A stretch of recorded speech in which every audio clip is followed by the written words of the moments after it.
Like the dew of the summer storms, Rosetta spoilers are trickling down, but for just a moment longer, Part the Mistveil remains the dominant force in the meta, and we here at the Battle Hardened in San Diego are going to bring you a snapshot of this final days of this pure Mistveil metagame. This is Sam O'Byrne. This is Bryce Platts. How we doing, man? You ready for a great weekend? I'm ready for a fantastic weekend, Sam. We have nothing but hardcore flesh and blood action coming your way. And I could not be more excited. I gotta tell you, putting back on my my AGE jacket, putting back on the the hometown hero vibes, it just feels like coming home every time I get to work with this team, work with all of you incredible people. This is where everything started for me, really, with Flesh and Blood in general, man. Yeah. This local game store that has grown into this, Justin and our locals at this game store. The first time I ever did a broadcast, and the first time you ever did a broadcast was here as well, right? 100%. Like, this is really like coming home, and we can't wait to welcome you to our table. And speaking of a table of family discussions, let's go ahead and just kick our feet up and chat about some of the most pressing stories moving into this weekend. Let's go ahead and talk about what is up in Fab. Let's talk, Sam.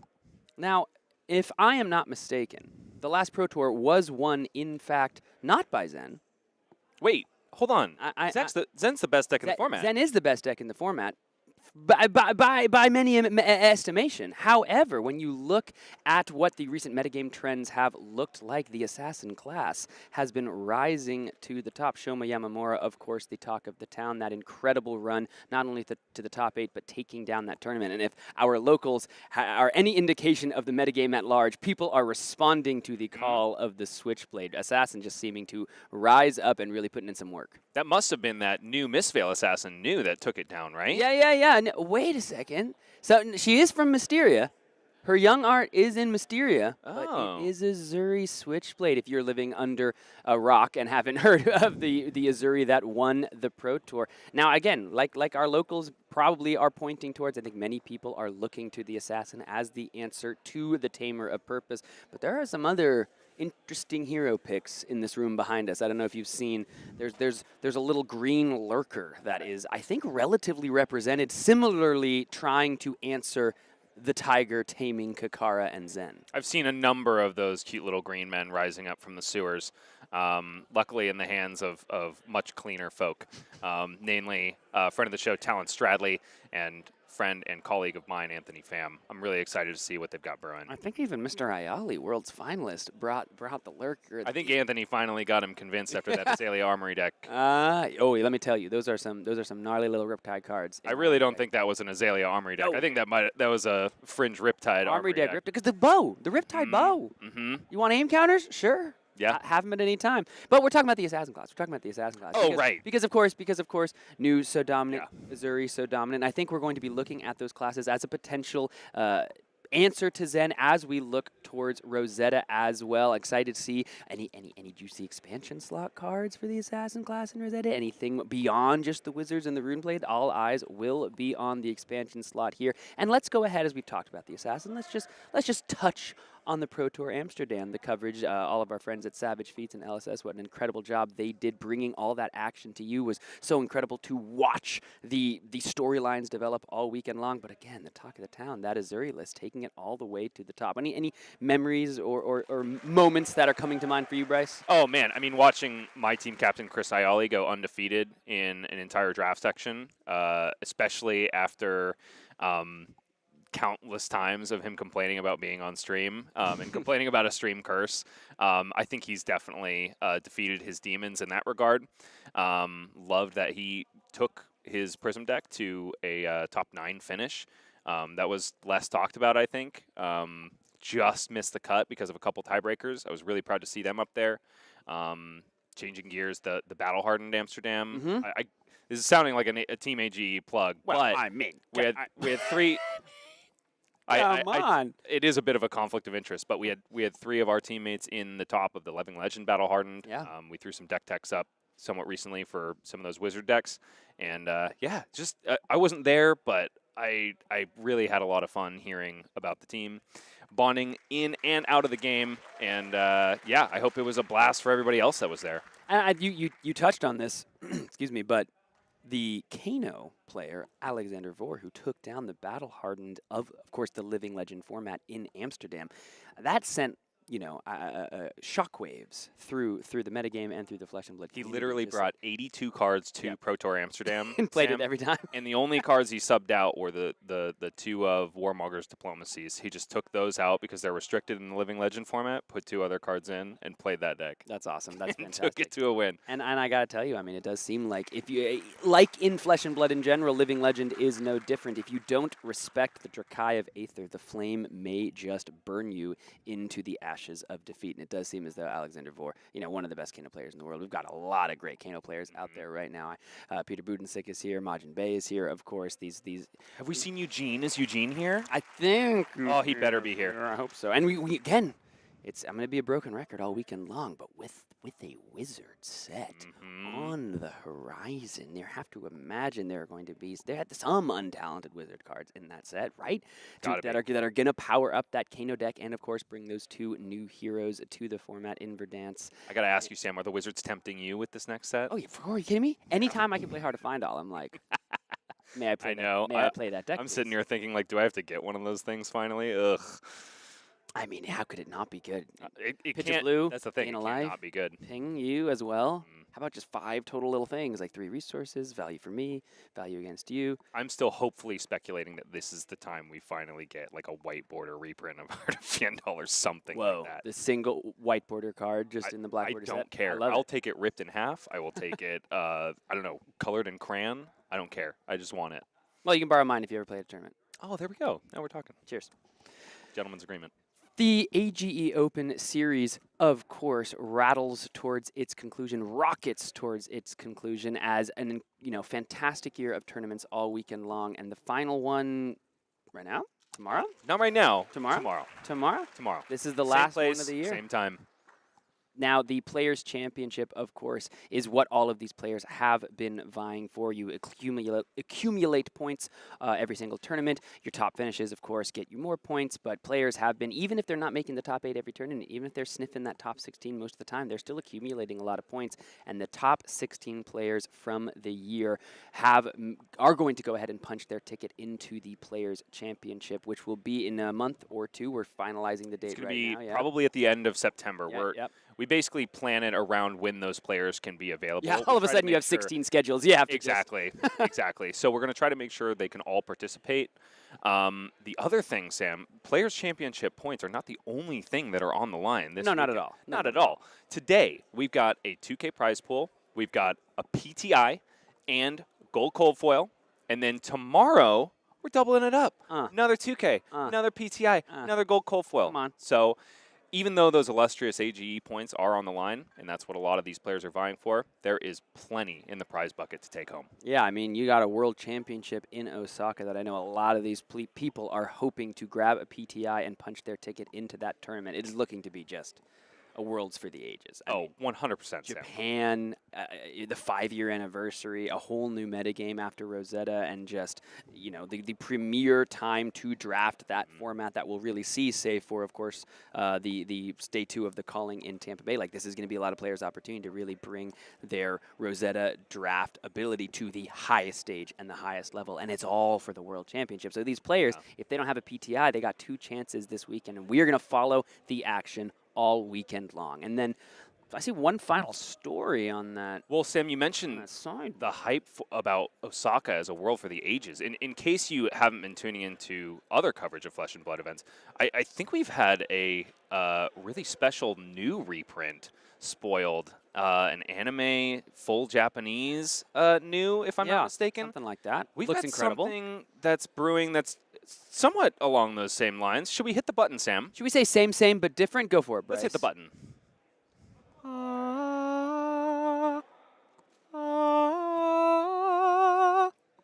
Oh, that was you? I thought we had a soundtrack. I was just giving it some.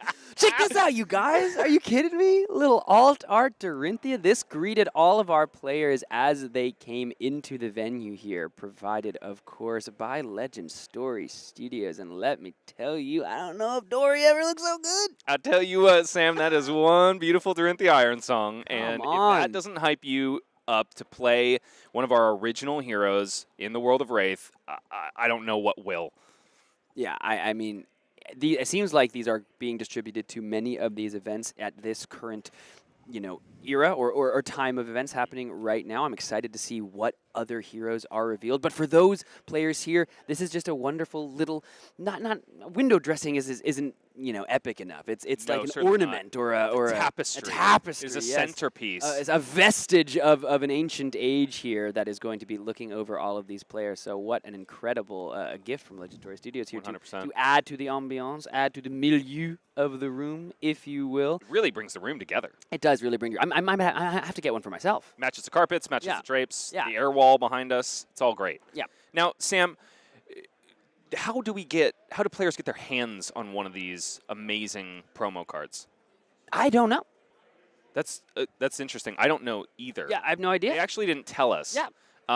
So But they look. it's up to us to Great. speculate.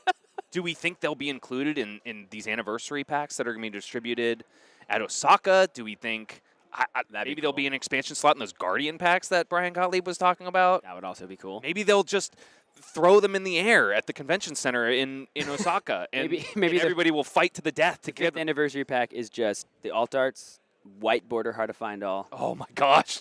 Crack bobble. I would pay so much money for a whiteboard or hard to Cold find foil all. crack bobble. If there's a cold foil crack bobble in those 5-year anniversary packs, I feel like you heard it here first. This is me winning a bet somehow. If there is, then Sam O'Byrne promises to run that cold foil crack bubble in the next tournament he plays in. Sure, easy, no problem. Hey, Alan Chavarin, Titanium Bobble, Pro Tour Baltimore. Not the same thing. Relax. Relax. But did take it to a win on stream. I remember that game. That was sick. Yeah, And no doubt. And if you'll let me segue for a second. And speaking of sick games, we have some incredible games coming up for you in just a couple minutes. So the Players Championship is happening in a month. The Players Meeting is over, and that means the first round here of the Battle Hardened here in San Diego is going to be gearing up in just a moment. So we're going to take a quick break, get our players settled, and get into the action. We'll see you in just a moment. Don't go anywhere.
Colin. Come back, everybody.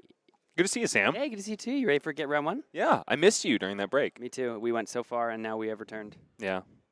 So, shall we get right into it? We've got 2 players that have filled out player profiles for us. So let's get to know them a little bit before we watch them murder each other, shall we? Yes. First up is Jonah Overholt, who is one of my compatriots on the AGE Pro team.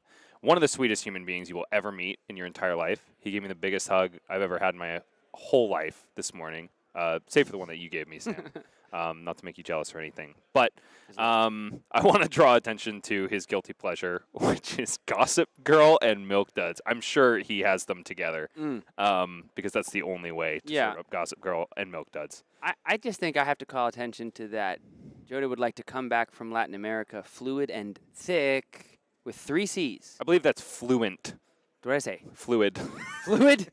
Well, you know, after 3 days in Latin America, you never know. You get careful with the water. Okay, let's go ahead and move on to our next player profile here. This is going to be, if I am not mistaken, the man himself. It's gonna be, wait for it, it's almost there, wait for it, you're gonna see it. No, it's Zayne Johnson. This is a man, I feel like he almost thinks in haiku. You know, he's just such, he's a refined individual. You have to be careful when you speak to him, because you might just get, you know, lulled into a sense of security because of how kind he is, but then he is just an absolute killer. Yeah, right before he shoves a dominated arrow down your throat.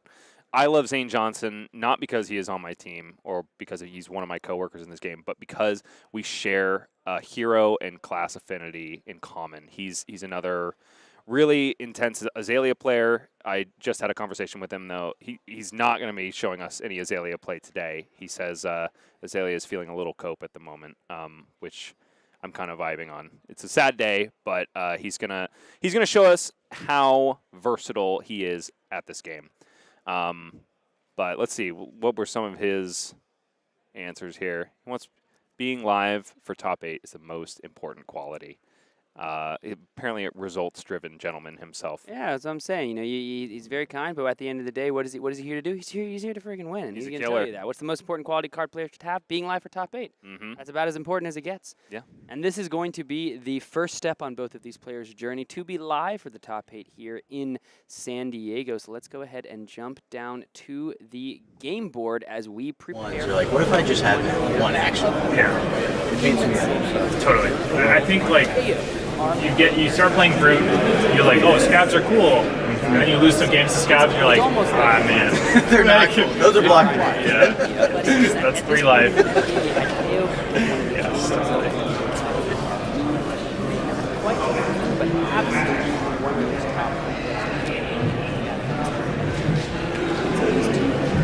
Okay, you're getting started. Haven't seen, you know, we're not starting off. Good luck, buddy. Good luck. Walk in with the mainstays. The timer is live. The players have shuffled. They've got their hands. Let's go. Discard. Begin. Sure. Make some tokens. Yep. Kiwi Stalker and everybody else in chat, thank you so much. Yeah, pass is good. How loud the player logs are. We are on that. Take care of it. And, 2 to 1. Players are drawing up. Jonah is saying, "Great 2 tokens." That's forever. Not a bad opening for any Kayo player. Games.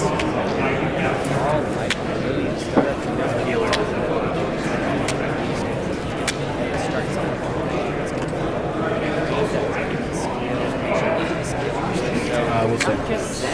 And no reactions. I'm just going to also keep it here so we don't have a sweet scandal on our hands. He can be taxed by that.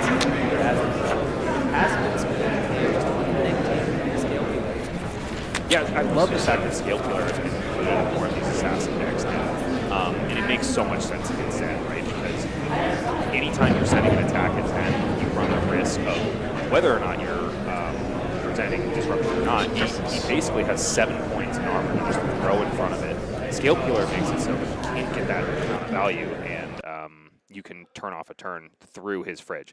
Kayo is obviously not on that game plan per se, but he has an insane amount of value in his armor, and so presenting a Scale Peeler at the top of every turn, not a bad way to go. Zayne here, just going to go ahead and put some pressure on.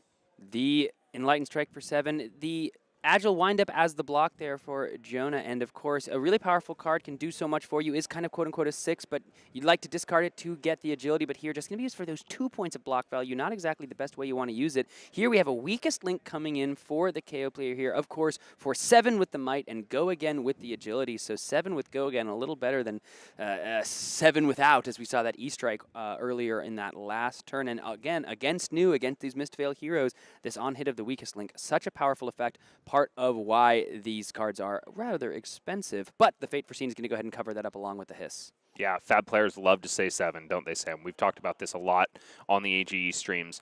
But also, Jonah really loves to hunt for any of those pesky chi cards in his opponent's hand. But let's see what Jonah's got here. We're throwing in a Cast Bones, which we haven't seen in these KO decks for some time.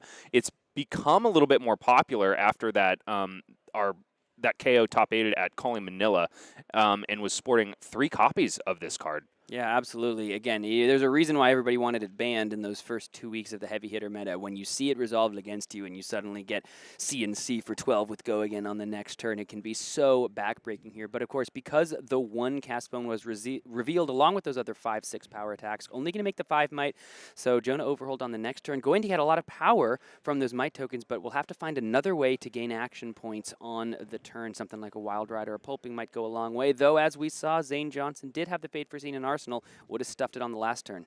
Jonah did have an opportunity, as we saw revealed off that Cast Bones, to draw an all red hand. Luckily, he has not. He's found one of those blues. Unfortunately, though, he is holding on to another Cast Bones, which can be very awkward for KOs, especially because of all these extra draw discard effects. He has the opportunity to block with it, though, to kind of get it out of his hand and make sure that he can play all of these cards. Let's see exactly what is going to follow up this Leave No Witnesses here, because you have to imagine with 2 cards in hand, Zayne's going to want to use one of them. Perhaps one of those pesky attack reactions. I think if it was one of the new ones from Mistveil, we would have seen a blue pitched first so that he makes sure he creates a Fang Strike or a Slither on the back end of it, but there's no telling what could be there. This is just going to be a block for 5 or 4 using the beaten track. I expected it to be Scabskin Leathers, but no, Jonah Overholt looking for a little leaner, a little more aggression in those beaten trackers, but it is just going to go ahead and be the arsenal there for Zayne. So maybe a red that we couldn't use to pitch into the dagger, maybe just some cards that didn't quite, you know, factor into the turn. So Zayne's only going to be able to draw 3 cards here, and Jonah with 5 might tokens, not under enough pressure, sniffed out that turn, I would say, beautifully. The mantra of the KO players on the AGE Pro Team has become Scabskins is a bad card. It's a hot take, but there's a solid reason for it, and their reasoning is that there's typically only, especially in these KO decks, there's typically only like one moment every game where you really need an extra action point. And why introduce variants on Scabskins when really it's only one action point that you need? You don't got to roll the 6. You got to roll the 4 or 5. But let's just eliminate the whole possibility of us turning off the turn and just do it on demand whenever we want. So do it off the back of like a Savage Feast when you know you're going to be drawing a card, something to that effect. But right now, here comes Swing Big for a big, bad 13. Big bad 13 just off of 3 cards thanks to the might tokens, and I believe we're going to be hanging out with another Cast Bones in the arsenal for Jonah for a following turn. But this is going to take 3 cards in front and a Sink Below, which is going to go ahead and create a Quicken thanks to the full block for Zayne. He's going to be left with 1 card in the hand after this. So that Sink Below is one of the cards that Zayne kept on the last turn, something he definitely was prioritizing getting in the arsenal. It looks like he's just going to go ahead and arsenal on his next turn as well, giving Jonah full tempo, but with no agility, it's going to be on him once again to find the go again. And luckily he has. I believe we've seen a Wild Ride. Yes, we have. We've seen a Wild Ride in the hand, and this is the moment you really dream of for Cast Bones. Cast Bones can be such a liability, either being in your deck or in your hand on these KO turns. Luckily, Jonah has very smartly placed it in his arsenal. He's going to be able to do go again attack, and then go ahead and slam a Cast Bones on top of it. Critically, creating a might token beforehand, almost guaranteeing the fact that he will also be able to create an agility token off the back of that Cast Bones. For now, it's just Wild Ride for 6.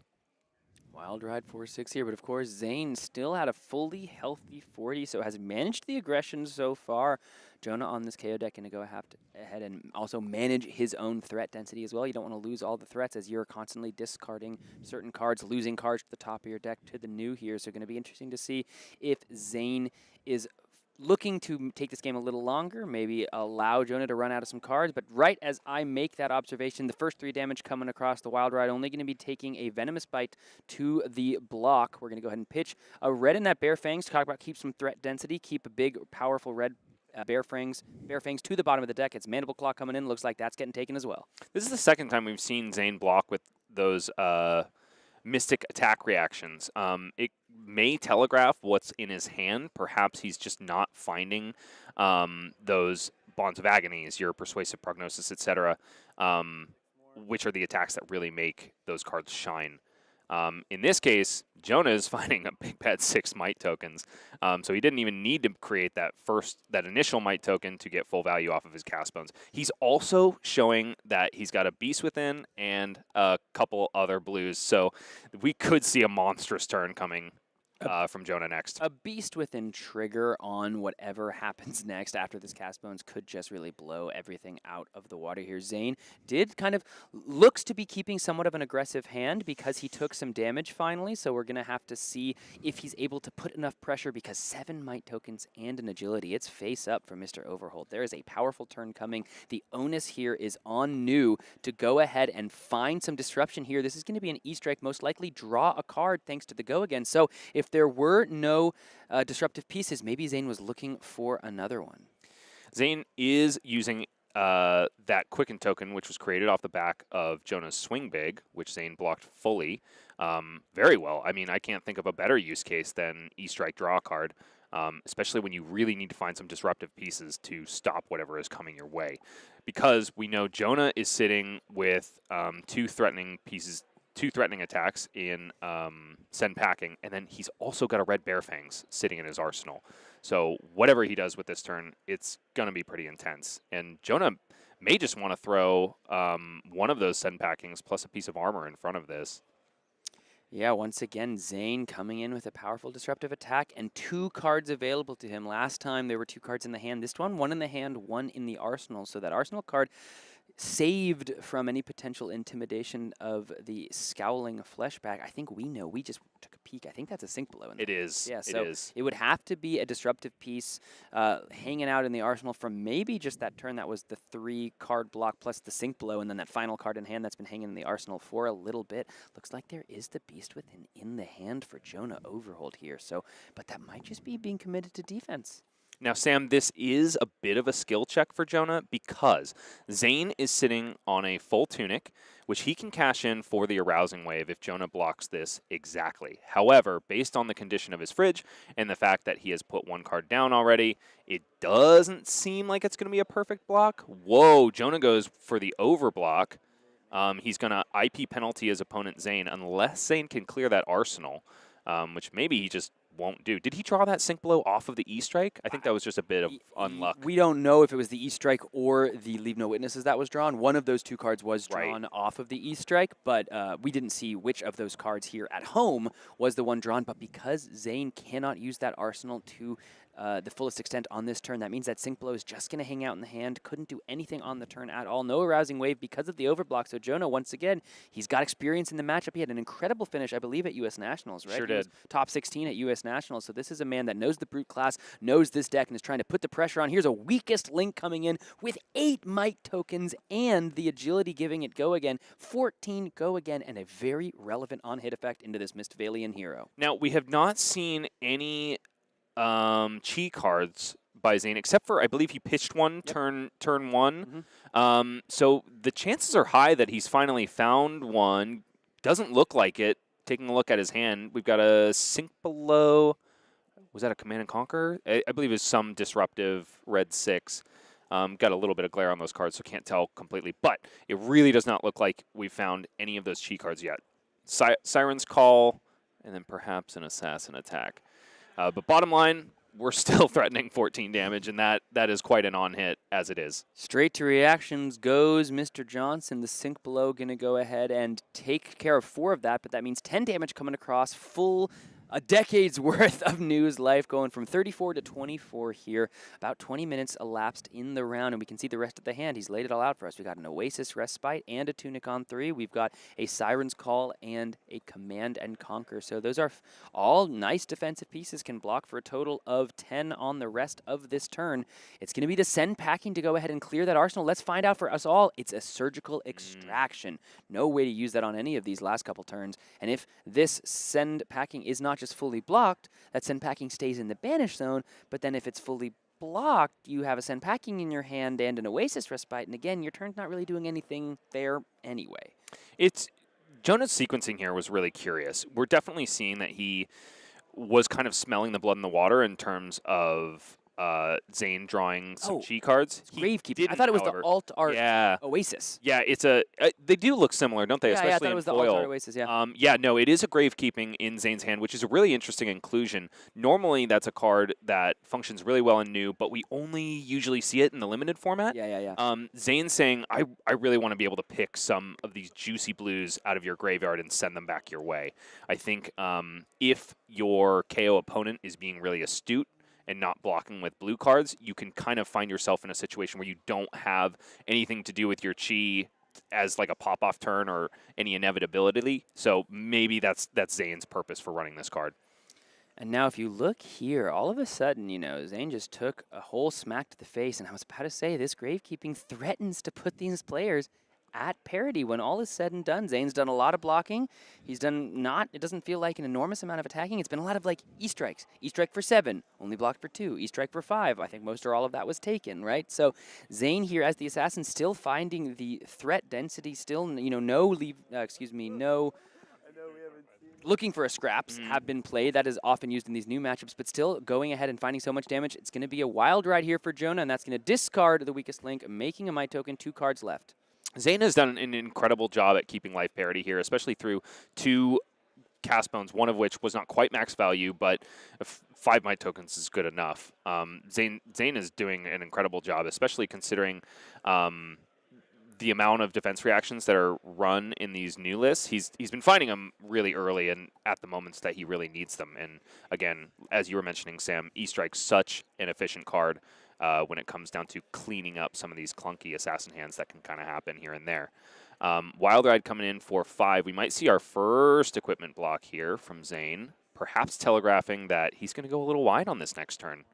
Yeah, it's always fun as the new player. You sometimes can throw down one of the 2 battle-worn pieces, making your opponent think that you're really planning, of course, to utilize it on the next turn, or else why would you block on this random attack that doesn't have an on-hit, and then you save it, or you use a different attack reaction. It's one of the many interesting and fun aspects of the Assassin class. And here it's just going to be a run roughshod to close the chain following the Mandible Claw. So this one's just going to be coming in, I think, for 6 because of the +1, thanks to the discard of the 6 earlier in the turn.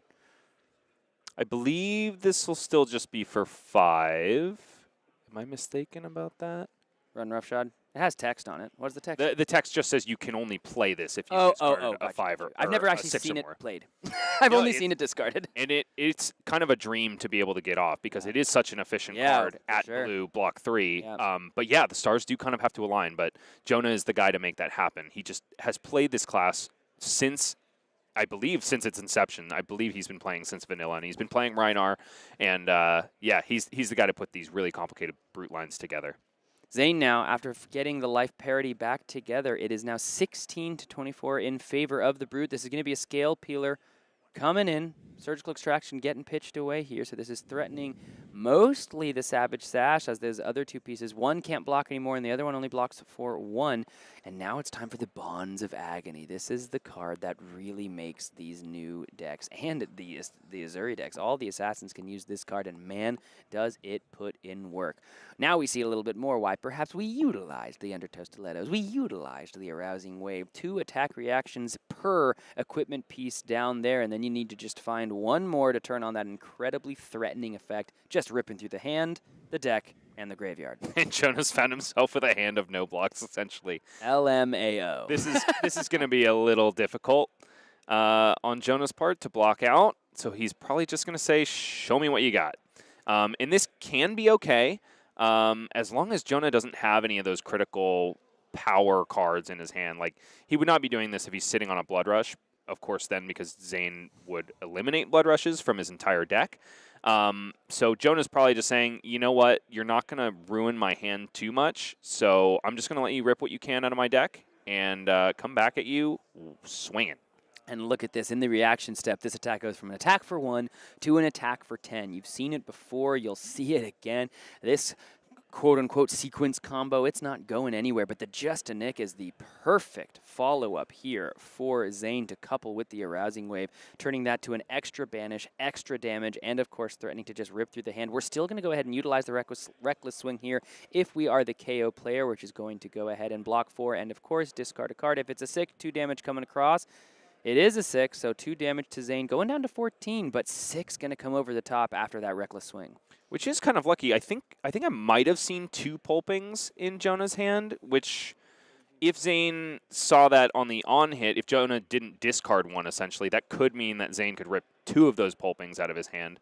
That was not the case. It's 2 wild rides. So I believe Zayne does have the opportunity to just take both of these out of Jonah's hand and make it so he can't do anything. Pick Wild Ride, and then you get to choose basically 3 total cards from all the zones. Doesn't matter what color. Yeah, he's going to go ahead and choose the 2 Wild Rides that are in the hand. He's going to go ahead and find another.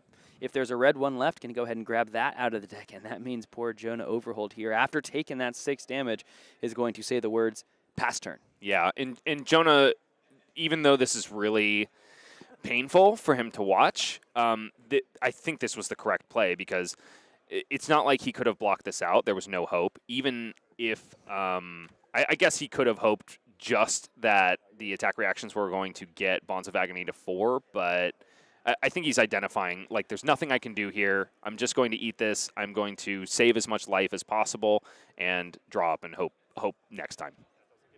And now, again, the onus is on our assassin player here to find some either pressure or disruption to keep up the tempo that he has so rightfully won and wrested from the brute player here. We're going to go ahead and have Jonah drawing up. 17 to 14 is the life total. Zayne Johnson versus Jonah Overholt. It's the first round of the Battle Hardened here in San Diego. 2 of this region's absolute best players.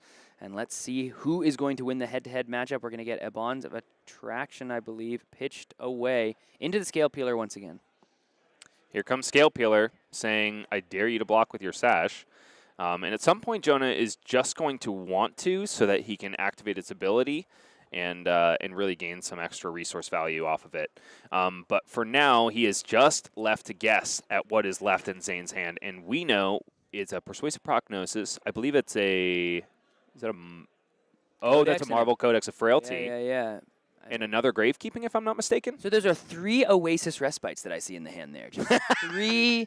Those are 3 away, right? We're just all on the same page, right? Everybody's on the same page. 3 Oasis Respites in that hand. So, man, tough for Zayne here. Just going ahead. No pressure found at all. It's amazing that Jonah is running, has 4 Oasis Respites in his hand as well. That should be a DQ. I don't know what's going on there, but...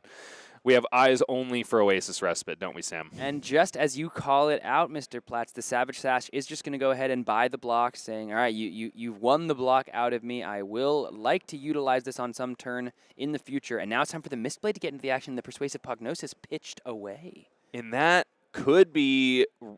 It's really scary to see this, basically, right? Because you're like, oh my gosh, did I just block the wrong dagger? Like, what am I doing?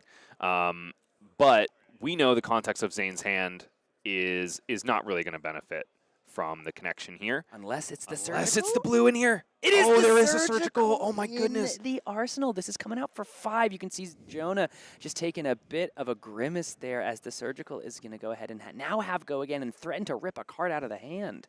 Now, Zayne's follow-up here is likely just going to be Codex into Leave No Witnesses. He doesn't have the Tunic counter. I don't believe he even has a Death Touch in the graveyard. It would be fetching another Gravekeeping if he went for the 1 cost anyway. So he is fairly face-up here. There's not a whole lot else he could grab for a 0 cost. He could also pitch the Codex for the Gravekeeping. I don't think that's going to be the play line. I think you want to generate the tokens and kind of keep your lead rolling. Yeah, you don't like to discard cards, but maybe Gravekeeping is not the card at the top of the list. Looks like that is just going to be a full block. We're going to go ahead and move into the next part of the turn. It's going to be a Codex of Frailty, which means, of course, now, Jonah, hooray, you get to grab a card from your graveyard, but Another card's going to get discarded and immediately threatened by the leave no witnesses here. And Zayne is identifying the point at which he is just going to completely disrupt Jonah here, because Jonah's going to lose one of those 2 cards out of his hand, which means he's going to be able to block a maximum of 4, but that's if he gives up his Savage Sash, which he is probably not want to do, because he really is going to need it to close out this game for sure. So Zayne is going to probably send this Leave No Witnesses for 4 and basically just get that Arsenal card that Jonah just took from the Codex of Frailty. Yeah, you're right, because if Jonah wants to use the Bone Breaker here, that might... I'm sorry, we have Bone Breaker, yeah. But the Might Token will get no value, so maybe he... What value loss do you like here? Do you like to lose the value on the Might Token? Do you want to keep your Savage Sass around for later? You have to imagine the Savage Sass might go ahead and get you just another spike turn you need if Zayne stumbles on the disruption, because at this point it's been all new all the time. Zayne took so much damage, faced down those 2 massive Cast Bones turns, and has now put himself in the position to get into the driver's seat and close this game out. The question is, when you play new, you can have good turn after good turn, and then you draw Hiss, Venomous Bite, Just a Nick, Weakest Link, and you're like, now what? Don't forget about the Sink Below that's in your arsenal. Exactly. So you have to figure out here, sometimes it comes down to the top of the deck. Part of what we love about TCGs is that variance, and what is Zayne going to be able to string together here? We sure have found a lot of cheese finally, and 2 blue cards to boot on top of it. One of the best chi cards is in Zayne's hand, and that is Path Well Traveled. So he's going to be able to give one of these blue attacks go again, regardless of whether he sends that dagger first. Now Jonah still is yet to draw any of that precious little card called Blood Rush Bellows. I know. He's definitely running 3 in the deck, so he's doing the correct thing in terms of just treading water until he can get his hands on those, because with Zayne at 14, one of those really nasty Blood Rush, plus maybe mix in a Sash, can spell lethal.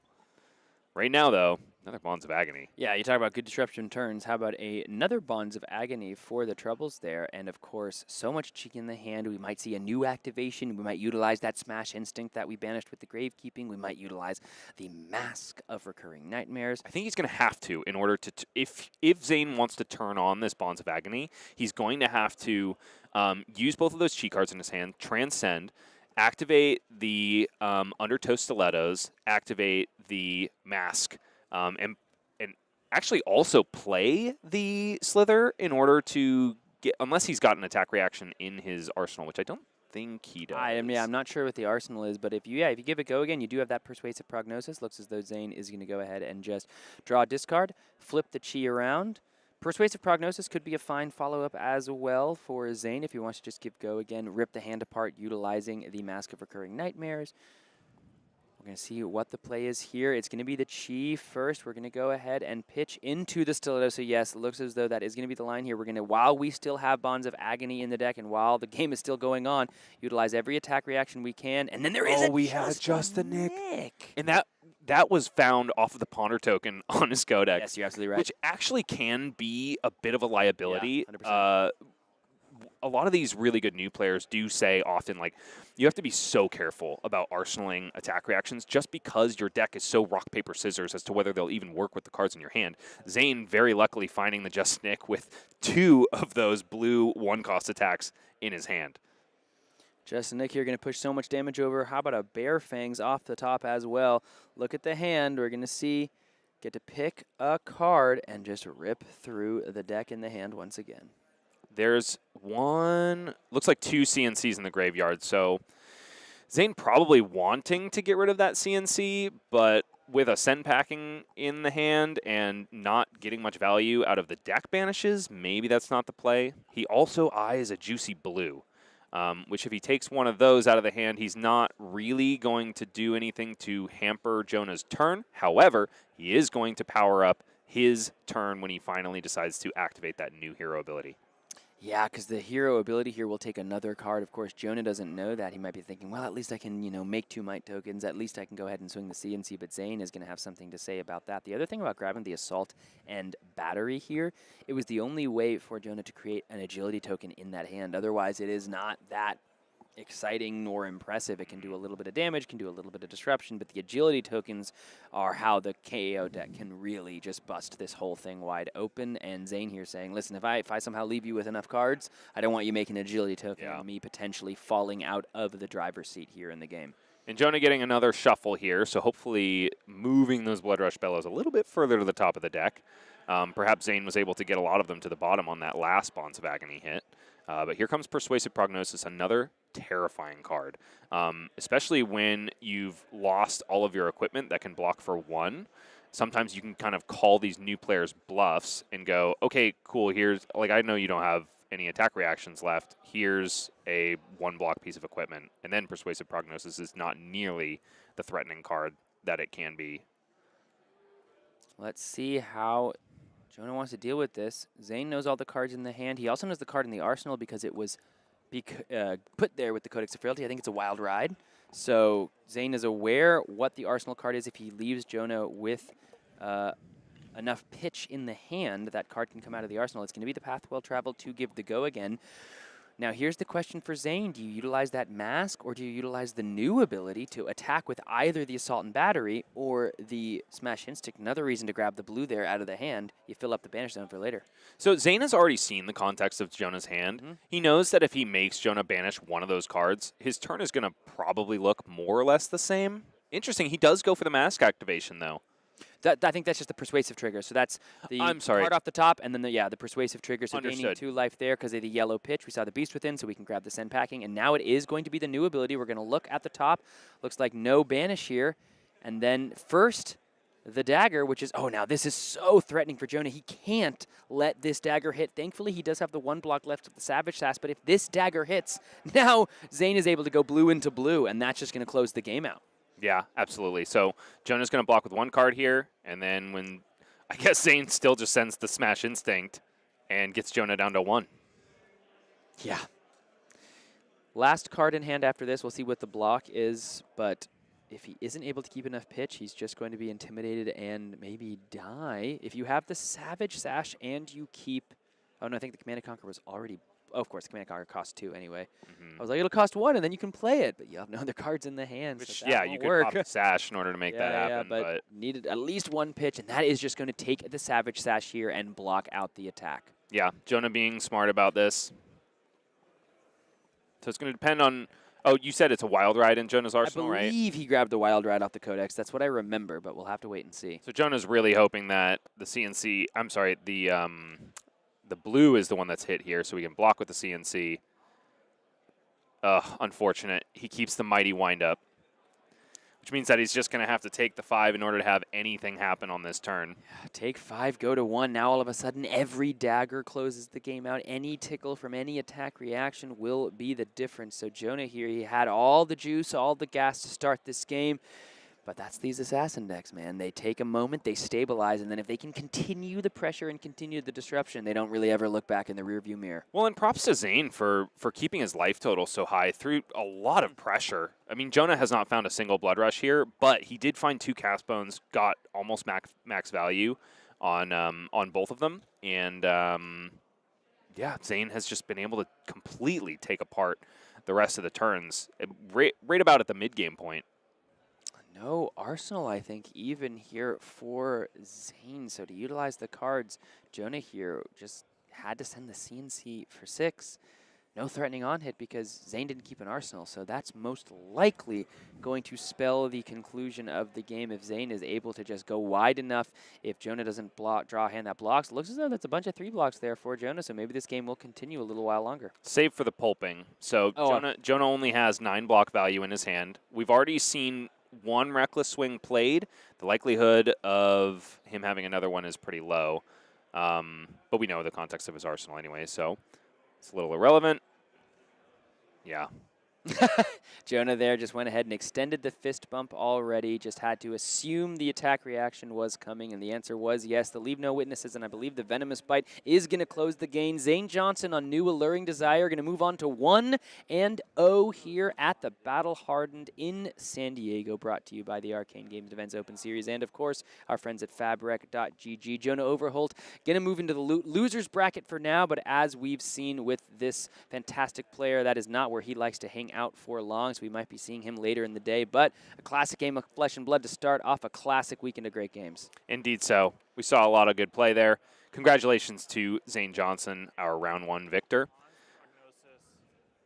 We're going to get Zayne over here for an interview. We'll chat to Zayne about his clenching of the victory over the one-armed brute. Just absolutely clenching from the jaws of defeat. 2 cast Clenching it with 2 hands, something that Kayo can't do. Oh, got it, and that's how we'll start the interview. Just like, how does it feel to have 2 hands, huh? And you can use 2 daggers. That's right. What's up with it?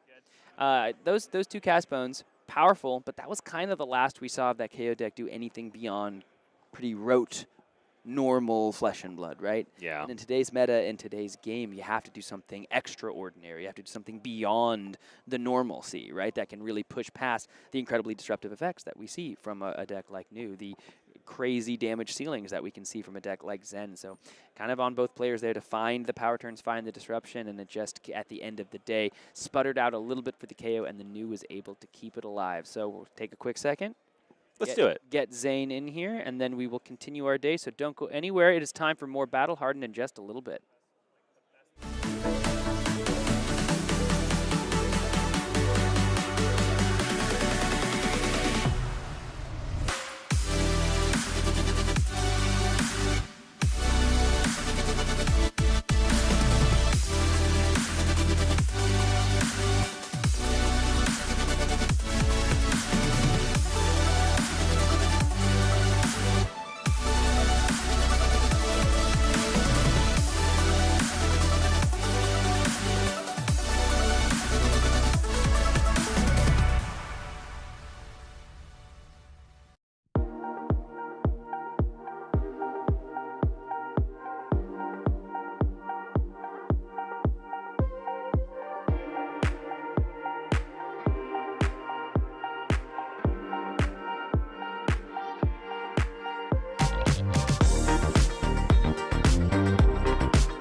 Welcome back, ladies and gentlemen. As promised, we have our round 1 winner, Zayne Johnson, here with me to talk about his illustrious victory over Jonah Overholt, my teammate. So I got a bit of a bone to pick with you.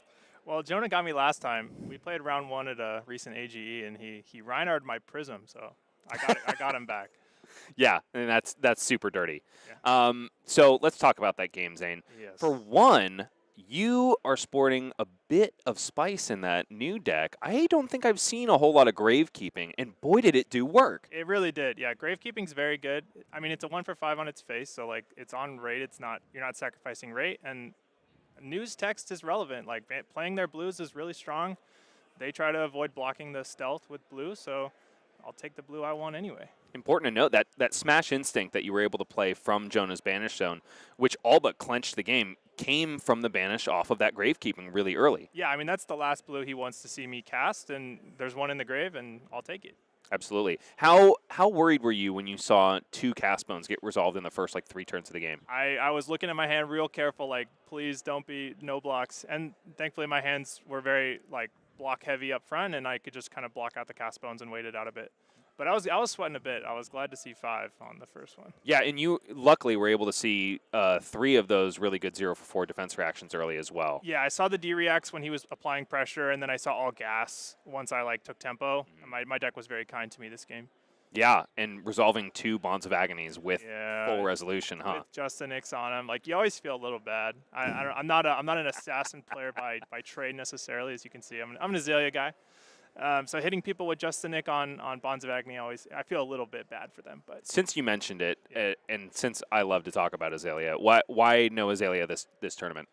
Well, when people think about Azalea, they're like, oh yeah, she beats aggro, right? Ninja, oh must be so bad to play against Azalea as Ninja. That's not my experience. I'm losing to Zen more than I'm beating Zen. I'm struggling with Assassin. It's just, what am I doing bringing Azalea if it doesn't beat the best deck and the deck that it theoretically targets, which is Ninja? I mean, you can beat Zen, of course, with Azalea, but it's not. I tried really hard. I feel you. I'm continuing to try. I haven't given up yet, but I'm close. I mean, if you asked me 2 days ago at this time when I was playing, I would have told you Azalea, and then I learned. I wisened up. So, have you had a lot of reps on this new deck, or are you coming in a little bit fresh? It's definitely pretty new to me. I played a good amount of Uzuri. I like any of the heroes that can play Codex. I'm in. Mm-hmm. So I played a lot of. They kind of go hand in hand, don't they? The Assassins and the Rangers. Move them back and forth. Yep, exactly. But yeah, so I've played a lot of Uzuri, which they're obviously different. But I've probably played 10 games of new in paper. I played some more in testing, but not a ton. It's not a deck that I know the back of my hand, like Azalea.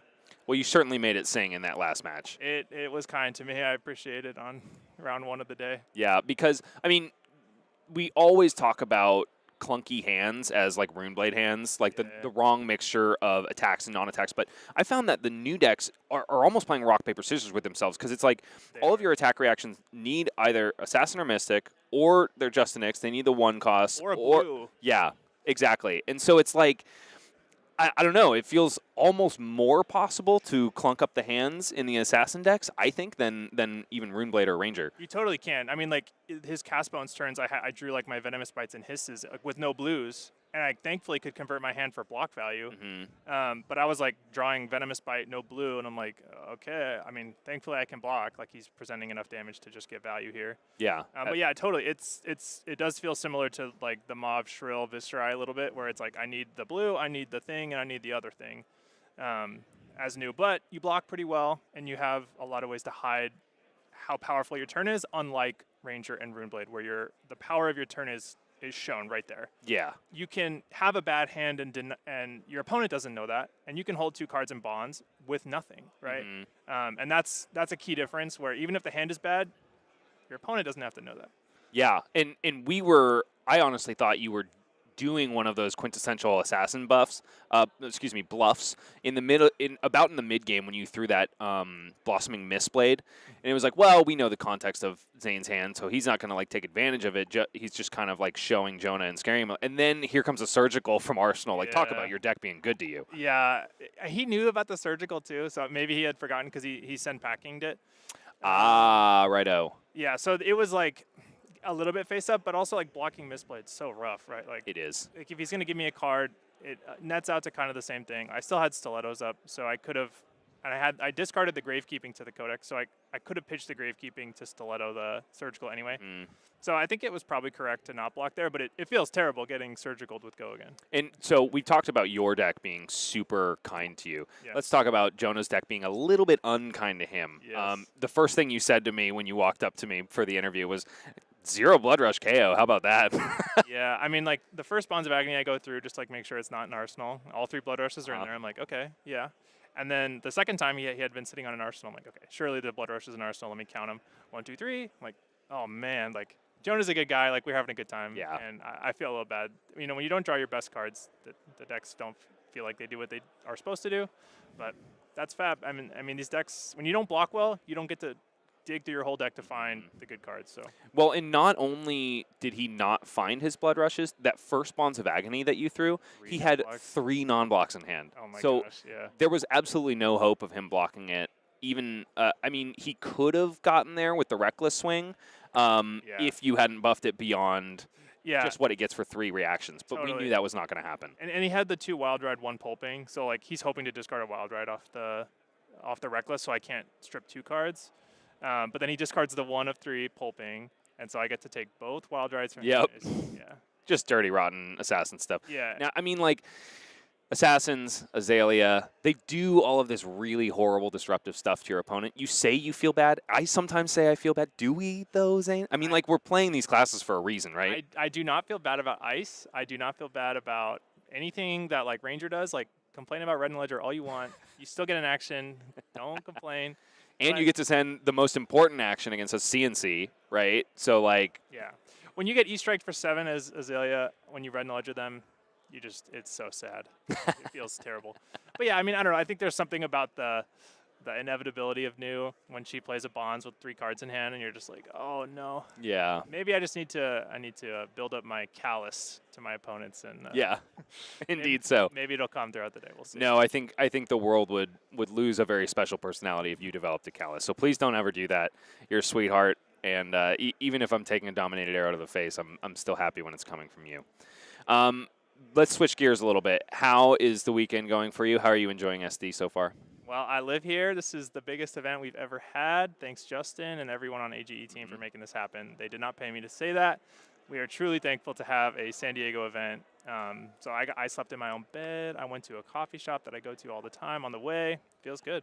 Well, we figured it was finally time, considering the amount of carpooling you guys have had to do to make it to the AGE Open Series and Battle Hardened LAs in the past. So it's kind of a long time coming, and we're really happy to be here. It is. I mean, back in I started playing Fab during Monarch, and I would drive like to Riverside, which is like an hour and a half, to like play a draft in the evening, and then drive home. And like, yeah, it's nice to have some LA people come down to us this time. Well, okay, since you're a local, can we get a food and a bar rec real quick? Oh man, it depends. I don't know the reservation situation, but there's a restaurant and then like speakeasy behind it. The restaurant's called Neighborhood, and then the bar behind it's called Noble Experiment. That place is awesome. It's walking distance from here. It's like popular, but not like crazy. Like you can probably get a reservation for tomorrow night. Maybe not tonight. We'll see. Ooh, so a little exclusive. Just enough. I like it. If you want to go up the hill, the best Thai place in town is called Bon Thai. It's in University Heights. It's insane. I had it last night. I might be hitting that up tonight. Yeah. Thanks for the rec, man. Of course. Well, Zayne, it's always a pleasure. Thank you so much for being here. Congratulations again on round 1. And I'll see you in top 8. How about that? I hope so. Cheers, buddy. Well, we're going to take another break before we pair round 2, and then we will be back with more Flesh and Blood and more Battle Hardened San Diego right after this. Don't go anywhere. We'll be right back.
Ladies and gentlemen, welcome back to Battle Hardened San Diego, put on by Arcane Games and Events. I'm here with a fresh face for the day, not fresh in your hearts, though. Mr. Michael Murray, welcome to the booth. How are Hey you? everyone, doing good. Good to see Glad you, brother. To be here. Sunny San Diego. Yeah. We're repping the Hawaiian shirt just to get a little on theme. Absolutely. I didn't realize. I feel a little uptight now. Yeah, this isn't a formal city.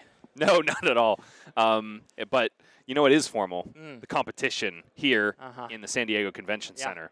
Competition is fierce. Yeah, undoubtedly so. Let's take a look at what our players are up against today. Here's our metagame breakdown, fresh off the presses. No surprises here in the top decks, I don't think, in terms of representation. We got 16 new. 16 Zen, 11 new, and 8 Kano. Kano's kind of surprising. I mean, not You think that so? surprising. He's good. He's awesome, and he's really good into this meta. But just considering the history of Kano, seeing him come up, crawl into third place here, it's very exciting. The only reason I'm not surprised is because of the really intense contingent of hardcore Kano players we have down here in it's true. Southern If you're going to California. find 8 Kanos of this kind of spread, it's going to be in San Diego. It kind of doesn't matter like what the context of the meta is. At any given It's AGE true. Open Series, you're going to find 5 Kano. We have Kano truthers. Southern California, the heat, it's got to be the heat. Yeah, it must be. And they're turning it up to 11. Mm-hmm. Or at least 8. Yeah, exactly. 16 Zen is not a surprise at all. 11 new to combat. Let's talk about some of the things that are a little more surprising. We got a Vincent. We got a Max. A Bolton. And a Betsy. Yeah, very cool sort of sprinkling of these off-meta picks down there in the 1 categories. Absolutely. More on this meta-analysis as we go throughout the day, but our players are just about ready. Let's go ahead and take a look at who these players are. We got Fuzzy Delp on the left, who is not Kayo. He's going to be on Zen Tamer of Purpose. And then Tyler Horspool, of course, not on Enigma Ledger of Ancestry. I'm sorry, not on New. He is on Enigma Ledger of Ancestry. Going to be a difficult matchup for Tyler Horspool. We also have player profiles for these gentlemen because they are no strangers to the AGE Open Circuit. Let's see how they answered our fun little questions. Let's take a look at Mr. Tyler Horspool.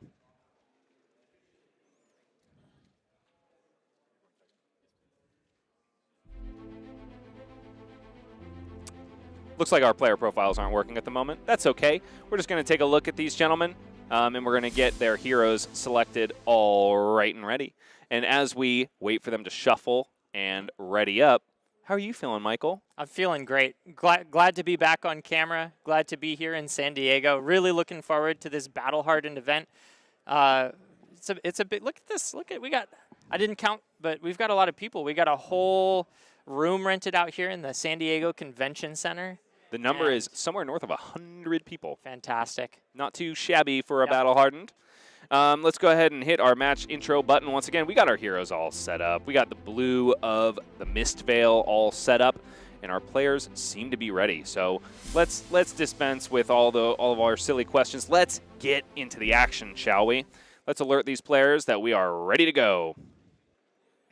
Tyler Horspool wasting no time in putting the counter on his tunic before he even goes for that fist bump. Let's see. Let's take a look at our equipment suite here. It seems like usual suspects, don't they, Michael? Yep. The one piece there, the gauntlets, Stonewall gauntlets, I believe. Really critical piece playing into the Zen. Not being able to break the combat chain once you've played that combo card creates a lot of value. And so this really is the tech piece to bring if you want to survive these really long chain links. Right you are. Tyler's first turn is going to look pretty bread and butter. Just goes ahead and hucks a big old CNC at Fuzzy. Not exactly what you want to see as the Enigma player. You'd rather be setting up some pesky auras, I would imagine. However, a lot of those have to come out of the main deck in these Zen decks. Yeah. You kind of just need to opt for really disruptive attacks. So maybe this is just what we can expect from Tyler's deck. A little bit of a weak start there, but needing to filter that out of his hand in order to get a good arsenal and try again. Meanwhile, Fuzzy also getting to filter a little bit, getting ready for his turn 1 of the game. And what a turn 1 it's going to be. Maybe not the most explosive at the start, but we are going to see a double, maybe triple transcend. Yeah. Which is going to be really nice to have moving on. Getting those the rest of chi the game. into the deck early, turning on the headpiece, being able to tutor those up. Really powerful start here.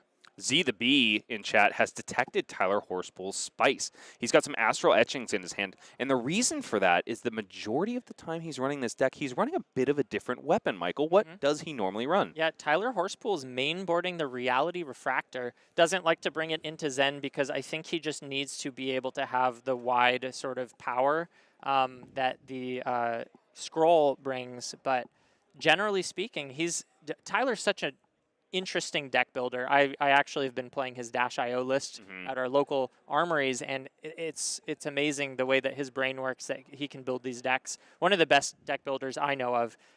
There it is, Reality Refractor, 2-cost 5 power base instead of 4 with no go again. So it's really this sort of value version of the deck coming in.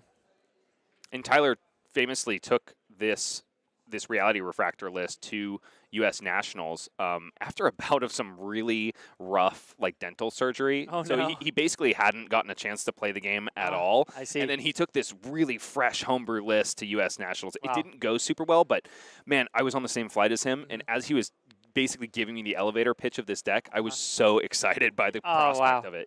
You're right in that his brain works in a very interesting way. Fuzzy go ahead and throwing a spinning wheel kick, covered up by Tyler Horspool's Sink Below, following up with another spinning wheel kick, probably the best follow-up to that first one. If you could run a deck of 60 of them, you might. You certainly might. This is 5 coming at Tyler Horspool's face. Let's see what the answer will be. Tyler is, yes, sporting those astral etchings. Right now, not super useful cards because we have not established any auras. Maybe he's thinking of holding it so that he can establish the aura that is in his hand, whose name is escaping me. See if we can catch it. That's the demonic-looking one from Part the Misfail. Right now, it's just going to be a Moon Chakra plus a Enlightened Strike devoted to the defense, covering it up completely. Tyler probably electing to just save some life as much as he can. Yeah. Astral Etchings devoted to the block. Not super useful on the offense here, but popping a needle ain't so bad. Yeah. Rage Spectre, that's the name of it that I'm just see. remembering. So Tyler just saying, I want to save some life. I want to make sure that your pop-off turn is going to reduce my life total as little as possible. And honestly, sometimes, if you don't have the most disruptive hand against Zen, it's oftentimes just better to let it be draw up and pass, because when you swing at him, he has the opportunity to block with these really powerful pieces of equipment and make his turn even more disgusting. Yeah, bringing the needles into this matchup is a very interesting choice. You can see they're already gone. So Zen playing 40 life to 40 life with no weapons did grab the tempo. So, he's got this free turn, a 5-card hand to send at Tyler if we were to start the game here.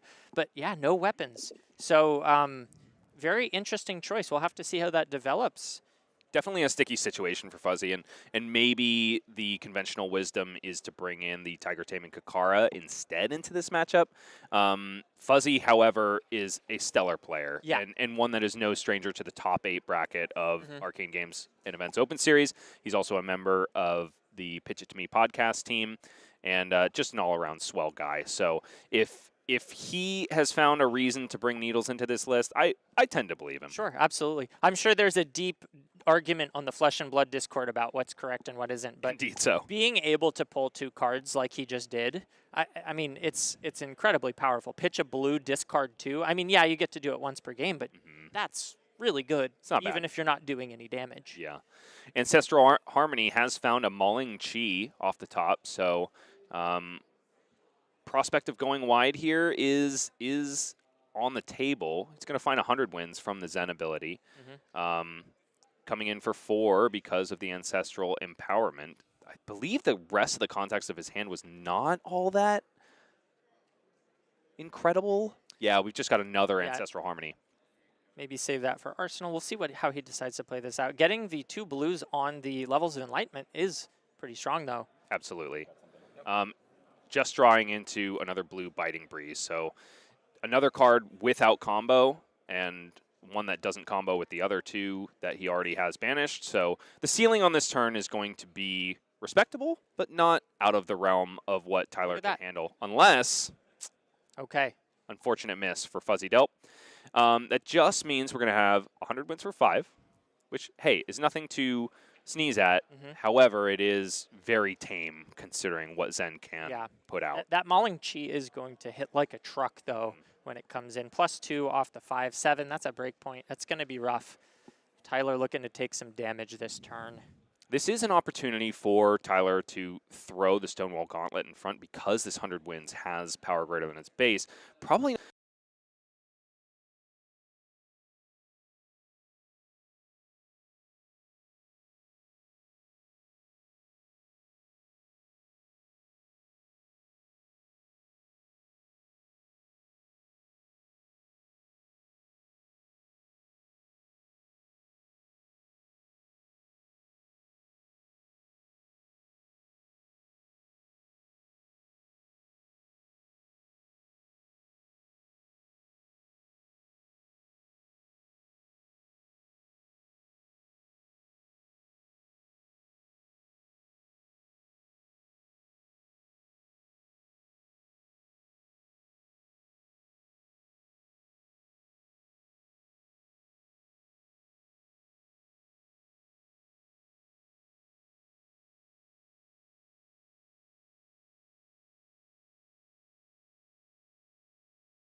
Catch it. It could be a defense reaction. I thought he went without an arsenal because I thought his hand was just Crouching Tiger and Ancestral Harmony, and he played the second Oh, you mean Ancestral. Fuzzy. Excuse me. Yeah, my mistake. Fuzzies. I'm not sure. We'll have to wait and see. Well, whatever. He didn't find the Descendant Gust Wave on the draw, Uh-huh. but he sure as heck found it on the Zen activation. Yep, yep. So this is going to be the first Bond's turn of the game, and boy, is it going to be a doozy. I think it was the blue attack. I forget which one. Biting Breeze or something like yes, you are so right, Michael. that. And there it is. And that's the way we're going to lead off this turn. Right. Michael has the opportunity to go ahead and say no blocks, let one of his auras eat this, which could honestly be a relevant on-hit. He says, no, I'm going to play 2 Chi cards and give that attack a power of 0. Nice. Let's see what Tyler can do with these Chi cards. Yeah. He is going to be able to pitch one of them ostensibly during the rest of this turn, just to activate Enigma and turn on his boots. So maybe this is the point where we cash in the 3 ward block value on those boots. Yeah, 2 Chi doesn't block very well, and at 27 life, he does need to be mindful of his blocking. He can't let Fuzzy take too much of a life lead, otherwise there will not be an opportunity to claw back. Especially after you've seen your opponent banish a Descendant Gust Wave. That can only mean one thing. Yeah, this is a very scary turn that Tyler Horspool is staring down, so he needs to be smart about his blocks and smart about his life conservation. This is also an instance where you're looking for an opportunity to block with that Stonewall Gauntlet. Unfortunately, in order to get its effect, the power needs to be greater than its base on the attack. And it doesn't look like Fuzzy's going to send an Art of War or anything that will basically trigger the Gauntlet. That's true. I think this is going to be a really critical point for Tyler in terms of making sure he gets value on the Essence of Ancestry body. If he lets it go away as the last aura on his board, he's basically going to be able to say no blocks on Fuzzy's next red source of damage. Right. And get massive value. Yeah, very powerful aura there. I'm going to find blue 100 wins. Blue 100 wins it shall be, hinting very strongly to Tyler Horspool that there's another 100 wins in Fuzzy's hand, which we know to be the case. So does that mean that he is out of red 100 wins in his deck? It could possibly. We know we have one in the banish zone. It could also just mean that Fuzzy is maybe he just doesn't want to get rid of that last red one that is in his deck. Because we know a little more conservatively, waiting for a stronger turn to go over the top. Indeed. Also looking to eke out some value from his Shuko. Could be some way to kind of get as much value from these blue 100 wins as possible. Quite possibly. Maybe he's thinking that this Enigma list, if it's going to get there, it's going to go really far. He could also be seeing the Essence of Ancestry body and thinking about that, but Yeah. Tyler just let it get covered up by the blue 100 wins. Fuzzy, smartly enough, not donating another red card to the chain and denying Tyler that extra ward value. Tyler able to keep, it looks like 3 cards in hand. No, 4 cards. Oh my goodness, and 2 of them are chi, and 2 of them are levels of Enlightenment. Wow. He's going to get to resolve both of these with 2 modes. He really made it out of that Bonds turn very well, keeping a huge hand, only taking, it looks like 2 damage. I'll let this resolve, and I'll choose draw a card and go again. I mean, if you have to be reduced to about half of your life total on a turn, you might as well have this as the clawback. Right, right. Very, very strong. So this is 3 go again, draw a card. We haven't been able to see what Tyler drew. No blocks, says Fuzzy Delp, and probably for good reason. We've got 2 Descendant Gust Waves in the hand of Fuzzy Delp. I don't... Is that another, that's a Tiger Swipe? That is a Tiger Swipe. I don't think the last card was a Bonds. Okay.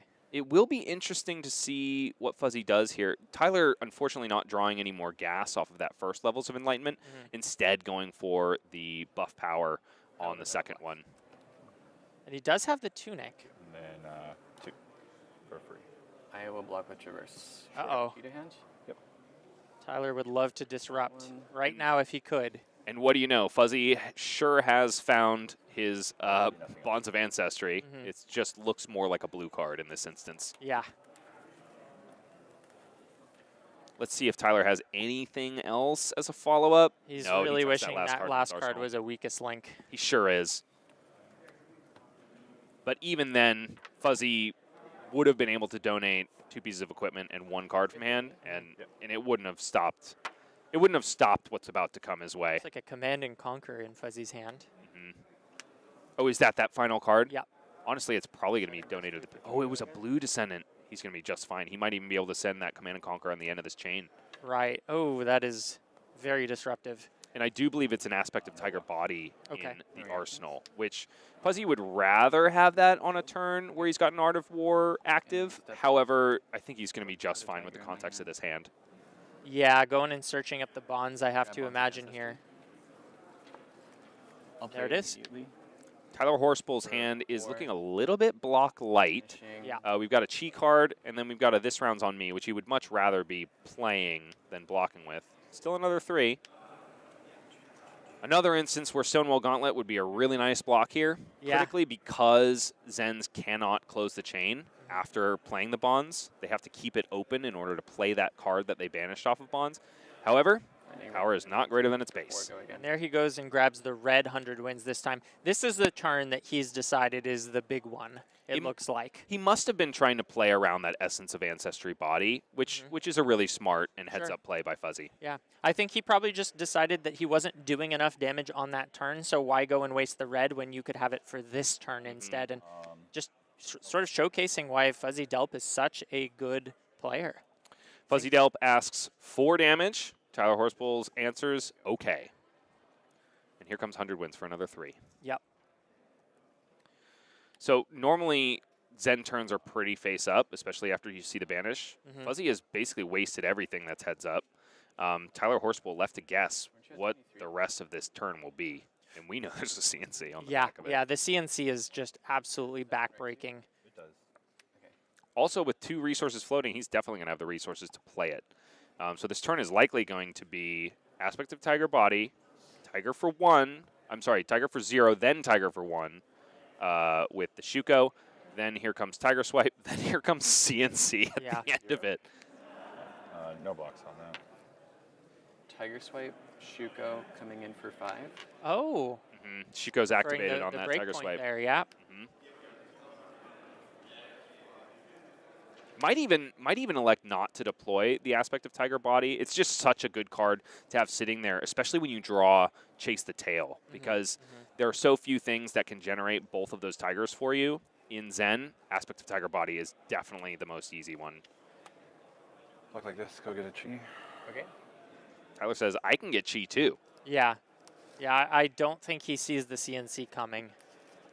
Which, how could you? No. That being said, maybe this chi will be used to activate the boots. And yep, that would and cover be up a the CNC? potential 4 breakpoint. Yeah. It's unfortunate he just gave up the helmet I'm going here. to play Aspect of Tiger Body, creating a Crouching Tiger in my Vanish Zone, and coming in for 3. Fuzzy going ahead and deploying that aspect of Tiger Body. That Tiger created is not going to get any value this turn. Okay. Fuzzy just wants to make this turn go as wide as possible. Command and Conquer. Oh my gosh. Expecting. It's so tragic to see this as the chain ender. Yeah. When you thought it couldn't possibly get any worse. It's not curtains for Tyler Horspool yet. We have 2 bonds out of the deck at this point. And a fair smattering of Descendant Gust Waves, although those are still pretty plentiful. He's got to stabilize, though. 13 life is not a comfortable place to be against Zen, especially when they haven't used their feet to block yet. And we haven't seen a single Art of War, Michael. Yeah. Then Moon Chakra. Okay. Very nice use of the Moon Chakra. Sounds good. I'll end my turn. Unfortunately, he hadn't transcended there, so he wasn't able to get the full 5 value on the Moon Chakra. Yeah, I mean... But hey, it's still a 0 for 3 block. Yeah, exactly. And critically can be used against a CNC, unlike defense reactions. I will use the Tunic for a resource. We're finally going to get to see that Tunic resource used. Yeah. This round's on me. Lead it off with the This Round's on Me. Tyler identifying the, I guess, negative Art of War potential and trying to capitalize on it. I'll preserve Furthermore, it's going to allow him to transcend.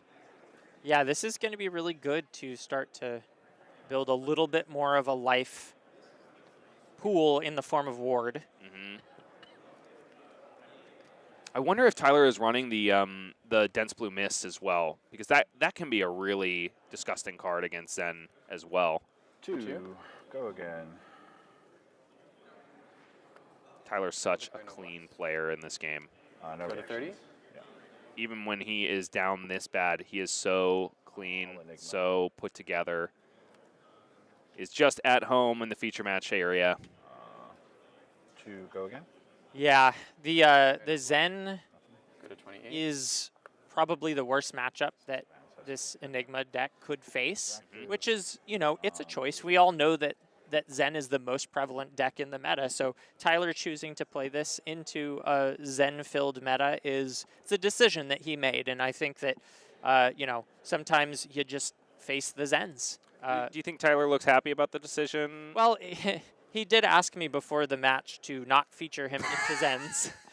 He knows that it really is the worst possible match for his deck, and so we are seeing him do his best, and for that I think he's doing quite well. But I think it will also take a miracle for him to claw back from this position. We've seen Fuzzy Delp's deck hum. It's really played the way that it's supposed to, and I think Tyler's deck is also playing the way that it's supposed to, but it just doesn't quite have the tools to deal with a Zen in the way that some of these other meta picks that have come out, like Azalea, New, they're all more disruptive than this Enigma list, and you can see what happens when you don't bring enough disruption into Zen. It doesn't really matter if you block well, because Zen does more damage than you can block. The bonds for 3 go again.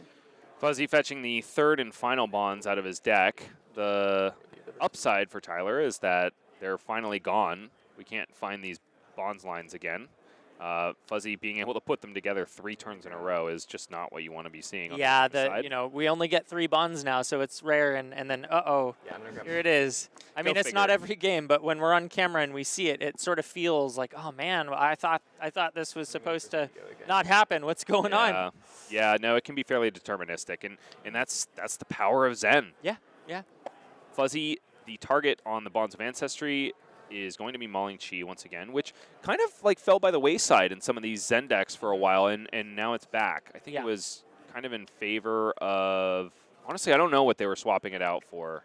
Oh, for the one that gets super buffed, the Lunging Chi, if I'm not mistaken. I will declare. Chi Unleashed. Chi Unleashed, right. No reactions. Yeah, those were floating around in Zen decks for a while. I think it just makes more sense. The Mauling Chi is just so easy to play on any line. He just kind of absorbed that with the the aura that stops red attacks. I'm blanking on the name. It's a body. Essence of Ancestry body. Ancestry body. Yeah, so that means that the next red attack that Fuzzy Delp plays is going to be covered up Play completely. Body, putting a tiger in my Banner Stone, so I can play this turn.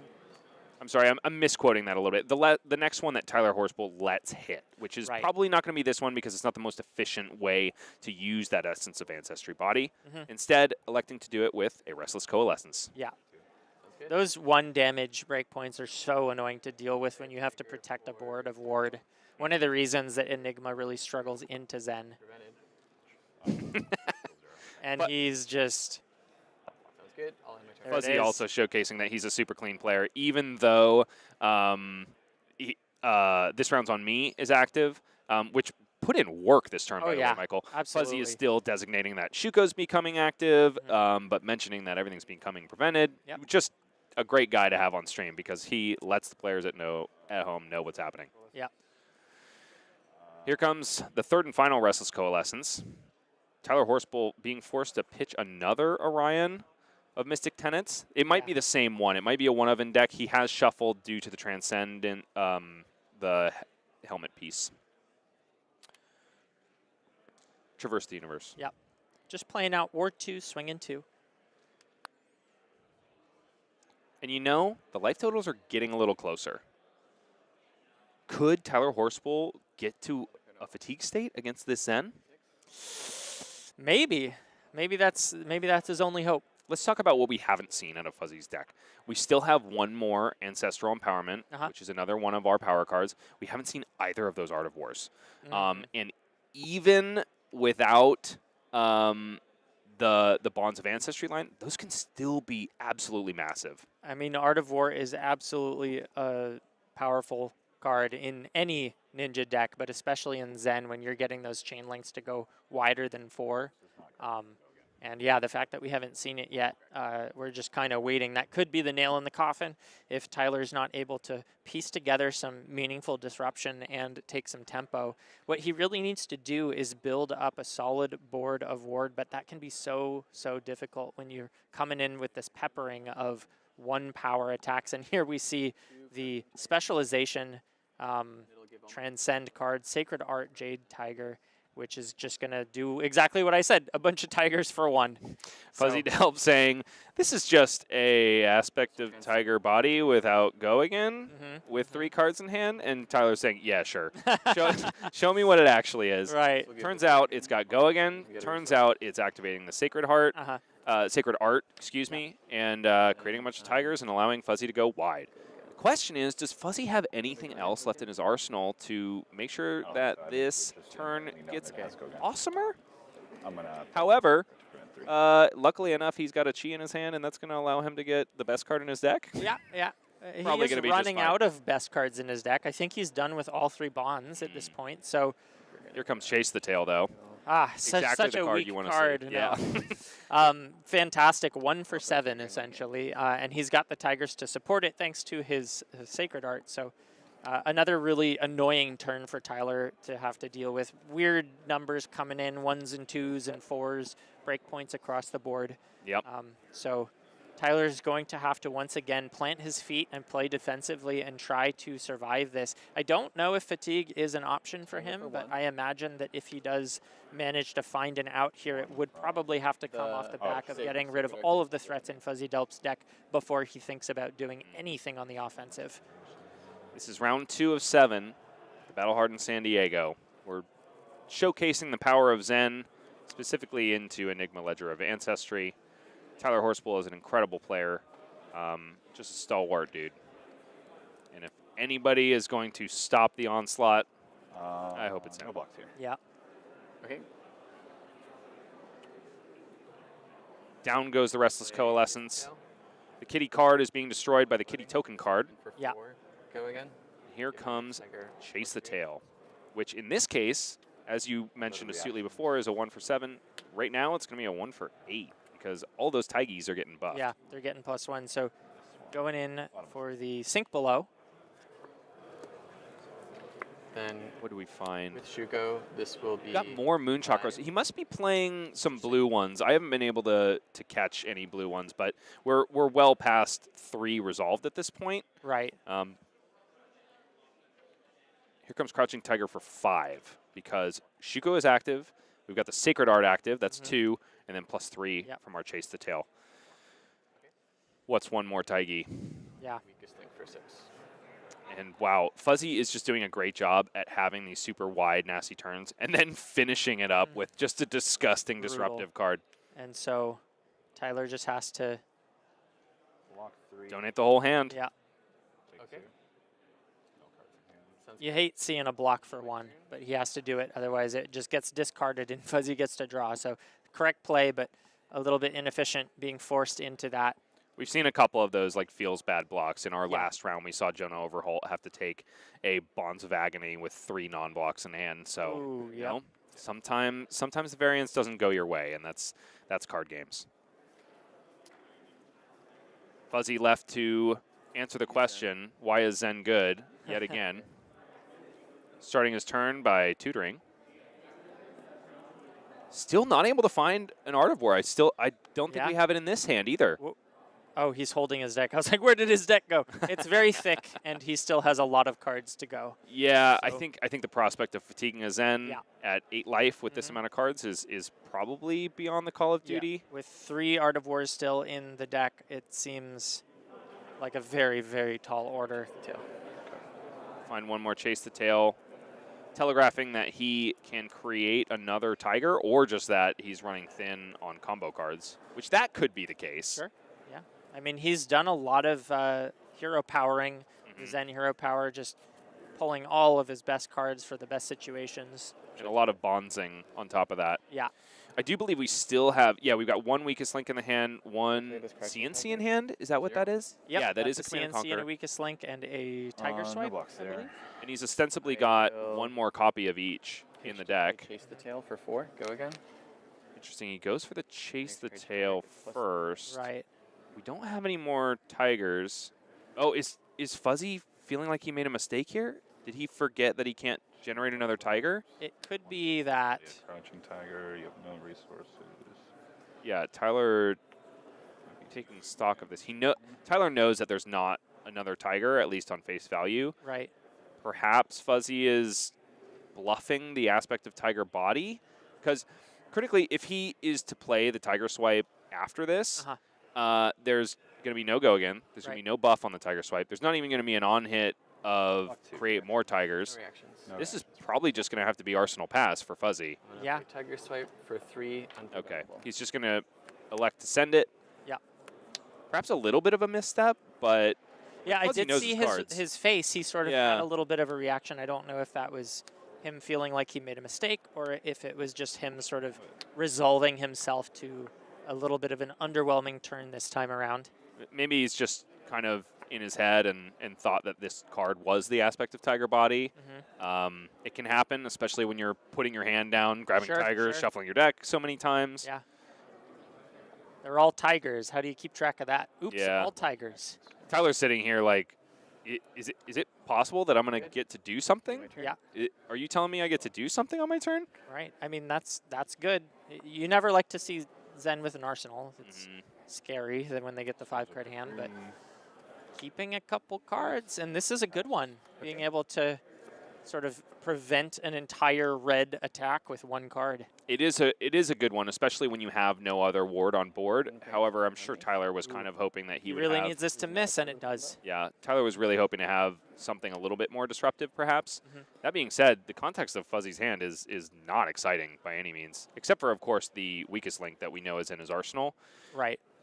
That being said, Tyler might be able to cover up really nicely. Yeah, it looks like he does have 1 no block, but I mean, he can play it as a blocking card. Yeah, and if Fuzzy elects to send something first, Tyler can just say no blocks, cover it up with the Essence of Ancestry body, and then if Fuzzy decides to send the weakest link, it's all covered up already.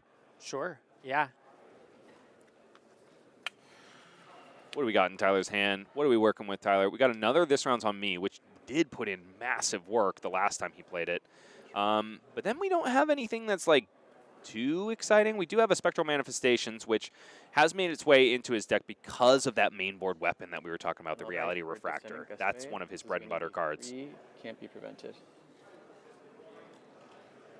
Can't be prevented is annoying. One of the lesser thought about texts on the Tiger Stripe Shuko, when it triggers, damage from that attack cannot be prevented, which doesn't mean it can't be blocked, but ward goes out the window. Michael, I completely forgot about the text on that card. We really don't like the Zayne matchup as Enigma. Yep, that makes sense. Okay. Then I'll play Weakest Link for 6. And this is a fantastic time to have that body on the board. You can just take the 6, block it all, 1 card.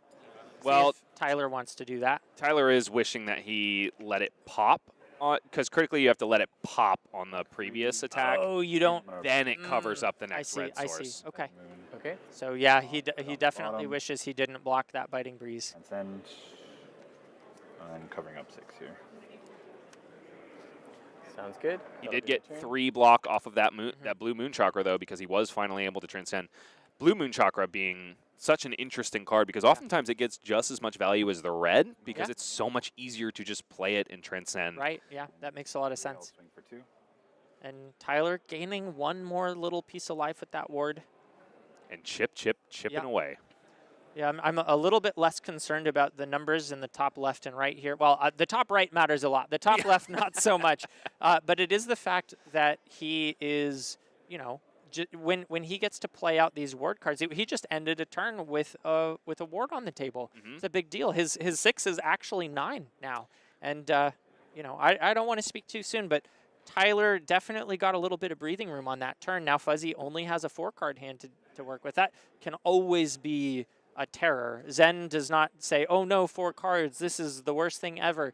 It really depends on what he draws and how it pieces together, but being able to chip in and gain a little bit more life, this is what Enigma does, is kind of fall behind and then sort of start to come back a little bit. So I'm a glimmer of hope here in this moment. He's not dead yet, and if Tyler Horspool isn't dead, you're still in trouble. Yeah. If he can keep this board, he may start to... Gustwave for 1 go again. Descendant Gustwave is just not nearly as scary when you know all the bonds are gone, you know? Right. Yeah, that's a great point. Blue Gustwave is like 1 for 1 going. A Tiger would be better. Perhaps, than this. Yeah. I mean, it does turn on the Transcend cards, but we've already seen Fuzzy. I don't know how many Transcends we've seen. I haven't counted, but a lot of them. You know, Then I'll play probably thin. attacking for 5. Okay, and we've got another combo card that isn't turned on. I do wonder if he wishes he once again allowed that body to pop. It's not bad to keep it, though. I mean, like I said, building that board up is really, really good for Tyler. It means that he's gaining life. One of the few decks in the game that can get so low and then just start to like gain it back. Indeed. And up until Verdance. And for every weakest link that you don't cover up with that Essence of Ancestry body, you pay it forward. Right, exactly. It gets to stay there, and he's ready for the next one. Right, so keeping it alive certainly isn't bad, but he will want to make sure that when he does cash it in, it is efficient.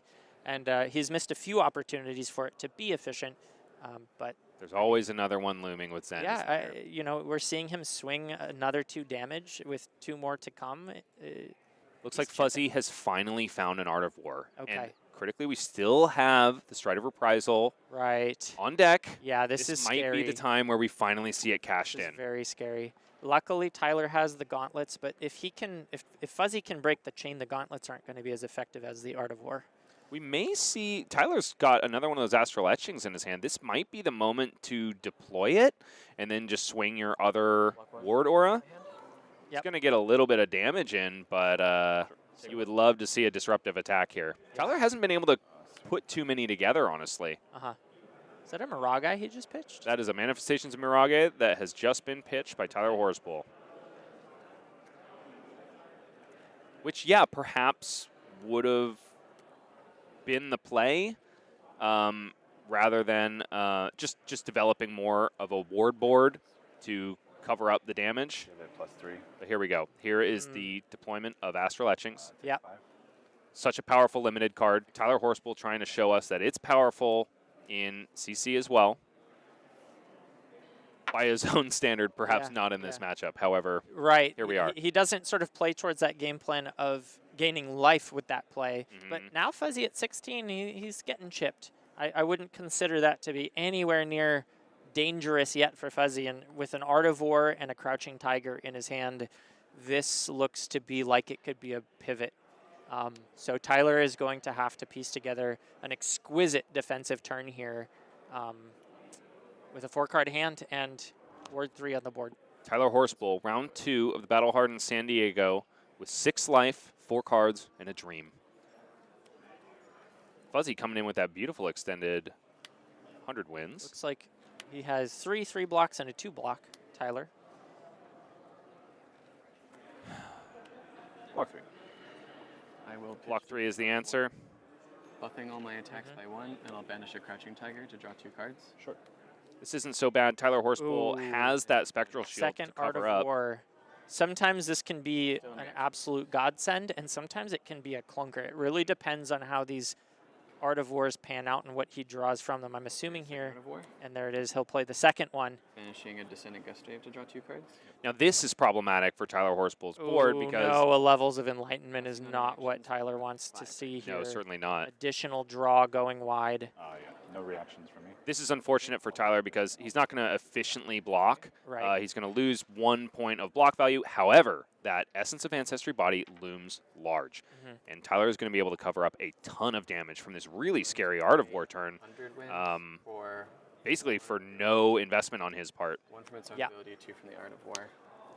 That blue 100 wins sure looks like a red with Yeah. a 4 die on top of Sure it. does.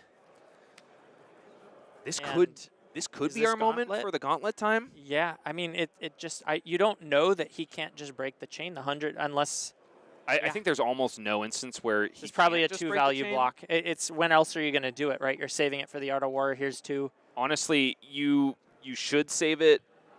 Tyler might not know that Block Chi like card is in so Fuzzy's 1 hand, and but then if he get did, he would probably want to wait for the Tiger because we know Fuzzy's got that Chase the Tail. Uh-huh. 2. If, well, I guess it's kind of irrelevant because Yeah. he doesn't have the second Tiger, so he can just close the chain after the first. Yeah, it's unfortunately the Stonewall Gauntlet is very difficult to use, and you sort of have to have the premonition of what the Zen is going to do. When all you see is 100 wins, it's like, how many more of these is he going to play in a row? If it's 5, you're like, great. But if that's it, then But here's the punish. So Fuzzy finds the last copy of Tiger Swipe. If Tyler had waited for a Tiger, he could have blocked the Tiger. Fuzzy has to send Tiger Swipe right after the Tiger in order to get the buff value. So it would have blocked a little bit more, but we're probably at this point not quibbling over 1 life. This well, this turn by Fuzzy is sure. looking pretty insane. Yeah. We'll go to Close Chain. Sure. Yeah, if Tyler survives this, I'll be shocked. But we will have to wait and see how it plays out. Fuzzy showing that he has faced off against that Stonewall Gauntlet before, closes the chain manually before continuing the rest of his turn, I will turning off the debuff play effect Crouching of Stonewall Tiger Gauntlet. For 3, this is Shuko. Yeah. 3 can't be prevented. 3 can't be prevented. Yeah, strong. Tyler's still got a fair bit of block value in his hand. I believe 1 more 3 block. Or no blocks. Take 3. Tyler says no blocks, goes Yeah. down to 1, which is Okay, super Levels scary. of Enlightenment. Thinking about Luckily, the on hits, and this is, if this is a 7 breakpoint, then Turn up. Bonus Tyler's- 3, go again. lights out. dead. You have 3 in hand. Oh, he has 3. Excuse me. I thought he had 2. Right, but he has to There throw again. his entire hand in front Oh of yeah, it, I and mean then he's it's over. Yeah, 4, 5, 6, 7. yeah. That's so much damage for a go again card, and yeah, Because I'm not doing it right. The sun has set. This is Tyler definitely Horspool's good dream probably. Yeah. of Or outlasting the Zen. My plan was to block this and then hopefully blank whatever your last strike Fuzzy was. Delp showcasing just how scary it is You to sit can. across You can blank the it. table from Tyler Horspool, Well, though. so Even I kinda- even when you're in the most favorable matchup, absolutely. like he's a guy that can pull the game out of absolutely nowhere. Yeah, Which is like- yeah. Tyler Horspool playing it very well. You know, one of his worst matchups per his take on his deck, and he played it great. Yeah, Sad to see him fall down, but we always have the submarine. absolutely. Hoping to see Tyler up in the top standings as we move on from this game. Yeah, and there's out of the players that can submarine, Jonah Overholt's one of them. We saw him lose round 1. Tyler Horspool's another one that Yeah, can totally submarine up there. we also expect Fuzzy Delp to perform incredibly well. And as far as ninja players go, Fuzzy Delp, I remember before there was a Zen, he was a Katsu player, just such a talented ninja player, really understands how to piece these combos together. If you know anything about playing ninja, as much as we're getting this kind of chatter about, oh, Zen is so strong, Zen is the most overpowered deck, not saying he's not, but I am saying that the difference between a talented pilot and someone that isn't so talented still makes a world of a difference. So Fuzzy Delp is going to be one of the scariest people to sit in front of today on Zen, and we saw it here, just absolutely piloting that efficiently and closing the game out. Fuzzy Delp, an amazing ninja enjoyer, also apparently a Dr. Pepper enjoyer. Oh, seems that's that the is his correct ultimate choice. guilty pleasure. Yeah. There's a correct choice for sodas? soda choice, and it is Dr. Pepper. Oh, fascinating. Yeah. Well, is it a correct choice to draft 2 Justinix in a limited AGE Open and then lose in your pod? The correct choice is to draft 2 and then win. Ah, okay. Well, Fuzzy Delp says He missed the mark by a little bit on that Fuzzy one. Delp says he'll try harder Yeah. next time. Well done. Yeah. See, he's a ninja player. I don't know what he's thinking going over to Assassin. Indeed. Fuzzy Delp looking dapper as always in his player profile. Let's take a look at Wild Tyler. Well, we've known him as Wild Tyler Horspool. Oh yeah, no cosplay today. Which is Take odd. it a little more seriously. I think we were expecting it. Yeah. So this is Tyler Wicked Horspool this weekend. Looking fine as always. Favorite moment from playing on the AGE Open circuit is dressing up for most of the season and playing the villain. He, for those of you that haven't caught our, who didn't catch our previous season on the AGE Open circuit, Tyler was always the villain. He loves to play the foil. If he were in WWE, he would be the heel. This just in, Tyler will actually be dressing up for our AGE tomorrow. So saving that cosplay for the Arcane games and events, taking the Battle Hardened a little bit more straight and narrow. Absolutely. And Tyler Horspool, what a quality card player. And he says the way to do it correctly is to be able to invent new lines of play and open playing certain heroes and decks that are on the fringe. And he's trying to do that with the Reality Refractor. We touched on that today. He's one of the more creative deck builders in the scene, and I really respect the way that he puts these decks together. So looking forward to seeing where he goes for the tournament, the rest of the players, and great game. Indeed. I would like to mention real quick, Michael, you've got a little bit of contesting about your statement of Dr. Pepper in the chat. It seems like there's some Cherry Coke enjoyers. I don't see that. Okay, folks, he's blind to anything but Dr. Pepper, so don't even try. Michael is digging his heels in deep. I'm sorry, I'm the one with the microphone. I don't know what to tell you. And we are here in Battle Hardened San Diego. Just after this, we're going to take a 10-minute break, and then we'll be back with more high-octane flesh and blood action. Don't go anywhere.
Welcome back, everybody. I'm joined here with Sam O'Byrne.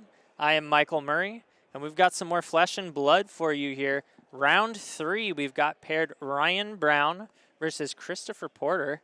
Tell me about this matchup, Sam. It's a tried and true matchup for the ages. Everybody expects it at table 1. You're going to have, of course, your Kano. You're going to have, of course, your Phi. It's pretty standard. We talk about it all the time. I don't really think there's much to talk about. Yeah, everybody knows that those are the top 2. Everybody knows, world champion of world year, champion Phi deck. So what other ninja could it be? What other ninja could it be? It's At definitely table always 1. going to be Phi. It's, there's a lot of wizard support coming out in the near future, so you have to imagine Kano's be good. So, I mean, we don't even really have to watch the match. Probably just imagine. We know how this is going to go. One of them's going to win. One of them's going to win. It doesn't really, not that exciting. But no, in all seriousness, we do have a Phi at the top table coupled with our Kanos that are just, third most represented deck here at the San Diego Battle, Hardened. So let's go ahead and check out our Kano player here. This is going to be Ryan Brown. Let's go ahead and jump into his player profile here. This is a guy who has been on our AGE circuit for many a moon. The dude is always here slinging spells, getting ready to come through and cast that blazing Aether to finish the game. Let's look at the one thing he thinks that everyone should try at least once. He thinks everyone should fall in love and have a solid sandwich, and I'm realizing in those 2 answers that we need to be friends, me and this guy. Yeah. I mean, like both of those answers. We do have sandwiches right in the back. Yeah, he's ultimate guilty pleasure is a solid sandwich. Like, dude, that's what when people are like, what's your favorite food? I say a well-made sandwich. That is my answer to this question. So it sounds like Ryan and I got a lot to talk about. Good guy. You know? You friends with Ryan? You like play? We were just, I mean, come on. I like Kano, so anyone playing Kano, we're always chatting between matches. 100%. Well, lucky for you and lucky for everyone at home, we're going to get to see Ryan going to go ahead and pilot that Kano deck to the best of his ability versus Chris on Phi. This matchup in particular, Phi, not necessarily running a lot of blues, right? You see sometimes an aggressive deck like Dash, it can kind of go either way. The Dash deck able to run ABs pretty easily, also able to have a bunch of blues in those throttles and in those 0 to 60s, all that blue base that they utilize so well. Phi, it's a little more red line, but can go absolutely crazy and maybe just blow that Kano up. You know what this matchup reminds me of? A Western pistol duel. Ooh. And it's just the first one to draw and fire is going to take it. Incredible. Well, I think it is time to go ahead and look down into our match here. It's going to be Ryan Brown on Kano, the Drakai of Aether, versus Christopher Porter on Phi, Rising Rebellion. You can see a little hint of that Edge of Autumn, I believe, playmat sticking out for Chris Porter here. Knowing, you got to imagine this guy's been playing for a while, been playing the Ninja class for some time with that type of playmat. This is a hero we have not seen in true prominence since really the Uprising OG Worlds meta. Even though it did win the World Championship this year, it has never been considered the best deck, not even in that format, not in the formats. That was a sleeper, and he managed to swing through and just take it right from out from under our noses. One thing I also just love looking at this screen here, the fiery, flaming background. Both of these 2 heroes, no slouch when it comes to that heat, bringing the heat, getting ready for a very aggressive matchup. Ooh, look at that. We can see the equipment presented. Vest of the First Fist, as well as the Mask of the Pounding Links. A couple on-hit triggers down there, and only AB1 for the Kano. Sometimes you see them with the Harmonized Kadachi and the Arcane Lantern here. We're just going to be with the Searing Emberblade, looking for that 3 power and the go again. So strong. Standard equipment from Ryan. The Spellfire Cloak seeming to point to the aggressive matchup that these 2 players find themselves in. And, of course, the Phoenix Flame in the graveyard as well. Basically just the... final piece of equipment. Looks like we are going to go ahead and we got to see the beautiful It map. blended in so well, I almost didn't notice it. Yes. But a little bit of a cleaner layout for us here with the Arcane Games and Events mat, giving us a very nice visual background. Not too busy. So looking ahead into the matchup as we're about to get into it, the Phi going to need to go fast and furious, put on a lot of pressure because without the blue base and only AB1, if Ryan is able to go ahead and find some major damage, that could spell some fiery doom for Kano. And here, a red Aether Spindle off the top on the quote-unquote turn 0. That is exactly where you want to be. You're the Kano man. Talk about what we're seeing. Well, I mean, Aether Spindle turn 0 means that he's going to get to look at least some of the top cards of his deck and choose what order to put them in. which is exactly what you want to be doing as Kano. So important to put together. Oh, and did you see that one? That's a wildfire he's looking at. Right off the top. Yeah, it looks like AB2 actually for Is that Chris. 2 wildfires that he's looking at? Oh, my goodness. Might be So 1 EA, 1 regular. Might be going to the bottom. He would like to put that in Arsenal, unless he's thinking of just sending it here. And exactly, 1 goes to the bottom, and he's going to draw that second one up and get ready to prepare the combo. Wow. And he plays a potion. Pretty strong start here for Kano. You want to be able to establish some damage, and you want to be able to establish some of those potions that help you if your hand and life total is under pressure. And the Potion of Deja Vu, my favorite card in the Kano deck, just allowing for such interesting plays, utilizing the pitch stack and the pitch zone specifically in a way that is completely unique to the heroes that play that item. But now all eyes are on Phi here. Let's see how much pressure he's able to put on, how much damage he's able to threaten. Only have 4 cards. Often Phi is at its most dangerous with 5-card hand with something like an Art of War.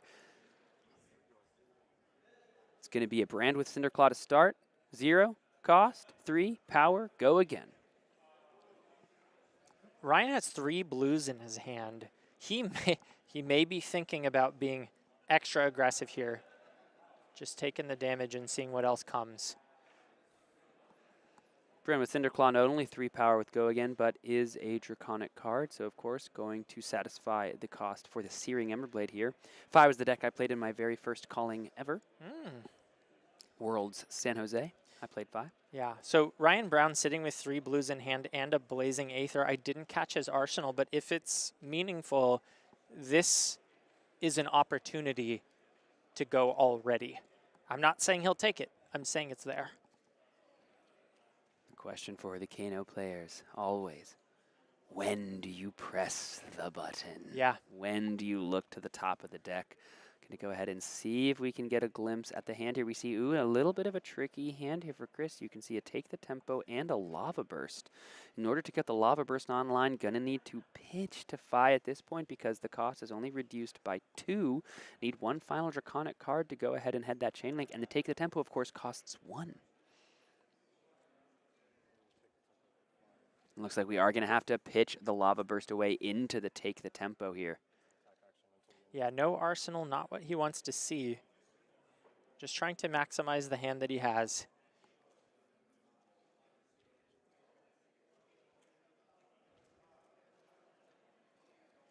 Is Ryan Brown thinking about no blocks once again? And he goes, pulls the trigger. Aether Flare Blue is a very big hit here. This is one of the combo pieces. If it goes in between a Wildfire, will multiply that damage onto the final card that he casts.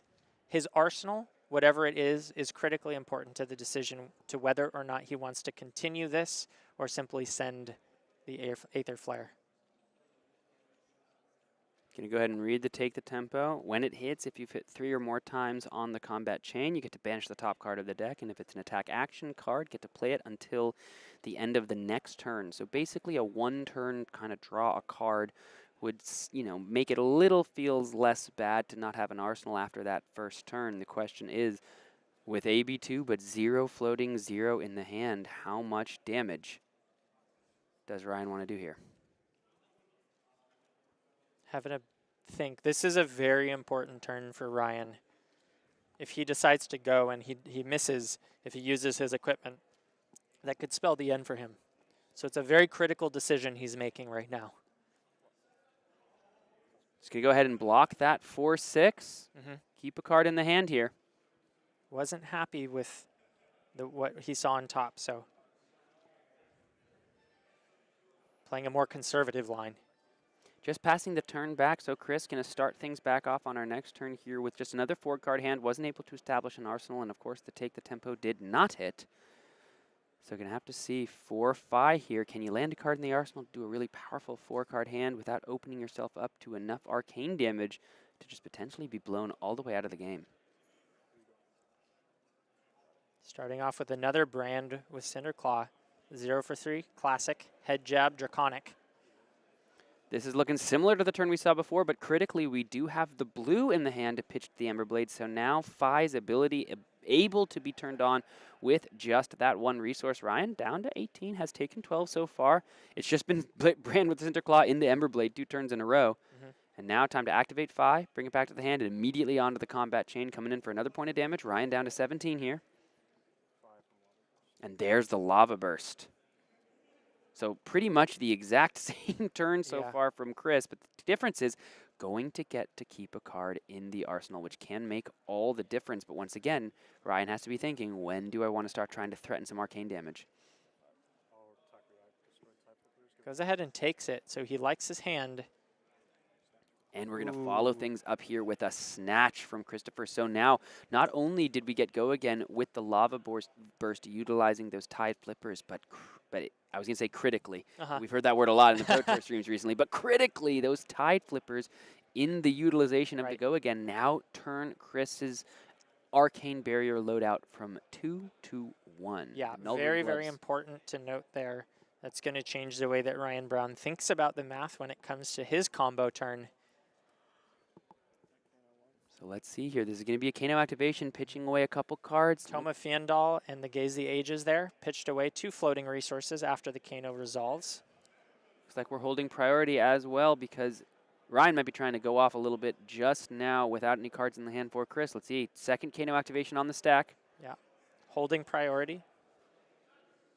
Thinking about using the mask, and there it is. The Ragamuffin's hat. Let's see if we can take Didn't catch that. look, and he's just going to put it on top. Well, I'm sure we'll see it in a second. It was a blue. Go down to 1 floating, and it's going to be a Wildfire off the top, banished. That is now able to be played. Still have the 1 Kano activation floating.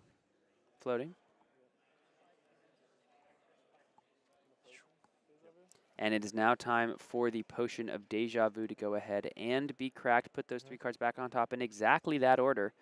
Still have the 1 Kano activation floating. Now we can pitch away another blue to play the Toma Fiendal off the top and go ahead and utilize that final Kano, but draw 2 cards here if we want to let that Toma Fiendal resolve.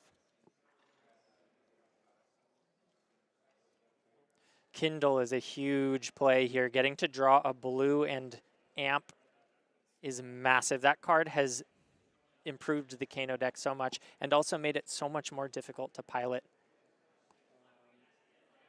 Yeah, every point of damage that Aether Wildfire does an additional, almost multiplicative amount, right? You go from almost 35 to 40. Is that just initial kind of what, the Wildfire into Lesson into Blazing, right? That's the thing you have to think about. Ryan Brown currently digging for his finisher. He has his combo starter in the Aether Wildfire. Needs to find a Blazing Aether to close it out. Let that other Kano resolve here. It's going to be the Lesson in Lava. I don't know if he set that up. Yeah, I'm not sure either, but it is going to go ahead and be ripped right off the top here. Huh.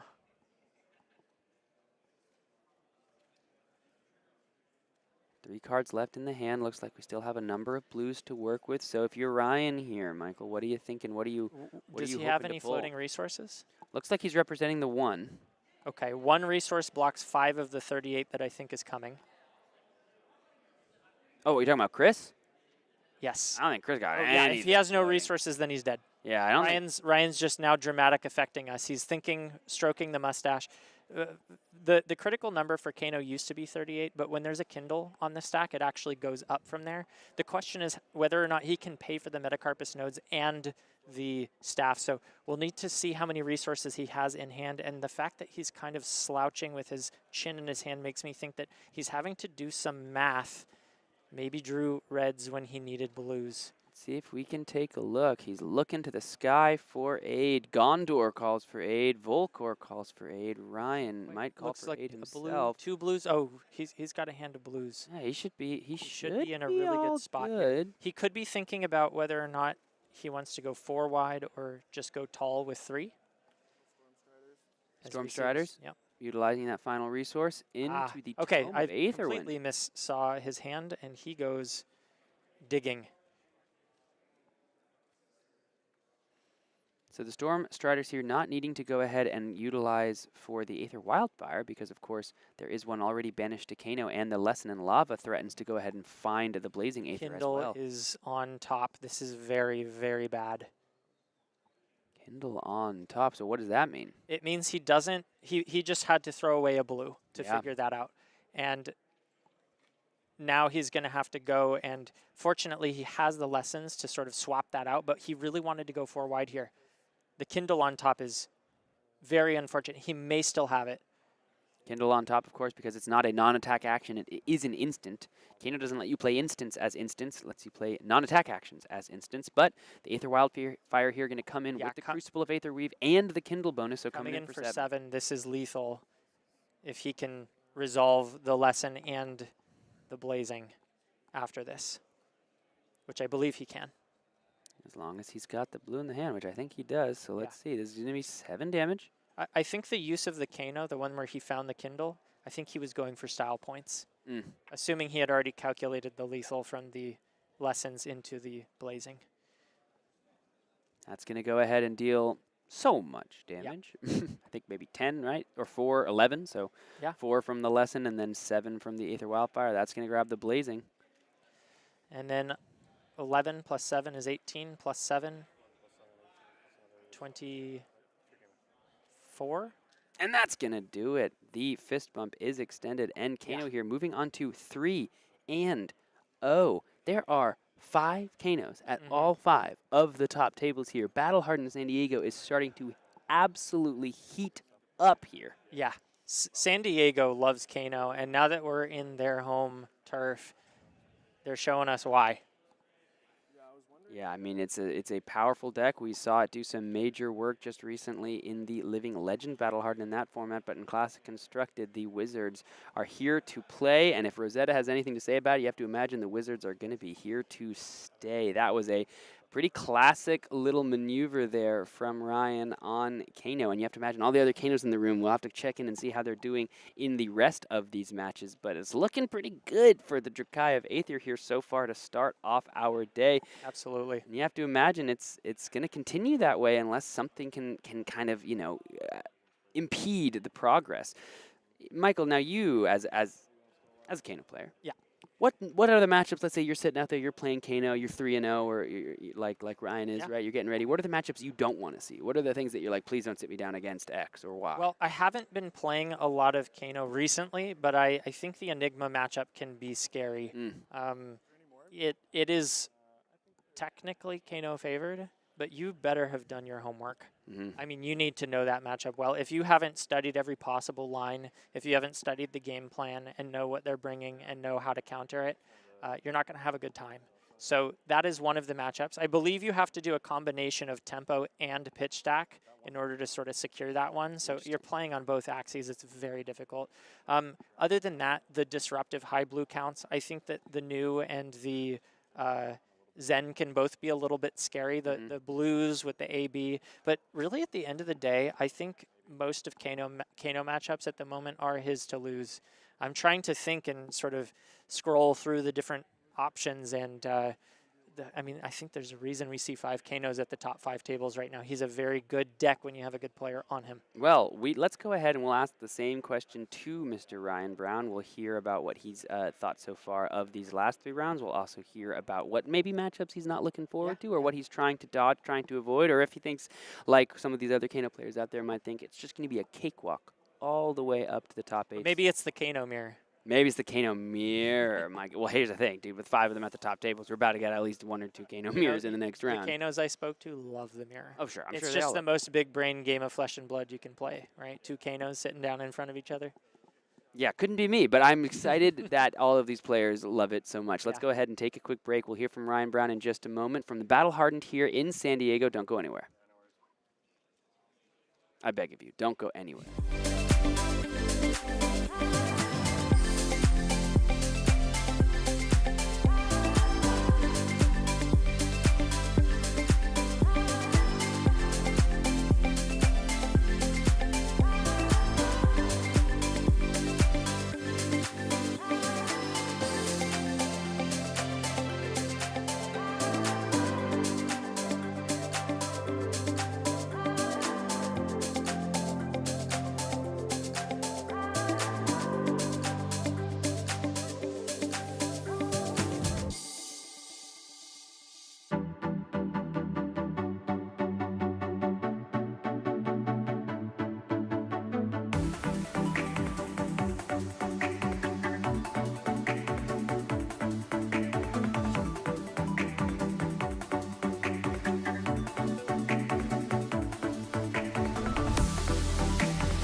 Welcome back, everybody. We're joined here with Ryan Brown, winner of round 3 at the streamed table.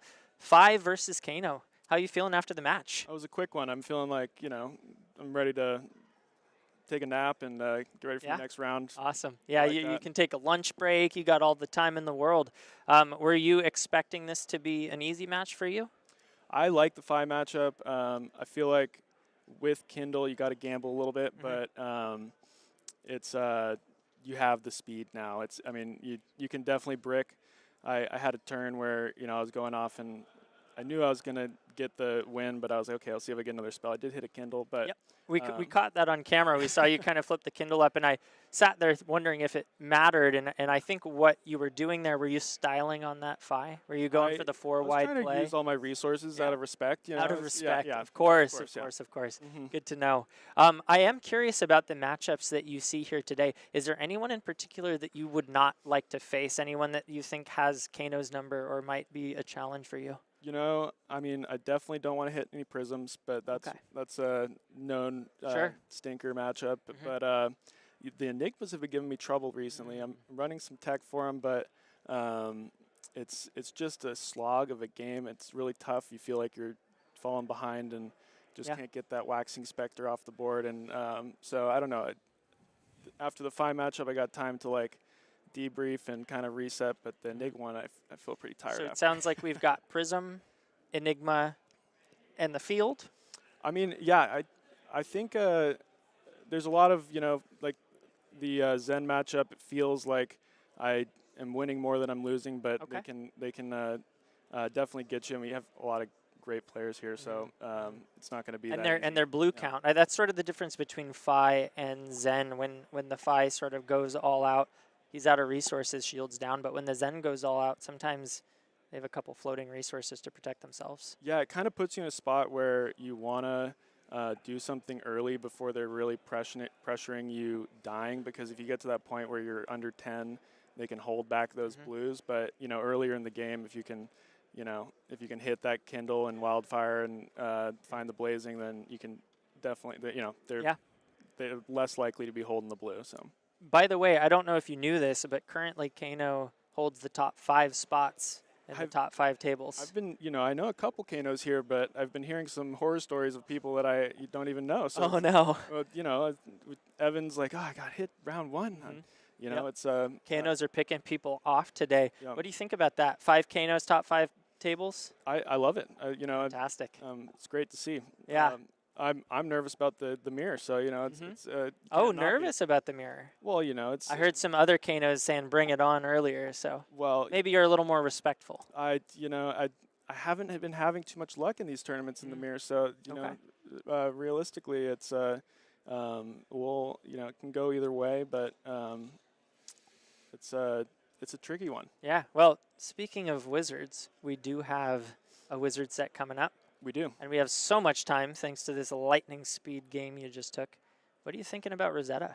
I'm thinking that people are going to need to keep packing that AB and Spell Void. It's here today, but we've got top 5 spots. I think there's so much we don't know yet. And it's true. I'm really hoping that with what we're seeing from Acilio, it just looks like this guy, he can't block. He's got all the instants. There's really only one way to go, and I'm kind of excited about that. So it sounds like you might be prioritizing Acilio. Of course, we have so many cards to see. We don't really know yet, but moving forward, we're going to have 3 wizards that you can choose from. We're going to have Acilio, we're going to have Verdance, and we're going to have Kano. Where do you see yourself I'm definitely going to be sampling all 3. Okay. But I'm excited about the new Acilio specialization. Cool I like drawing cards. Yeah. And just sounds like stuff I'm going to want to do is, awesome. With the lightning spells, we've been wanting a lightning wizard for so long. But, Verdance, on the other hand, right now you look at just what she has, and it's like the bones are there for a solid value deck, and if she can get those cards in her banish zone, I think it's going to be really scary late game. So the Channel Millennium Tree. I've seen some people talking about using the Staff of Aether something. Oh, I forgot the name. Oh yeah. And you know, we don't know yet exactly how this deck is going to shake down. Again, we have so many spoilers left unspoiled so far, but the prospect of amp 3, amp 6 onto a staff coming in for 7, and then your next spell gets +7, maybe it's a Fork to Lightning +14.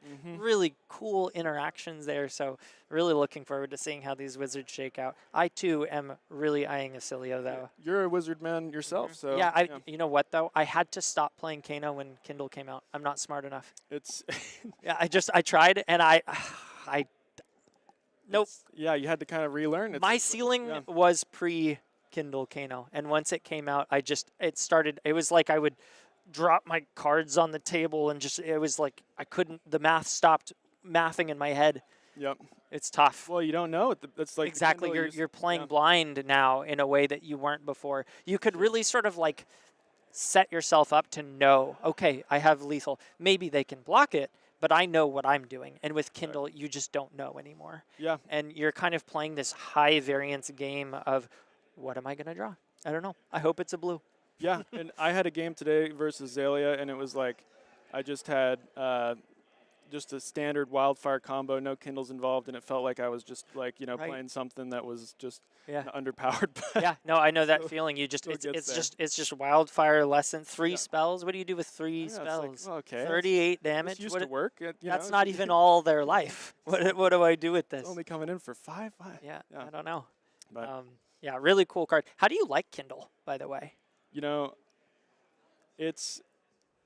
It's fun for that reason. Like, it makes the games more exciting. I don't like that I'm running these bricks in my deck. So scary. It feels bad when you lose, but you just got to take that with the game. More variance, higher ceiling. For sure. That's what it's been. Absolutely. I mean, it sounds like the Kanos are running hot today, so maybe everyone's figured it out. Awesome. I mean, I feel like it's got to be the San Diego energy. The San Diego heat, the Kanos, the fire, the flames. Yeah, absolutely. Eugene is a man of the... Oh, yeah, Eugene is such a fantastic Kano player. Yep. Awesome.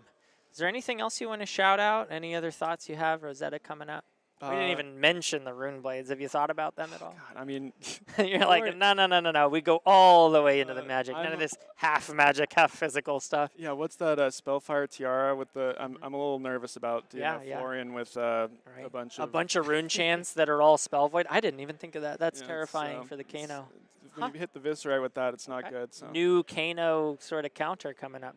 Are you thinking about Kano still? Are you thinking about maybe like what kind of cards he's going to get and whether maybe you just are the Kano stan? I'm kind of looking for some spice. So awesome. I might come back to it because I love the deck, but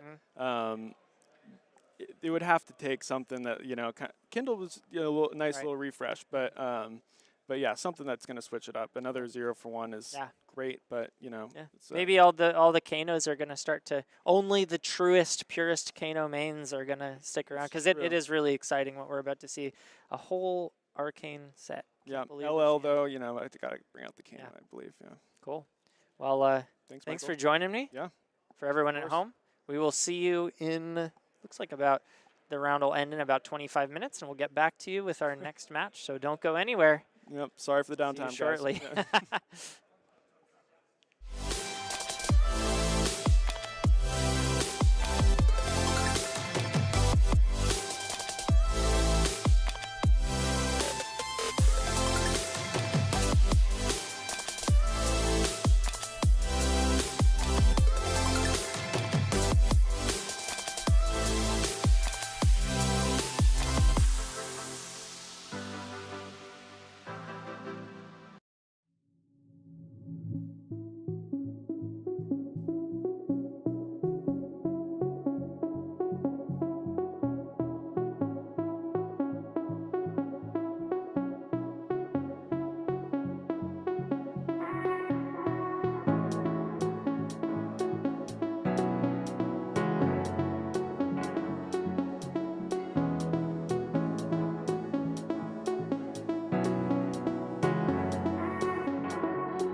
Ladies and gentlemen, welcome back to Battle Hardened San Diego. My name is Bryce Platts. I'm here with Michael Murray, Swinger of Hammers, for another high-octane Flesh and Blood match. We've got a special one here for all of you from the local scene.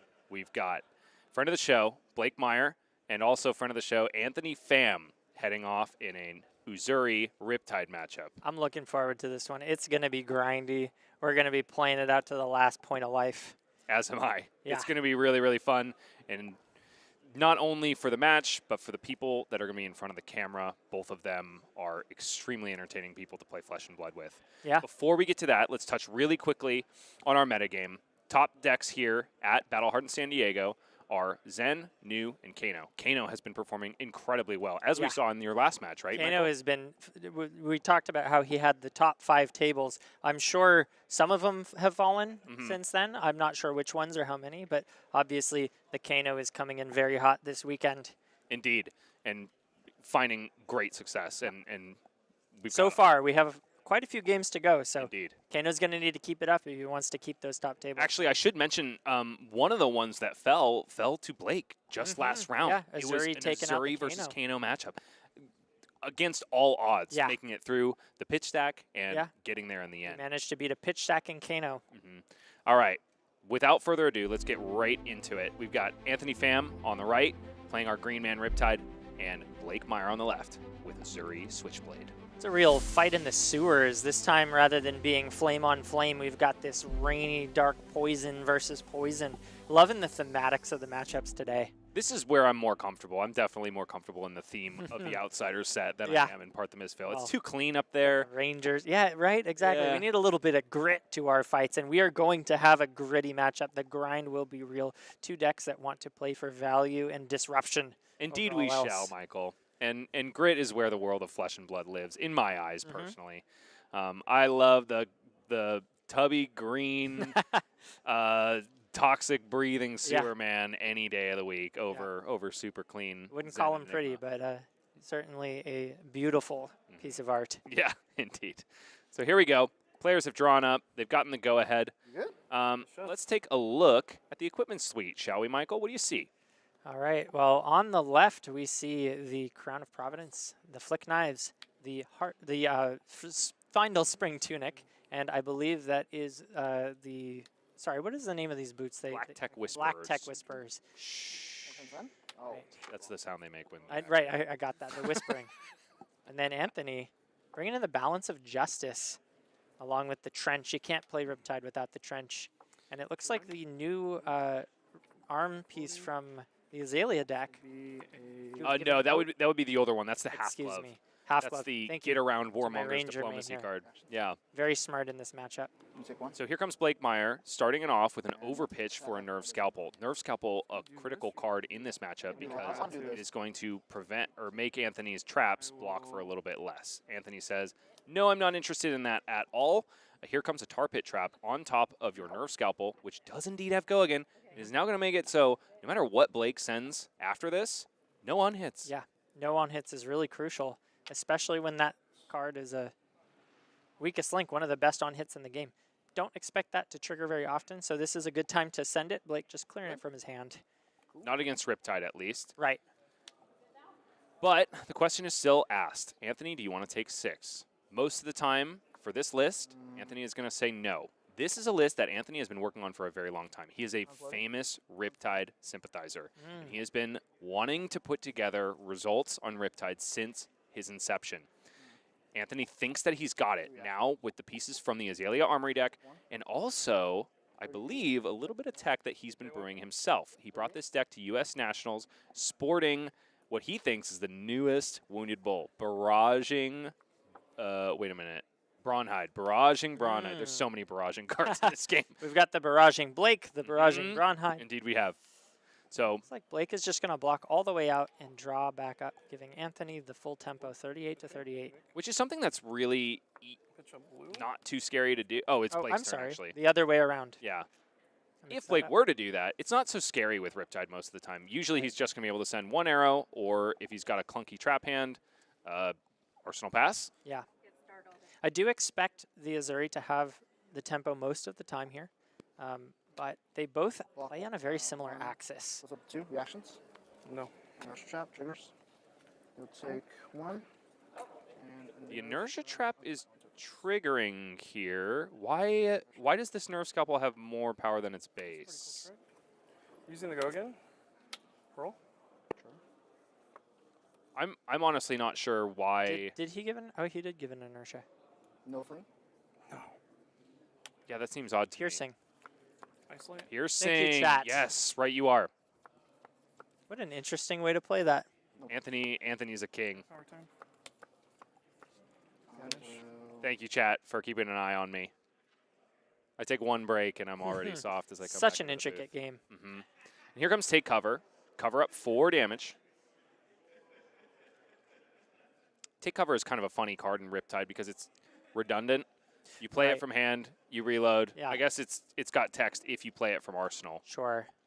Unfortunately, Anthony is already throwing one of his most useful traps into the bin. That's Buzzsaw Trap. And that's going to be huge against these assassins or any deck that tries to push power.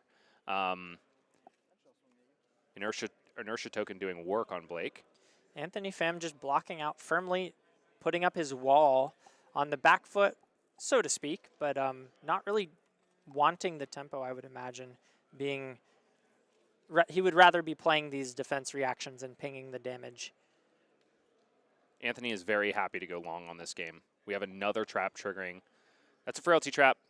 This one's a big one because it's going to say, your daggers come in for 0. Blake takes a moment to take stock of his life before proceeding. Now, one of the things about this matchup that I don't know well enough to really comment on, but Riptide doesn't have a weapon. And if your goal is to fatigue, it's really helpful to have a weapon.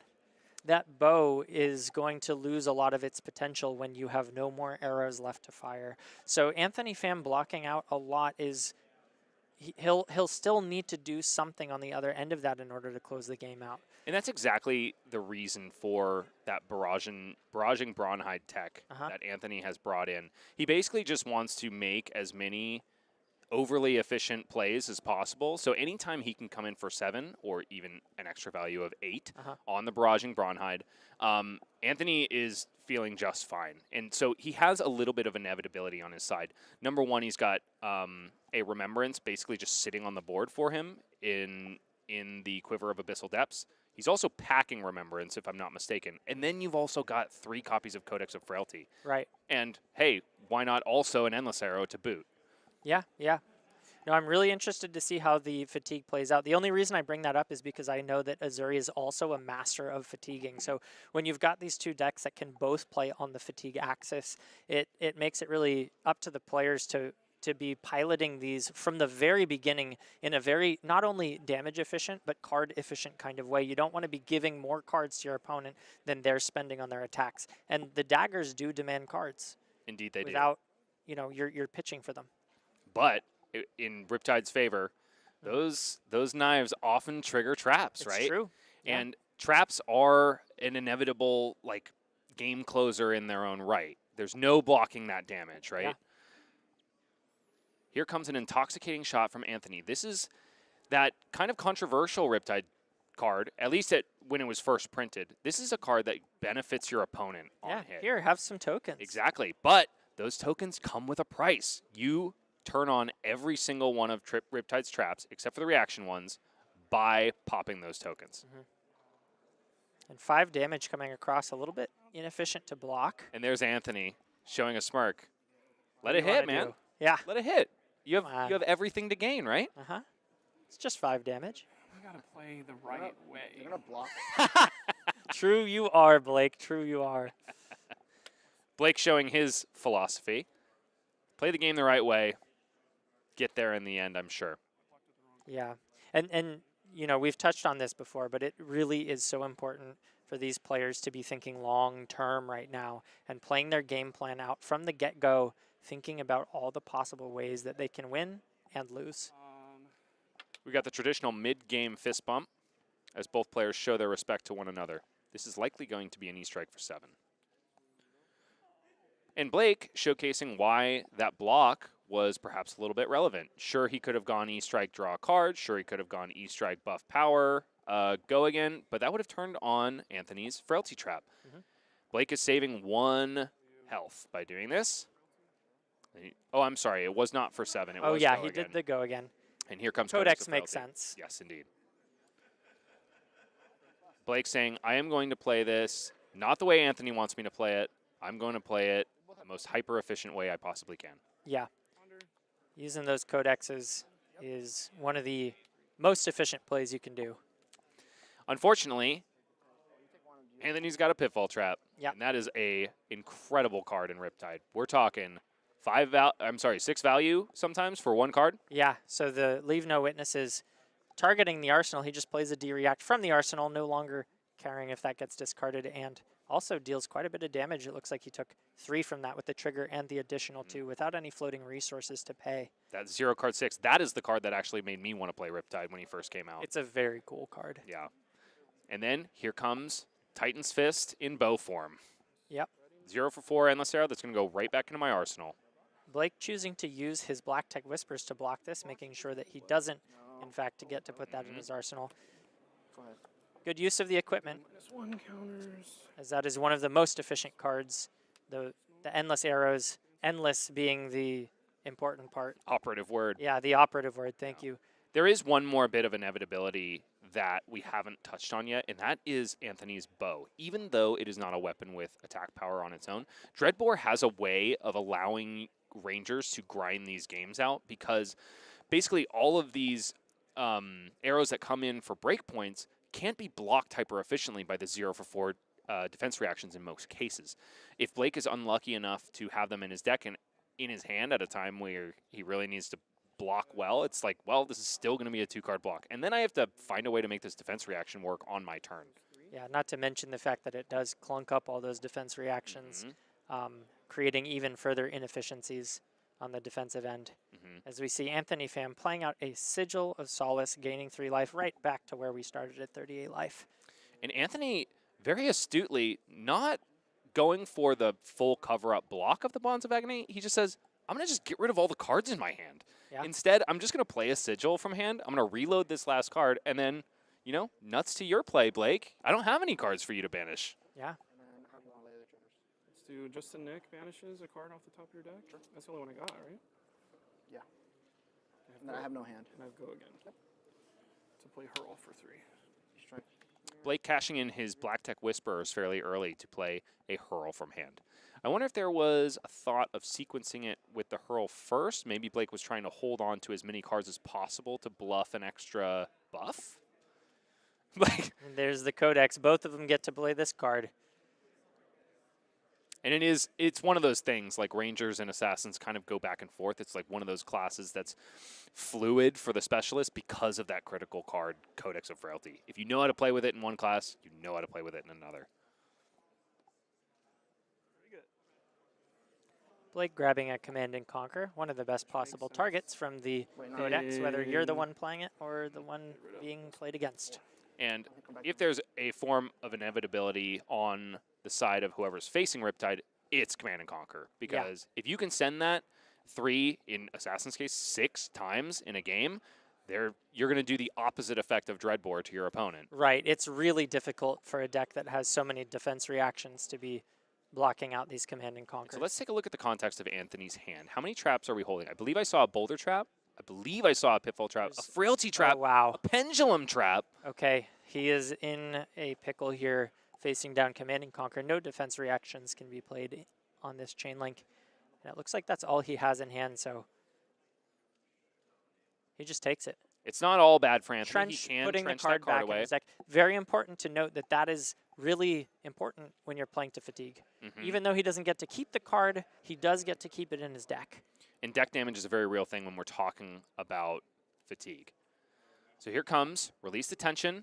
Oh, this is a great combo. Release the Tension, reload, Battering Bolt, send Battering Bolt. Yeah. Battering Bolt says, if this connects, I will take all of the reaction cards out of your hand, and you will take 1 life for every single one that I find. If they're defense reactions, they can't be played from Arsenal because of Release the Tension. They can't be played from hand because of Dreadbore. This is one of these combos that maybe is not like the linchpin in Assassin. However, if he was facing off with a Guardian or something like that, like you're sniping unmovables, sink belows, right and left. Like, this is how Riptide gets there. Yeah, and Blake just decides to go ahead and respect that, giving up all of his attack reactions and the E-strike to block it out. And finding his last Codex of Frailty, if I'm not mistaken. I think this might be his second. Anthony played the one from earlier. Right. And that's how he got the Command and Conquer. Yep. Unfortunately, Blake only has his Tunic counter, so he's not going to be able to find a Command and Conquer on this chain. It will be Leave No Witnesses one more time, which Anthony can cover up very easily with a trap. And there it is, Frailty Trap. Won't trigger on this, but still no Leave No Witnesses on hit. Let's see what Anthony's got. Yeah, Anthony's taken some tempo in exchange for life here, down to 24, but keeping cards, sending more offense now. And Anthony's saying, here comes Weakest Link.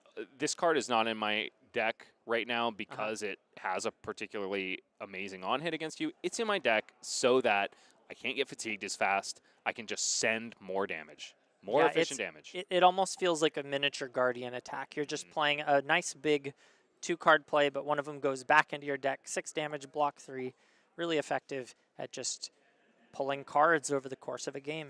And these are the moments that if you are running those defense reactions, on Blake's side of things, you kind of want to play them out against all of your opponent's non-arrow attacks because obviously Weakest Link is not affected by the static text on Dreadbore.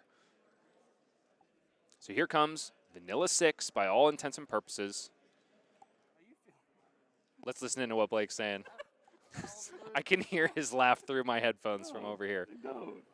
Oh my god. Cards in your deck that don't block. Yeah, What you what got the in there? heck, man? Even looking for scrap blocks. Anthony has been playing this deck all day and going to time pretty much every round, and the fatigue is starting to show. Might have to get him a coffee in between rounds, or maybe an adrenaline shot. Yeah, he's got his water, staying hydrated. Very, very important when you've got a long day of Flesh and Blood to stay hydrated.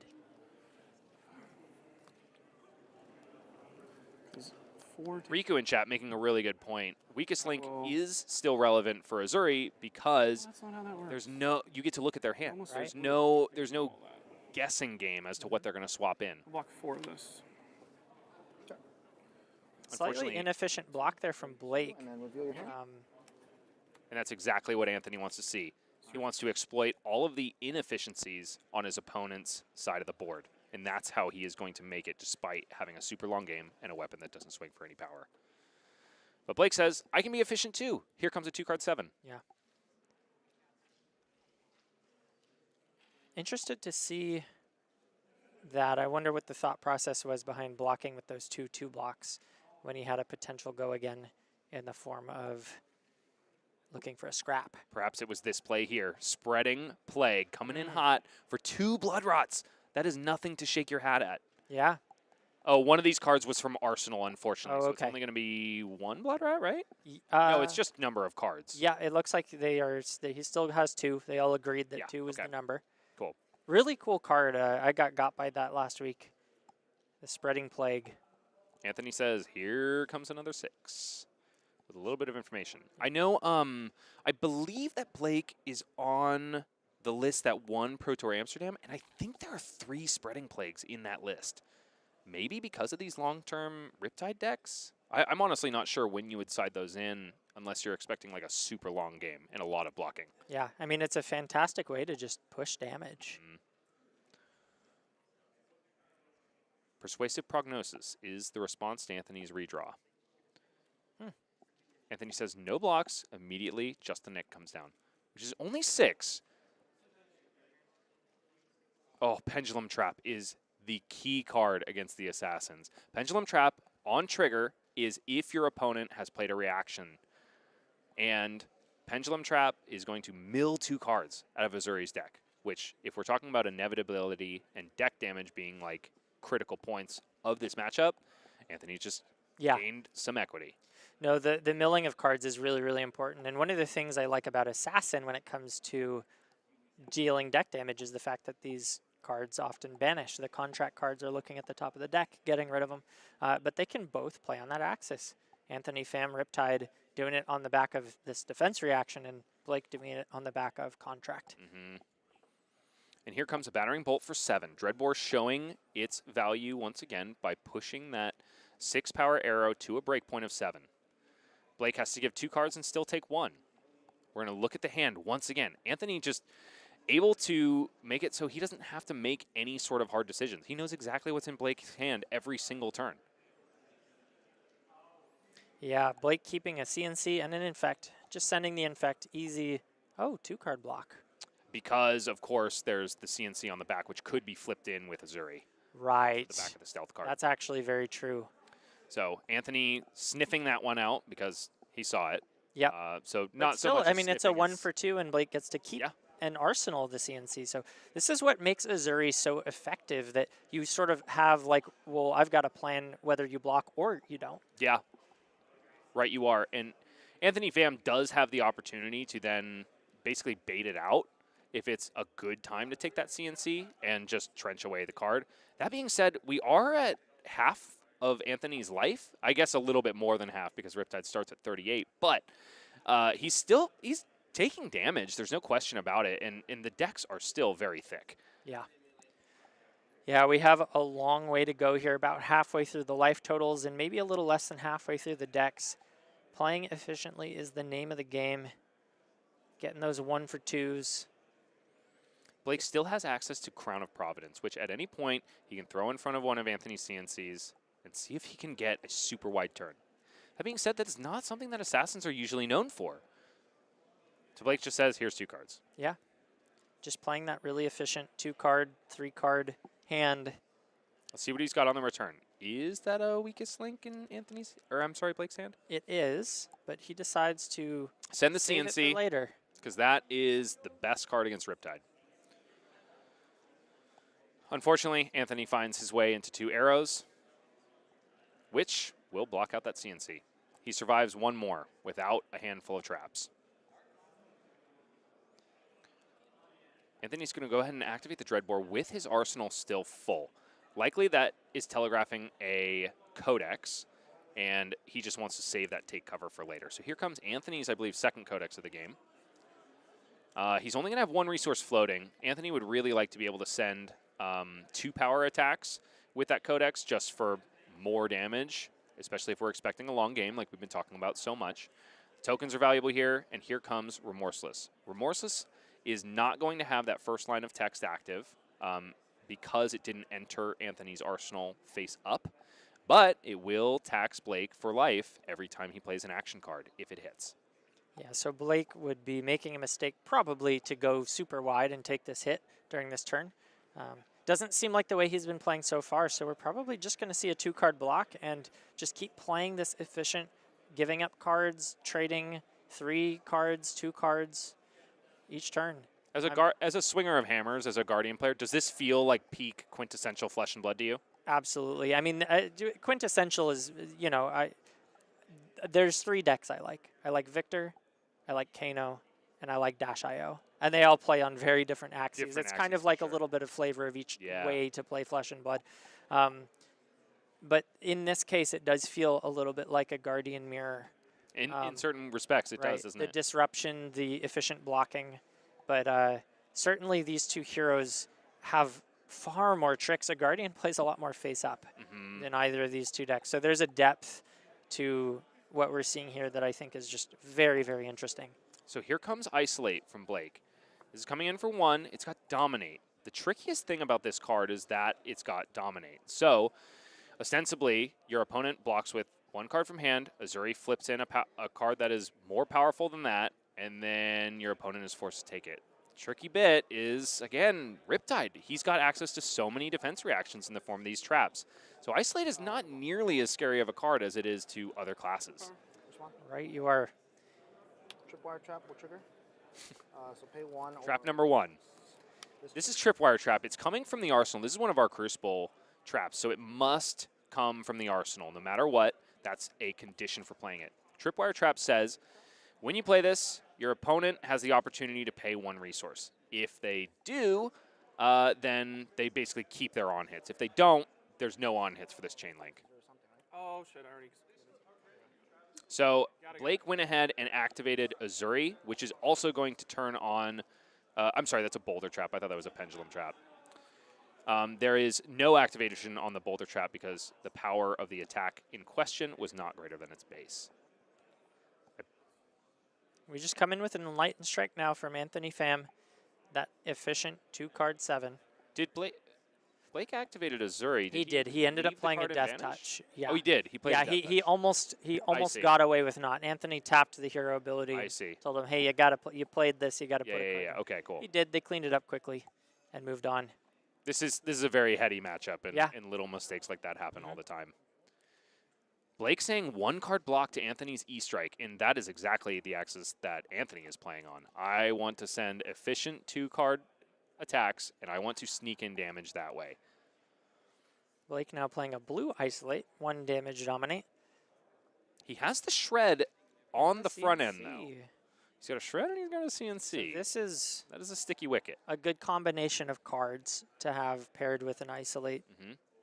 If Anthony sniffs it out, however, he can donate defense reactions on the Isolate before it is revealed And he that says CNC no is in fact the blocks. card. So here comes the reactions. And Anthony potentially sniffing it out. He would need a defense react in Arsenal right now in order to circumvent this.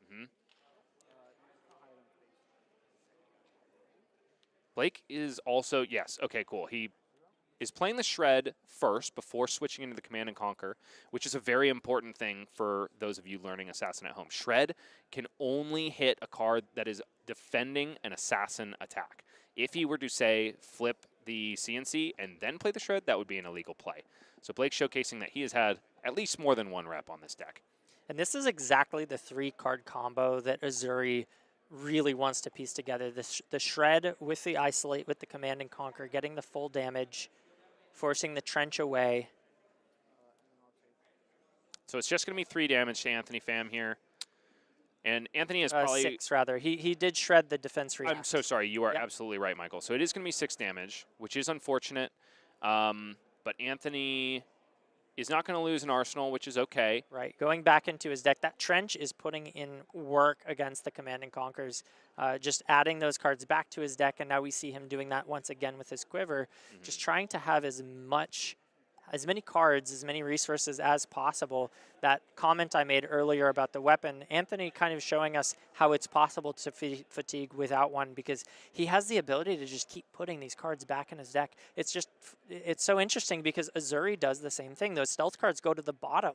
So they're both recycling the cards back into their deck. They're playing this very, looping all their power back into the deck. So grindy is the name of the game. Being efficient is the name of the game, and recurring cards, so important. There's another point to make about this activation of the quiver. This makes it so that Anthony doesn't really have to remember his second cycle. This means that he kind of just gets to obviously reshuffle everything, but he doesn't have to play on this other axis of remembering pitch stack all the way through, which is good, because a lot of these times where you're getting hit by CNCs with Riptide, you're forced to trench things away that you might not otherwise want to pitch stack. We see Blake playing a Bonds of Agony with 4 cards in hand. This is one of those plays, a little bit scarier when New does it, but you never know what's coming when the Bonds comes down. Is this just kind of a stealth into Uzuri? Or is this 3 reactions into losing the most important card in the matchup? And you really don't know. And one of the other things that's so amazing about this Uzuri deck is Blake has the opportunity to activate Uzuri and just choose a card that he doesn't even want to swap in. So that's one way that you can kind of get those 3 attack reactions to pump the bonds and give it the on-hit effect. Very interesting line you just mentioned there. So Blake has currently activated 2. We've got the Shred, we've got the Uzuri activation. Blake is showing us that he is indeed going to swap in the card. It's a Shakedown, Uzuri's namesake. We have so far just a Tar Pit trap devoted to the defense. We found another one, another trap that is, in the form of Inertia trap, neither of which are going to activate, which means no free damage for Anthony and just an Arsenal pass for Mr. Blake. Yep, spending 2 cards on Blake's for 3 cards on Anthony's, so a slight win, but no on hit. Anthony's probably very happy for the shakedown to shakedown like that. Let's see how it shakes up for Anthony as he sends an intoxicating shot. Asking the question again, you want some free buffs? It's so tempting. Yeah, Blake seems to be really rattled by this card. He keeps feeling like he's being given a gift, but also but also kind of a curse. Anthony perhaps getting in his head by sending this card over and over again. But hey, I mean, it's a blue that is a 0 for 4 ultimately, and when you're going to second, third cycle, that can be a real advantage. Run 4, so. I will say no blocks at this time. Give me 1 second. He wants it. Take 4. He fell for the trap. There you go. Good luck. Let's see if Anthony can now draw the trap. A classic And he blunder. says, yeah, good luck. Uh-huh. Anthony has not yet seen that really pesky expansion slot card, Murky Water. And I feel like that's going to be a pretty critical card in this match. I feel like he would have fetched it off a Codex already if he had the opportunity. Just so powerful in recycling those traps. Yep. 7 go again, weakest link. Of course, all the traps, other than the reactions, are turned on from this, but it's so tempting to just rip that efficient 7 damage. It's got a break point. Wait a minute, Michael. Weakest link for 7 go. Is this a KO game? I know. We see Anthony laying down his own weakest link. 3 block and taking the 4. And Anthony Not asked, utilizing any traps here. Anthony asked reactions with a bit of a grin on his face, but alas, no traps to be found. Except for the one in hand, but unfortunately it's a pitfall trap. Cannot be played from hand. Must be played from arsenal. So his arsenal is currently in use. Going face forward into this one. Pitch a blue. Blake feeling pretty good that he's got more information. Goes with the nerve scalpel. That's interesting, considering at this point he knows that the only blocks Anthony can do. Okay, well, we're just going to follow it up with the other knife after Using that. all of those resources. And this is the power of the daggers. As the life gets lower, that 1 damage becomes more and more threatening. And since we were talking about inevitability, is there any better inevitability than flick knives? Right. Can't stop that one. Unless you're Enigma or someone else with Ward. Prism? Sure. Okay, we're finally seeing some equipment blocks from Anthony. He goes ahead and blocks 7. Now, Anthony is probably not going to get value on this Balance of Justice besides that 2 block. I believe it's just this his main board helmet. Yeah, a lot of players have decided that the Balance of Justice is just too good, and you also don't have the slots for both that and the Crown of Providence. So you go for the one that you think it helps spike those more difficult matchups in the form of Zen and maybe Kayo.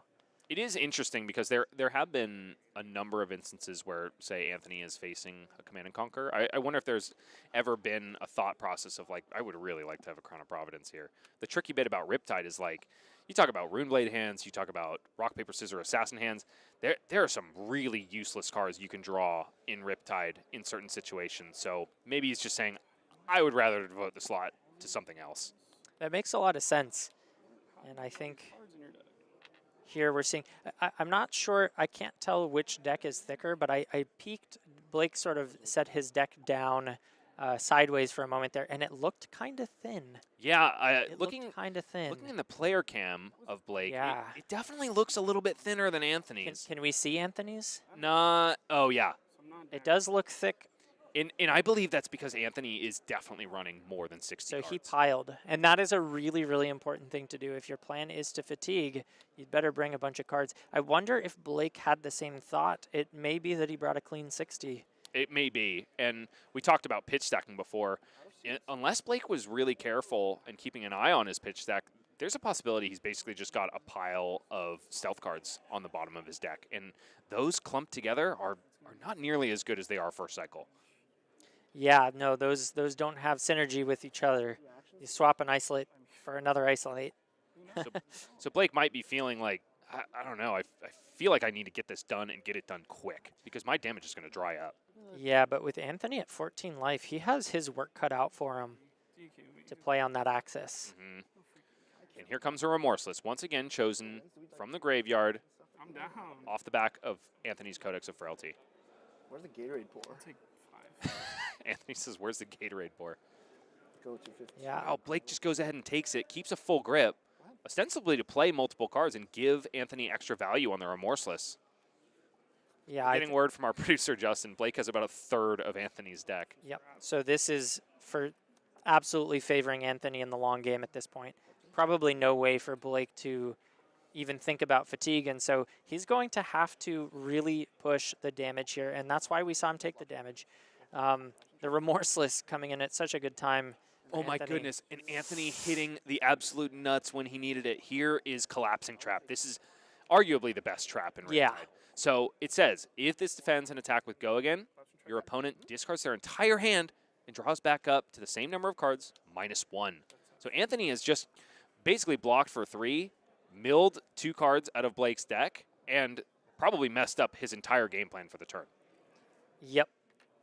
Riptide has a very crushing grip on this game at the moment.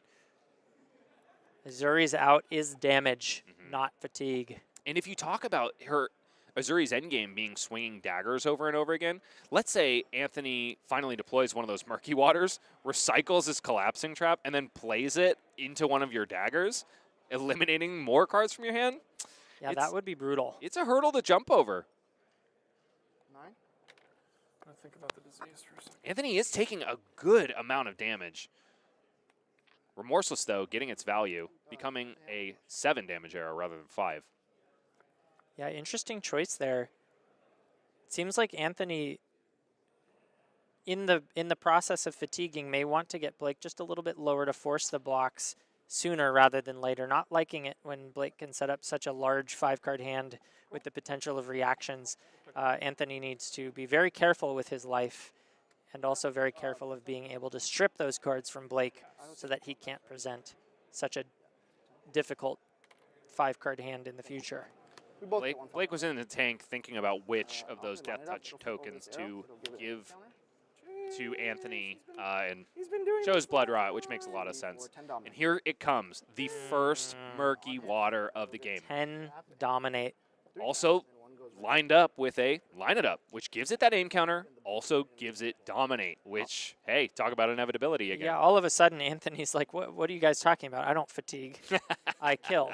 Exactly. Doing his best Azalea cosplay here. 10 Dominate is nothing to scoff at No. when you're sitting at 12 life. Especially when he has his pick of the litter of which traps to recycle back into Absolutely. his use.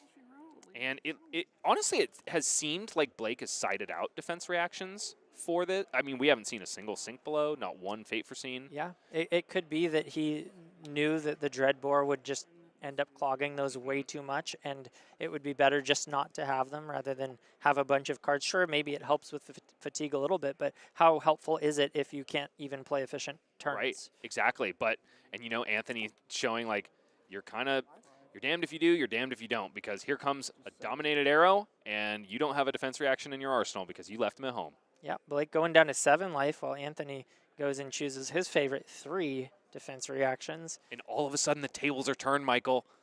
The life totals are flipped on their heads. Yeah. Oh, how the turntables. Absolutely. And Anthony has those 2 win conditions, and both of them are looking in his favor at this point. He could win through life or fatigue. It's his choice. Okay, so Anthony is resolving the on-hit trigger of Murky Water. He's looking through his discard pile to choose 3 traps.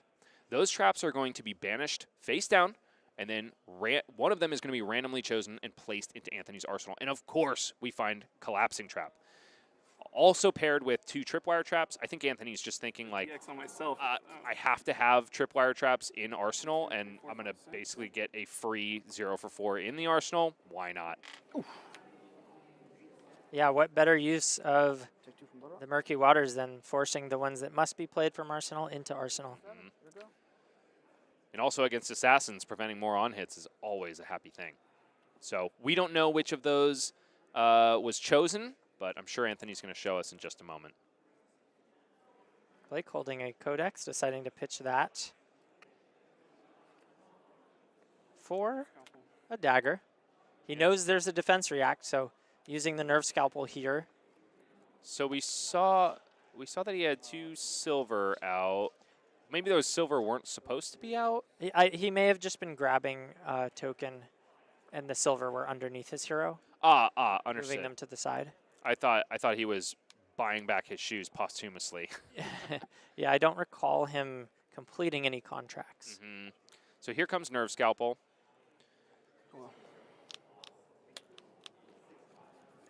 Nerf Scalpel connects, ostensibly because Anthony doesn't have any traps, doesn't really care.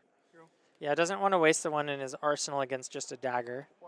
It'll block 3. 3 because this guy. Yep, so here's a pay 3 1 block or on the can't pay tripwire 1. trap. However, Blake has to pay 1 resource if he wants any on-hits to connect on this chain link.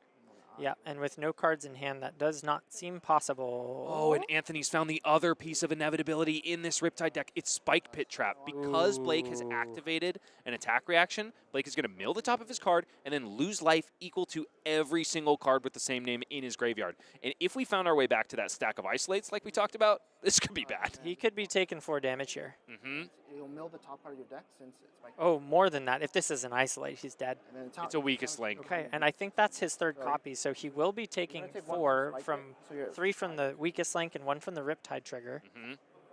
Assuming there is, in fact. So 1 damage, and then how many weakest links are in there? And we're showcasing why Riptide has just There a it is. little bit less life than any other hero Right. because he kind of plays. He's weird. Riptide plays on all axes, right? You can deal that damage during your turn. It's like Yeah. a teeny little Kano poke. It's a cute little Kano Yeah, thing, nothing, right? nothing just to, It's nothing no crazy. Aether but Wildfire, but hey, this is over the course of a legitimate game, I mean, damage. look at that. He just went from 7 to 2 I will react with the final tripwire. and another trap. And now Anthony has resolved 2 tripwire traps. How? Both of those have to come from Arsenal. Well, here's how. He plays 1 from Arsenal, he plays 1 from hand, activates the Riptide passive ability, reloads that other Crucible trap, and then sends it. And we've got a Putting Murky Blake to Water 1. 7. Does it not have It Dominate? does not because it doesn't Okay. have a name counter. I see. But it's still a breakpoint. It's a breakpoint, and it's a breakpoint that matters more than any other breakpoint on hit death. Yep. And that basically says, I am telling you for 3 cards, Blake. Yeah, Blake has to block 3 here. Comes in with the Pervasive Prognosis. Stealth with a meaningful on-hit, even if he doesn't utilize that Uzuri ability. Which does ask the question, Anthony, the Persuasive Prognosis is such a cool card for that reason. It's like, yeah, you can let this go, but 1 damage is pretty prickly when it's going to steal cards from your hand. And for the rest of the game, I don't know if Blake is allowed to play anything with Go Again or anything with base power higher than its base, or maybe even any reactions. He's at 1 life. Yeah. Any trap triggered kills him. 1 card in hand. Now there's 3 axes that Anthony can win on. Attacking, fatigue, Yeah. and trap damage. Yeah. So Riptide really has him exactly where he wants him. Set up all the traps, and all of a sudden you're surrounded. There's nowhere you can go. And this is the point where that Uzuri ability becomes kind of less meaningful because there's nothing to stop Anthony from throwing 2 cards in front of every single stealth attack and still running Blake out of cards. Yeah, absolutely. Anthony's deck is looking healthy, and I can't see it how many, but I wonder if how many turns Blake has left. It can't be more than 3. Mm-hmm. Because Probably less than that. we're gonna see 2 card 7s until the end of time at this point. Yep. Although we haven't seen the Barraging Bronhide, I think it might have finally got cut. Okay. Pretty devastating Okay. because that was, I believe he was calling it Barraging or Brontide or something like that. Oh, for a Brontide. while. I like that. Yeah, it was something like that. So the deck has lost a little bit of its namesake, but obviously still showcasing a really strong performance here. Anthony thinking long and hard about whether he wants to respect this stealth card or not. Wow, Anthony says these are my blocks. Decides Uzuri activation. not to respect it. Could have a trap, but does not. Alas, no. Taking 3, 4 to 1. Lucky he is that Amnesia was the swap in there. Not really a card with an on-hit against Riptide. So this is, well, it's not Command and Conquer because it doesn't have a name, but this is Right. a It's 6-power attack that you can't play defense It's reactions. who knows what it is, but it will bottom your arsenal, which, you know what this is? This is a, it's not Barraging Bronhide, but it's the 2-power one. It's the, I don't know. I don't know either. I don't know those cards. Well, whatever. It doesn't have a name It's a anyway. 2 for 6. It's a vanilla 2 for 6. We're playing draft. Indeed so. And here we have Blake, another Isolate, another Swapping Uzuri, in. and there it is. And we've activated the Pendulum Trap. Yeah.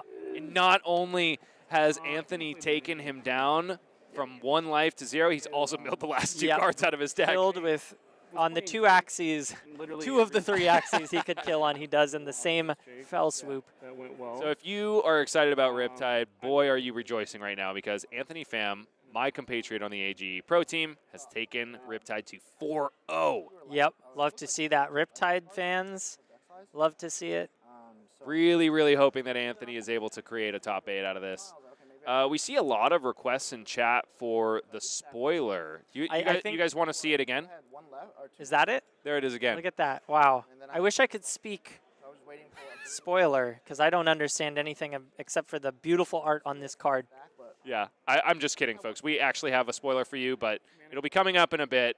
In the meantime, I'm just going to make you stare at this beautiful new printing of Dorinthia Iron Song. Yeah, unfortunately, we're going to hold you all hostage if you want to see that spoiler. You're going to have to wait a little bit. That's right. Tune in, hang out with us. We don't want you going anywhere. But we're going to go somewhere just for a quick moment because Michael hasn't eaten yet. Oh, and he really that's right. needs Thanks to. for the reminder. Yeah, absolutely. Lunch break. I want to make sure you're still filling out that beautiful Hawaiian shirt. Can't let you loosen too many calories. Right. And yeah, we'll be back in just a moment for more Flesh and Blood after this.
Welcome back to round 5 of Battle Hardened San Diego.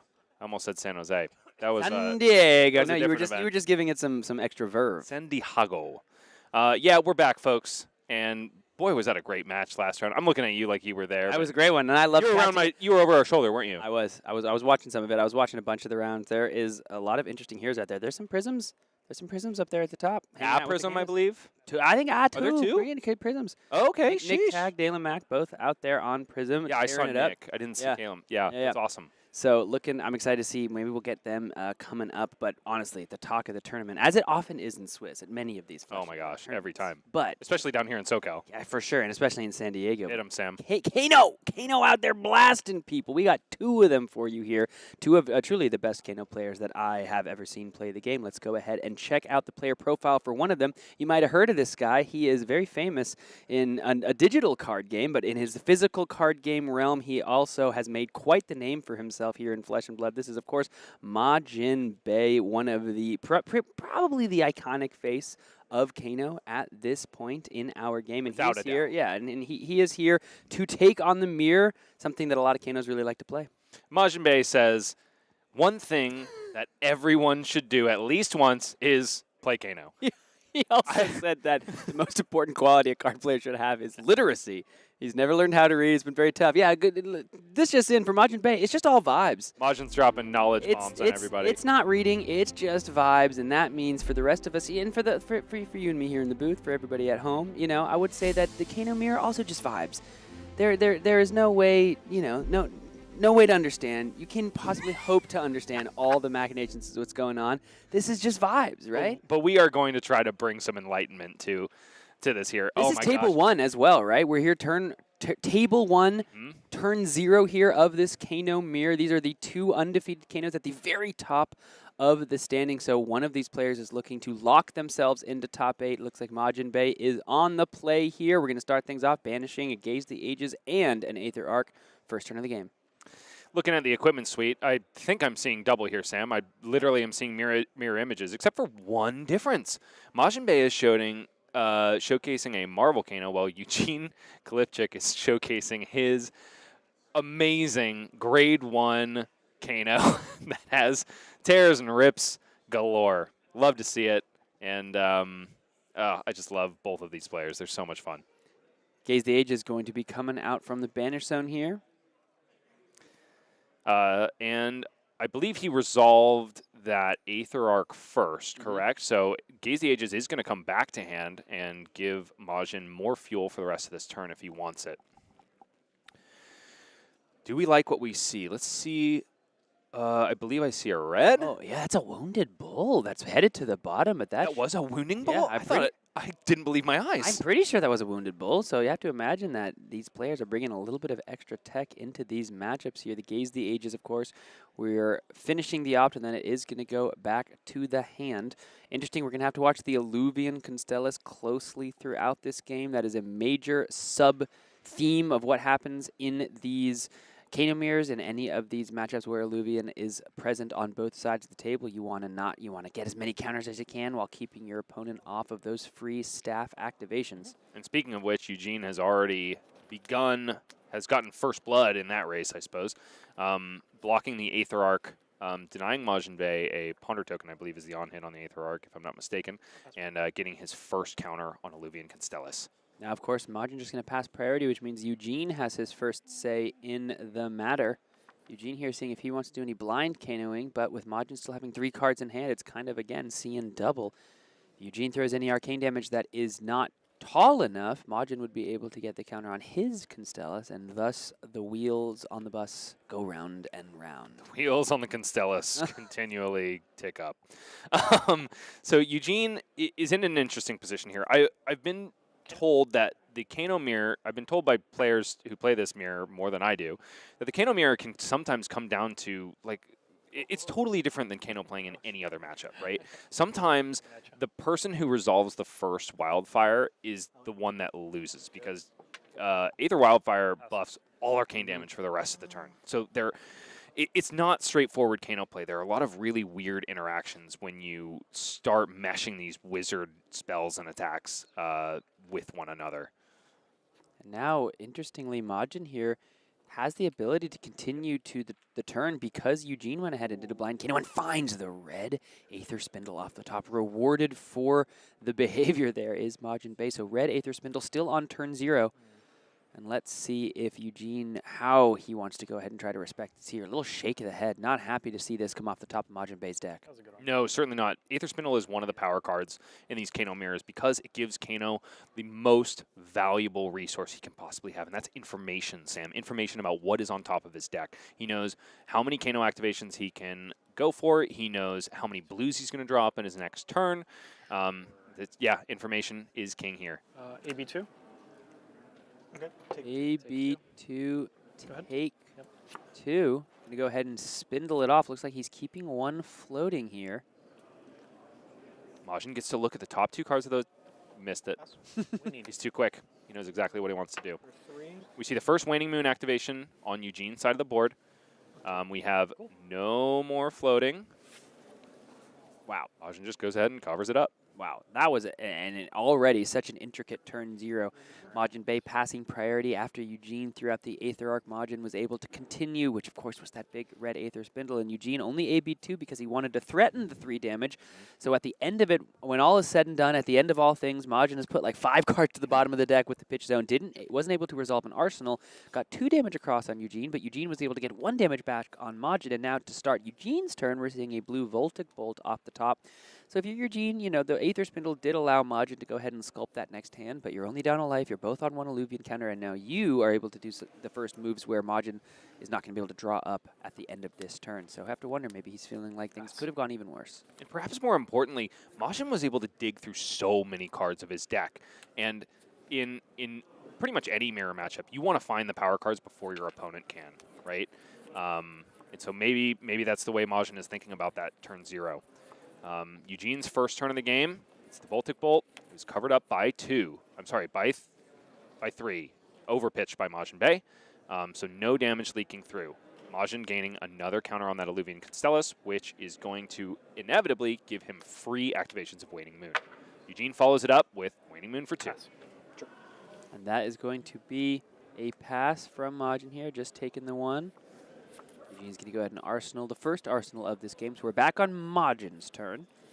Means he's going to be able to try to use that action point. Let's see if it's a potion. He took the words right out of my mouth. It is just going to be the Potion of Deja Vu. Pass priority with 1 card in the hand. What a potion it is. This is going to allow Majin to pitch some really amazing cards, put them right back onto his deck, namely Tome of Fyendal, Tome of Aetherwind, and then banish them to Kano activations that he's probably already put on the stack by pitching all those cards that he's going to put back on top of his deck.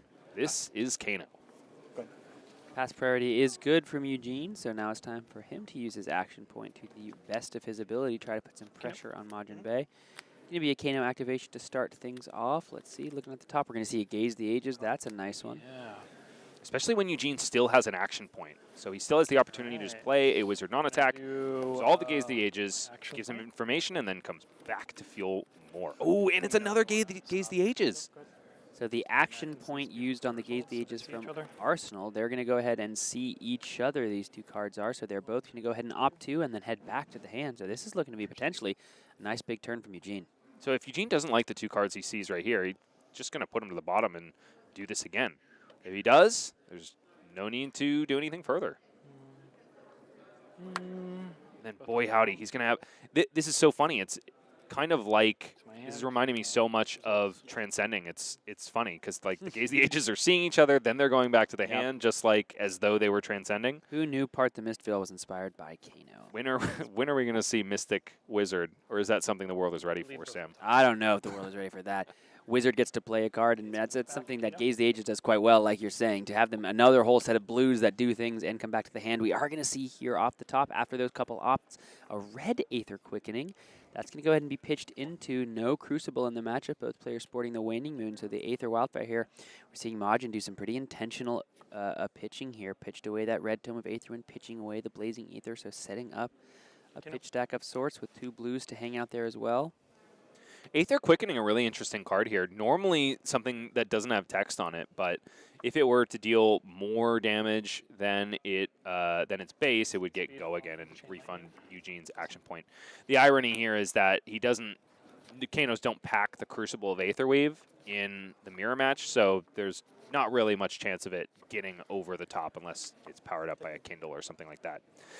Eugene finding some really good cards here. We got Chain Lightning, and then we're also following it up with a Lesson in Lava, going to allow Eugene to tutor to the top of his deck. He's got one card left, so ostensibly he could resolve another Kano activation. That does, however, leave him really vulnerable to whatever's left in Majin's hand, which is, granted, only 2 cards in an arsenal, but, you know, when you're only starting at 30 life, it could be a real factor. Pass. Okay. No search. I have nothing.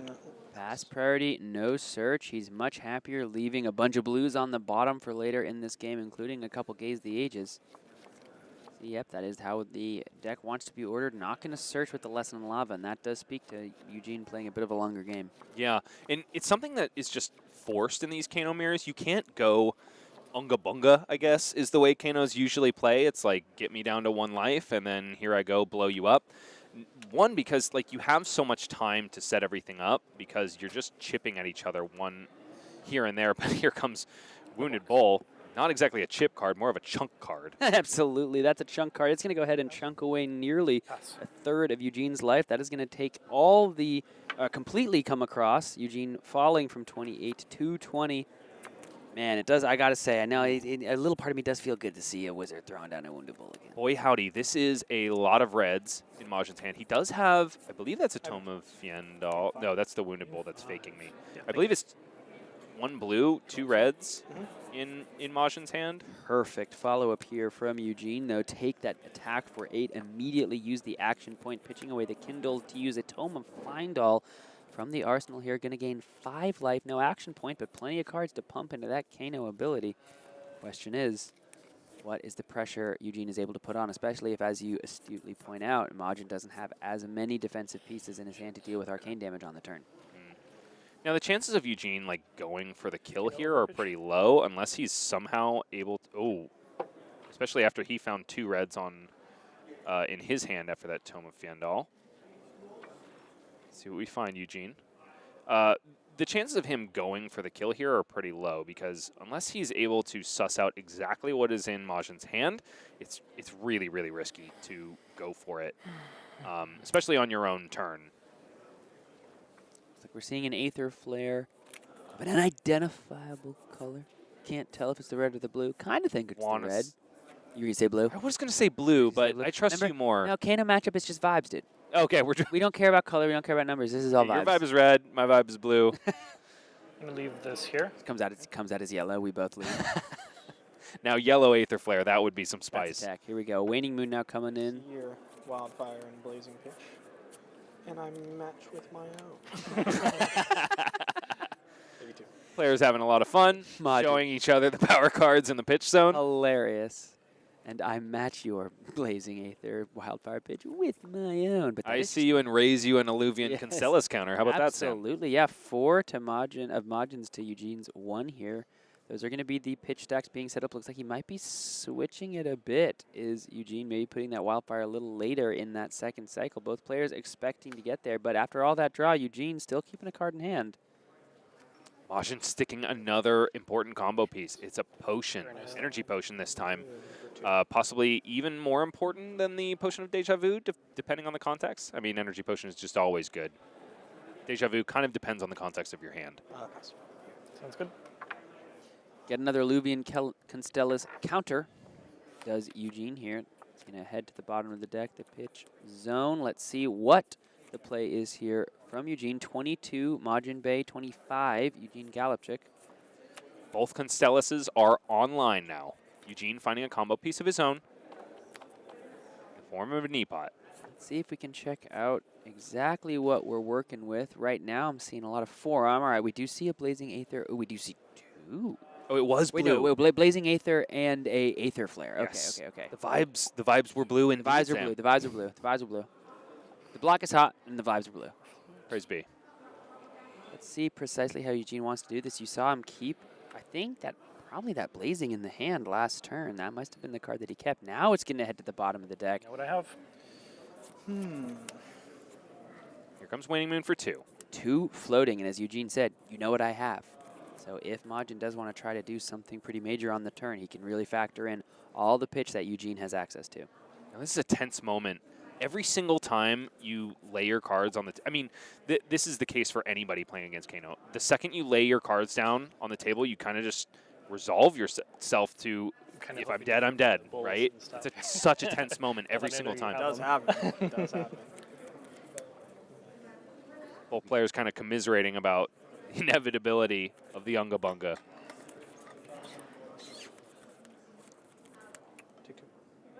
Take 2 from the Waning Moon. Pass priority. Pass is good.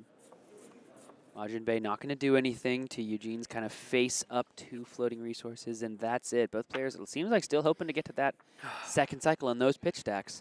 Eugene breathes a sigh of relief. Now I wonder, because Aether Wildfire works for both heroes, I wonder if one of the defensive plays is just to kind of like sit on a Blazing Aether in your arsenal, even with like 2 resources floating, and then wait for your opponent to resolve it, try to pop off, and then just pop that down with Stormstriders on top of the stack. I'm sure it's happened a number of times. A second Wounded Bull, though. What a fun piece of tech. Yeah, it's fantastic. We've seen it pop up a little bit in a lot of these lists recently, do well into the Prism games. You know, I think some Kanos are hoping to have a little bit of game into that hero, hoping to bring in some 7 and 8 power poppers to shore up some of that matchup. And these Kano lists are so tight. You've got the sideboard slots to boot. We've got Ryan Brown, another exceptional Kano player who's been hanging out at the top tables, watching this match closely. Take 5. Blazing Aether on the block. 5 more damage. Is now the second time a Wounded Bull has brought Eugene Galipchak to 20. After the life gain from the Tome of Findall, we're going to go ahead and find another energy potion off the top. Take 2 Alluvian counters off and shoot for 2 with the Waning Moon. How nice for Majin here, finding not only the E-Pot off the top, but that also converted those floating resources into 2 points of damage from the Waning Moon. Couldn't get better. Eugene giving a nod of approval as Majin finds that E-Pot off the top. But he goes ahead and cleans up the Waning Moon. Full block. Oh, I'm sorry. No, that's okay. I'm sorry. I should have said it louder. Okay, I'm good. Sorry about that. Ordering the pitch. Hey, it's not just hard for us to keep track of whose turn and what's going on. It's also tough for the Kano players. We're back to Eugene's turn, though, and he's using his action point for an Aether Spindle, the Information Getter. Sounds like bad, like insurance ad. Aether Spindle. Get the information. Information Getter. Yeah. Yeah. I didn't say it was good. I said it was bad. No, I know. Yeah, no. I said it was going to be bad. I hope you were ready. The vibes are good. The vibes? Commercial's bad. Immaculate. That commercial, that's a terrible commercial. Majin taking a look at a Tome of Fandal. Blue. Didn't see the last card. AB3 for Majin not wanting to overpitch. Eugene doing a great service to us, indicating that 1 damage has gone through, and he gets to op 1. Is that a blue Aether Spindle? Daggum, I think it is. Daggum. Well, let's see if Eugene wants it either in his next hand or to banish off the top with Kano. Really interesting. I wonder if that is a sideboard slot for the Kano matchup. I don't feel like I typically see the blue spindles too much. I want to ask Eugene about that. Okay, nothing more to report. We are passing priority. Going right back to Majin Bay's turn. Eugene ending with an arsenal from hand. Tome from Arsenal. Oh, it's Tome from Arsenal. He's still got a Tome in hand as well. Threatening now to draw 4 life. This is interesting here because this might be one of those situations where he pops the Potion of Deja Vu. I feel like it's still a little bit too early, but I mean, if you can get another Tome on top of the deck, that's a lot of extra resources that he could be generating. He's going to go ahead and draw those 2 cards, gain the life off of the Tome of Findall, pitch that red Aether Spindle away. Go ahead and look to the top. Oh my The goodness. Tome of Aetherwind is going to be the answer from Kano here. Draw 2 cards. If Majin continues to hit blues, there's a lot of resources that he has at his disposal that Eugene simply doesn't. Let's see what the defensive prospects of Eugene's hand are. Oh no, and we find at least 1 red. I saw Kindle. I think there was another one, wasn't there, Sam? Yeah, I don't know. At least the 1 Kindle, but we do find a Lesson in Lava. If for Majin here, this is going to come in for 3 and threaten to put any card that Majin wants on the top of the deck if enough damage is dealt. And a tutor to boot. Majin's got 3 cards in hand, and he's got a pitch stack that is terrifying. I'm sorry, not a pitch stack. A pitch zone that is terrifying to put back on top of the deck. Gaze the Ages. More information fuels the rest of the turn. Tome of Fiendal, drawing more cards. Ostensibly cards that Majin would know are blues after resolving the Gaze the Ages. Aether Spindle, card that gives him even more information. This could be a pretty monstrous turn. Pass. Take 3. And this is, I think that might only be 1 blue in Eugene's hand. Eugene has to just take the 3 here. Majin might be smelling the blood in the water, saying, "You're taking some chip here, huh?" But again, it's so tense because Majin, he knows he could be being coaxed into a corner. Eugene knows this matchup, right? And Majin knows that. And Eugene knows that Majin knows that. Yeah, absolutely.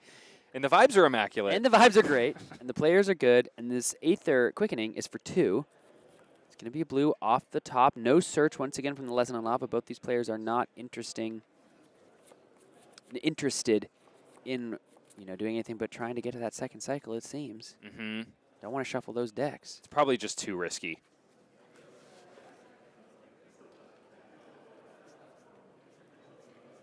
Eugene taking a look at the graveyard. Pass is good.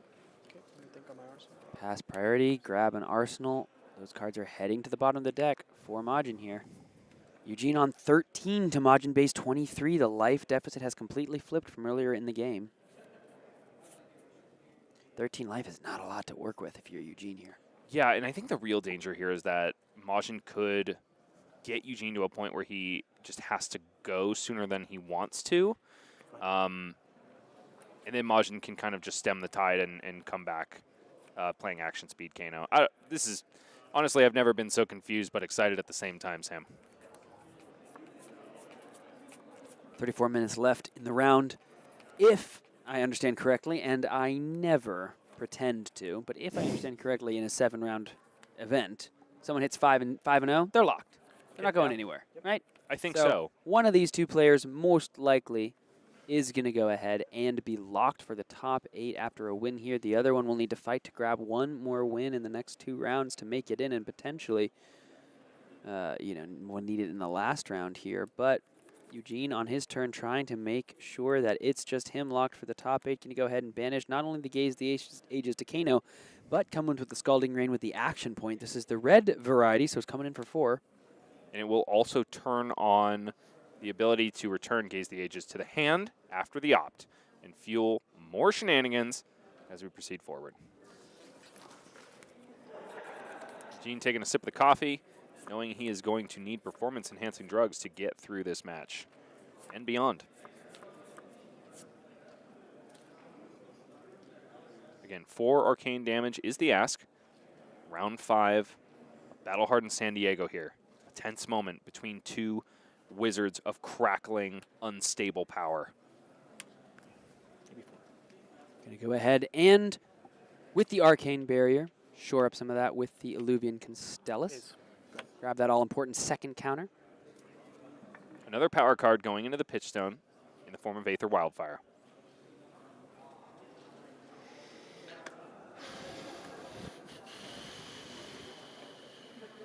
Still got that Kindle in the hand. That really changes the math for all these Kano turns. You can see both these players. You have to imagine they're trying to keep track of not only their own pitch stack, but each other's. I literally grabbed a piece of paper but couldn't find a pen. I wanted to write down both players' pitch stacks, so I was trying to do it while cheating, while using a pen and paper, and I still don't. And I couldn't do it. I couldn't find the pen. These players are not only trying to do that, but play the game and win the game at the same time. You know, it's always so funny to me, Sam, to hear Kano players talk about the game and try to get you to join the cult of Kano, because every time I see them on stream, especially in mirror matches, they're just looking at each other, and I hear them sigh over and over again, just like, man, it seems like it's more stressful than a job. You go ahead and, let's see, grab a Kano activation, place it upon the stack, holding the priority here. Kindle? That's fine, yeah. Kindle's fine. So the Eugene here is going to go ahead and draw a card. Kindle's active. I'm just going to throw this away. Kano resolves? Sure. Kano here going to go ahead and resolve. We're going to look at the top of the deck. It's another red arcane spell. This one, Aether Quickening. 5. Yeah, Majin is unflappable. I don't think you would be able to read anything on his face if you were Eugene. Kindle, of course, buffing up this Aether Quickening, giving it an additional, not power, I suppose, but point of arcane potential here. Oh, it's amped, Sam. Ooh, which would give it the go again. Yes, if indeed. if it all hits. And it is Eugene's turn, so that could be relevant here.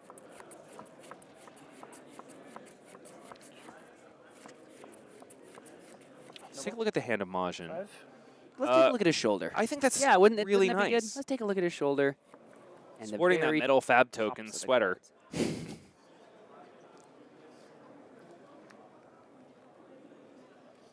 Illuvian? Luvian Constellus is going to go ahead and bring the Waning Moon across. 2 more damage. Majin Bay wants to keep these cards. Already pitched away another Aether Wildfire. Kano? And notice that pretty much every time there's an Illuvian activation and the Waning Moon comes through, these players are taking it. And a Oh my goodness. Tome of Aether went off the top. You can see Majin just kind of do a little head nod because that means 2 more cards are coming into Eugene's hands here. We found the Eye of Ophidia, so free information once that thing hits the pitch zone. In the stack. Opting 2? Yep. In on the stack, going to go ahead and opt 2. Let's see what is on the top of the deck. A Potion of Deja Vu. And I think an Aether Spindle looks like a yellow one.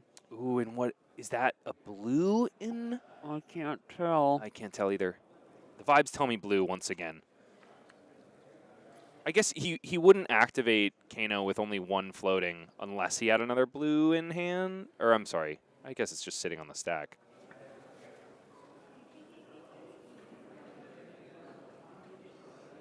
I have Ophidia here, such a powerful card. 2 games in a row, I believe, or one of the 2 most recent games in this tournament where really Eugene has just gone ahead and grabbed that Eye of Ophidia off of a random draw off the top, and that has just completely changed everything. Because if he had tried to Kano, of course, and the Eye of Ophidia is on top, that is just the end of the turn. But finding it off the random draw just changes exactly everything about the turn, and he's able to get so much more optionality and so much more,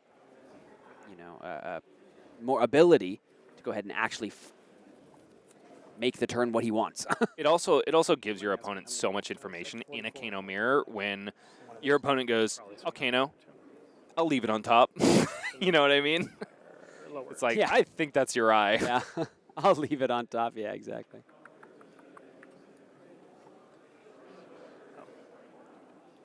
Eugene looking for inspiration from anywhere else in the room besides down at the playmat.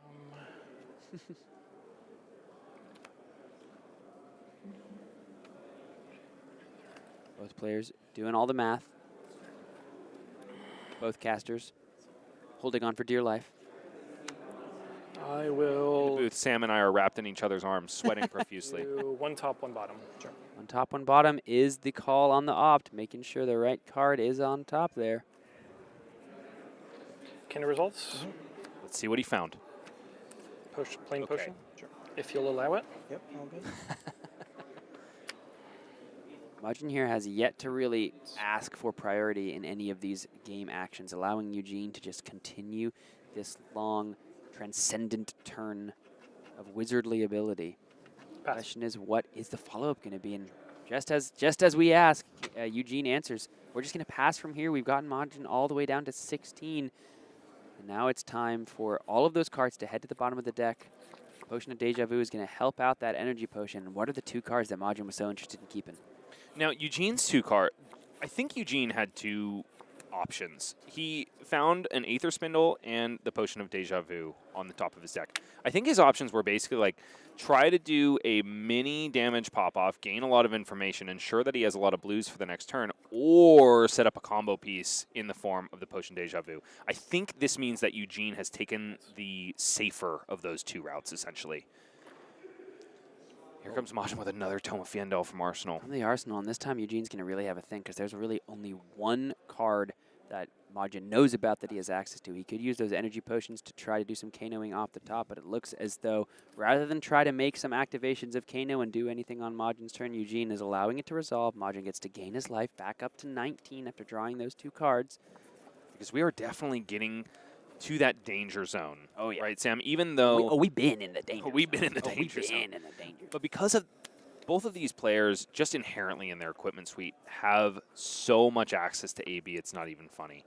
But we're getting to those numbers where you could potentially push through enough damage, even through a good AB6 or AB4, and get there.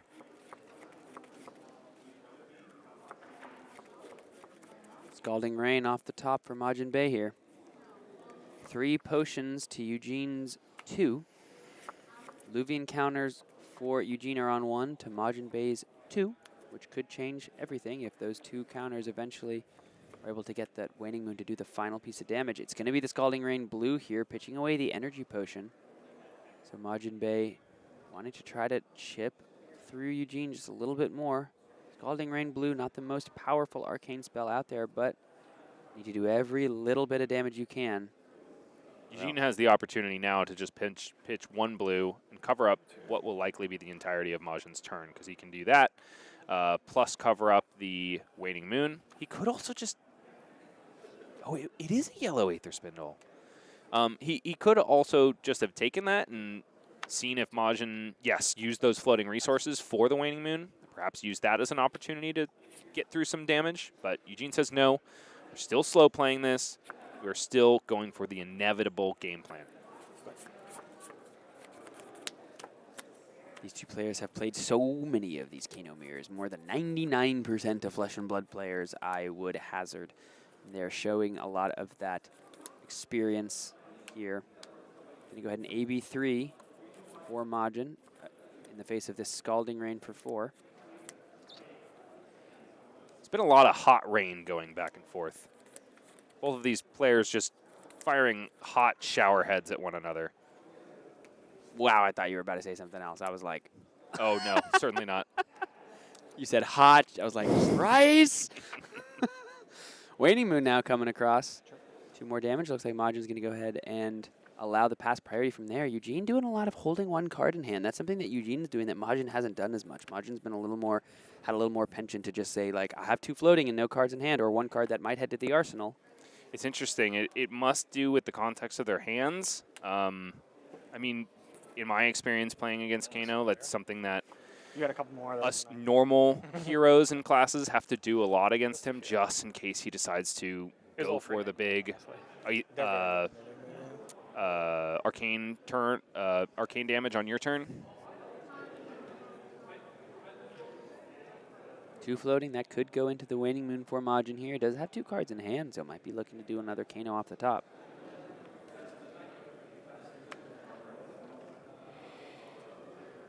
Eugene really having a think here. Ooh, we got the Wildfire in the hand.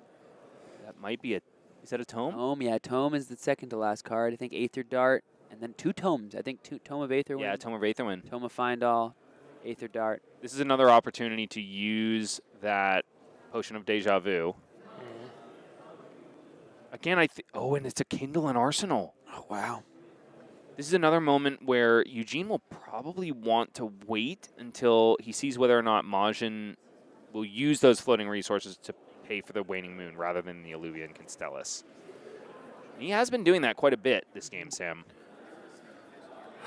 But we've been talking about these energy potions as well as combo pieces. They're also shields against what your opponent is trying to do. Yeah, so you can use them offensively or defensively. Basically, in Majin's case, if Eugene were to pop off here and go for the Aether Wildfire, he's basically got AB4 just sitting on the battlefield to say, I'm not going to let you get multiplicative damage this turn. No sirree, Bob. 5, huh?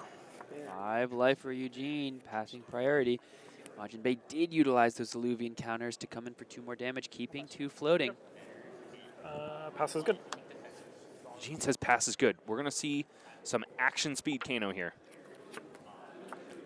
Our 2 top seeded players so far here in the tournament. Table 1, 2 Kanos, 4 and 0. This is to punch the ticket confirmed into the top 8. Energy potion off the top. Such a unique game of Flesh and Blood when you watch the Kano mirrors. It's back and forth. They're throwing punches, they're taking licks. No response to the energy potion. On the potions. We are even on potions, not quite on life, but Not quite, but it is your turn. You got a lot of cards. true. That's a good point. Both players positing with one another. My action point will be Tome. Draw 2. Not a bad action point, indeed. That's fine. Okay. We've still got the Tome of Fiendal in the hand. Perhaps Eugene is going to try to find... You probably don't get to put it in Arsenal because your Arsenal currently is a Kindle. In order to maximize the value on Kindle, you have to empty your hand, which would probably mean putting it in the pitch. Perhaps again another opportunity for the Potion of Deja Vu.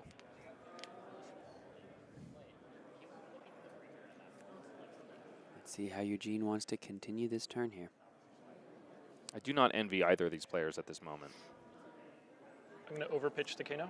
Overpitch to Kano. This could be the telltale sign that we're going for the Potion of Deja Vu. Yeah, Aether Spindle, Aether Wildfire, and Voltic Bolt headed to the pitch zone. 2 resources floating. Last card in hand must be that Tome of Fiendal.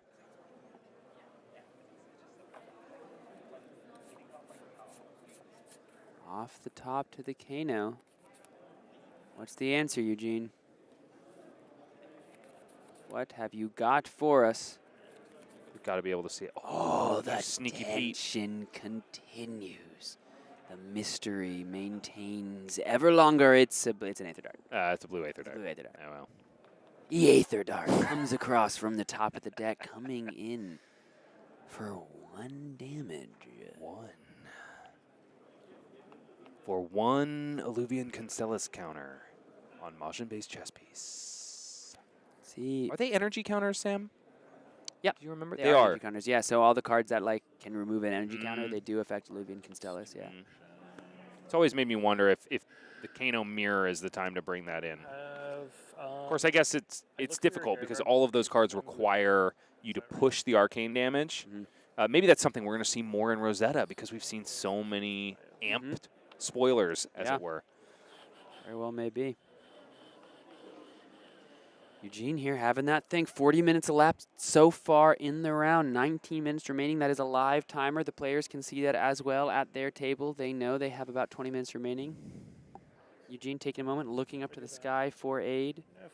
Seeing if any higher power can come down and tell him just how all the math works out. Not a lot to do. I've seen Eugene in this situation so many times. Oftentimes I'm sitting across the table from him.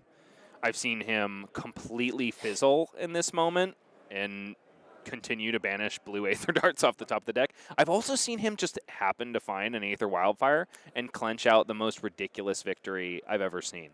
So even though he's looking a little bit stressed, there's no counting him out of this turn, this game. 1 damage coming across the table. 2 wizards hurling their arcane spells at each other from across the arena. Let's see which one will leave but cindering waste in their dust.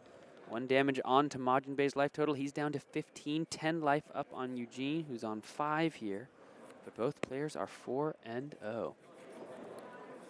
Interesting that Majin goes ahead and takes this, perhaps telegraphing that he would like to do something at the end of Eugene's turn if he will be allowed.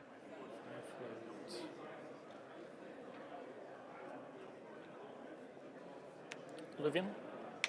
Yep. So it's important to note we see the Alluvian activation a lot for these players in these situations where they have 2 floating, and they suspect that their opponent has something they would like to do at the end of their turn. Rather than using the 2 resources floating, Eugene would rather keep that up as a shield and use the resource on his chess piece to eke out some extra damage. Someone incentivizes Majin here to not do if that little thing, whatever he wants to do, because then Eugene gets to utilize those resources for something. Instead, we're going to use the, looks got to be the Eye of Ophidia proxy to come in with an Aether Flare, a little Aether Wildfire mini version. This is going to be pitched and immediately go ahead and opt to. Sorry, 1 sec. Eugene is going to go ahead and take a look at the hand and see if he wants to do any responses before the actual Eye of Ophidia pitch trigger resolves. The answer is no. Let's see what Majin wants to opt here. It is Majin Bay's turn here in round 5 of 7, Battle Hardened San Diego. A very tense wizard brawl going down before our very eyes.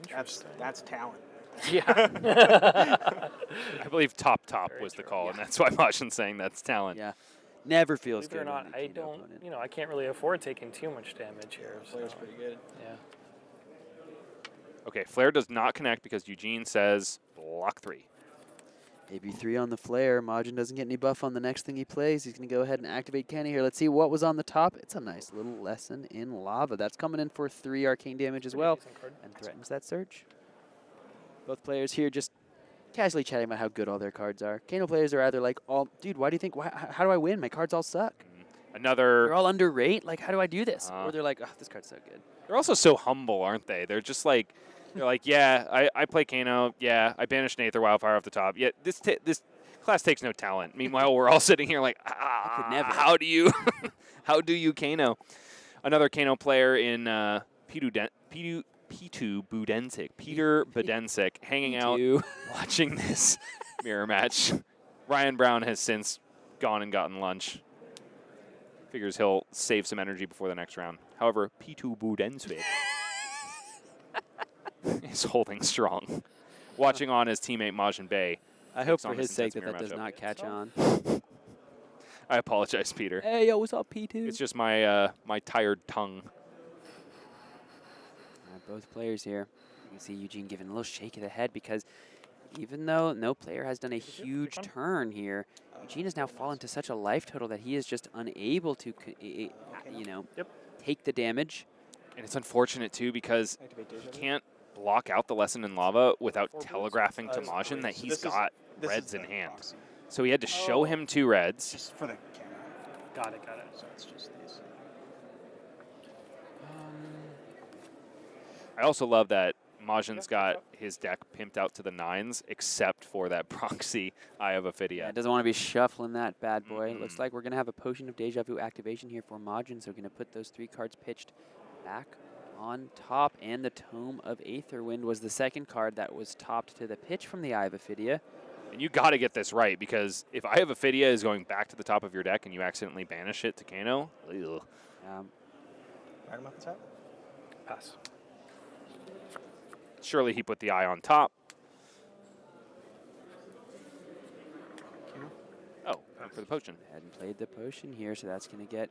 Draw 2. Just going to grab the Eye of Ophidia with the 2 draw on the Tome of Aetherwind. 1 float, no cards in hand here. Eugene, couple of energy potions, card in the arsenal, card in the hand.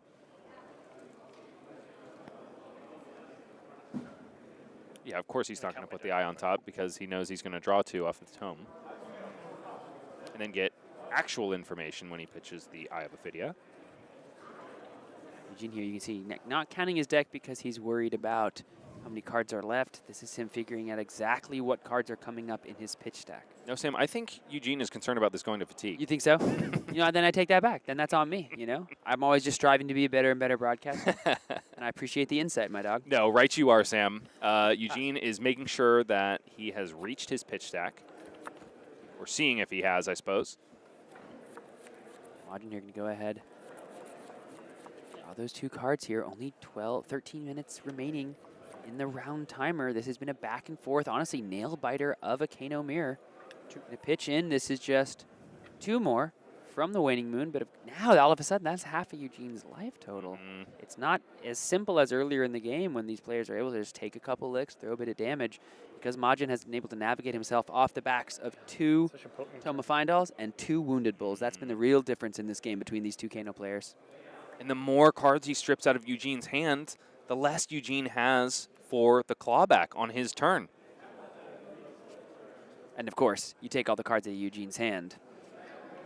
It's over. When Majin, when it goes back baby. to Majin's turn, he's going to go ahead and utilize the Storm Striders to just close this out. So Eugene kind of stuck between a Kano and a hard place here. Because Kano just operates in all matchups on a different axis. Yeah, sure, he starts with 10 less life, but he basically gets 2 turns at the end of the game whenever he chooses. And if he can put together No response.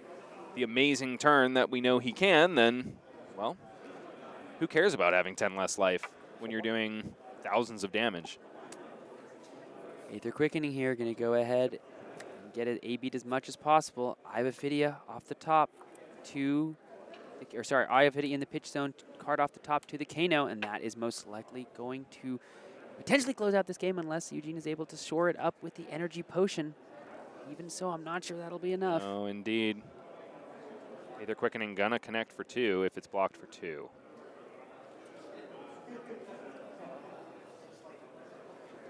Oh, Eugene in the tank. It's a Kindle in the arsenal. It is a maybe Kindle, that's so what he he's could thinking, yeah. play the Kindle, draw the card. This is so late. This is so sad. Yeah. It doesn't even matter.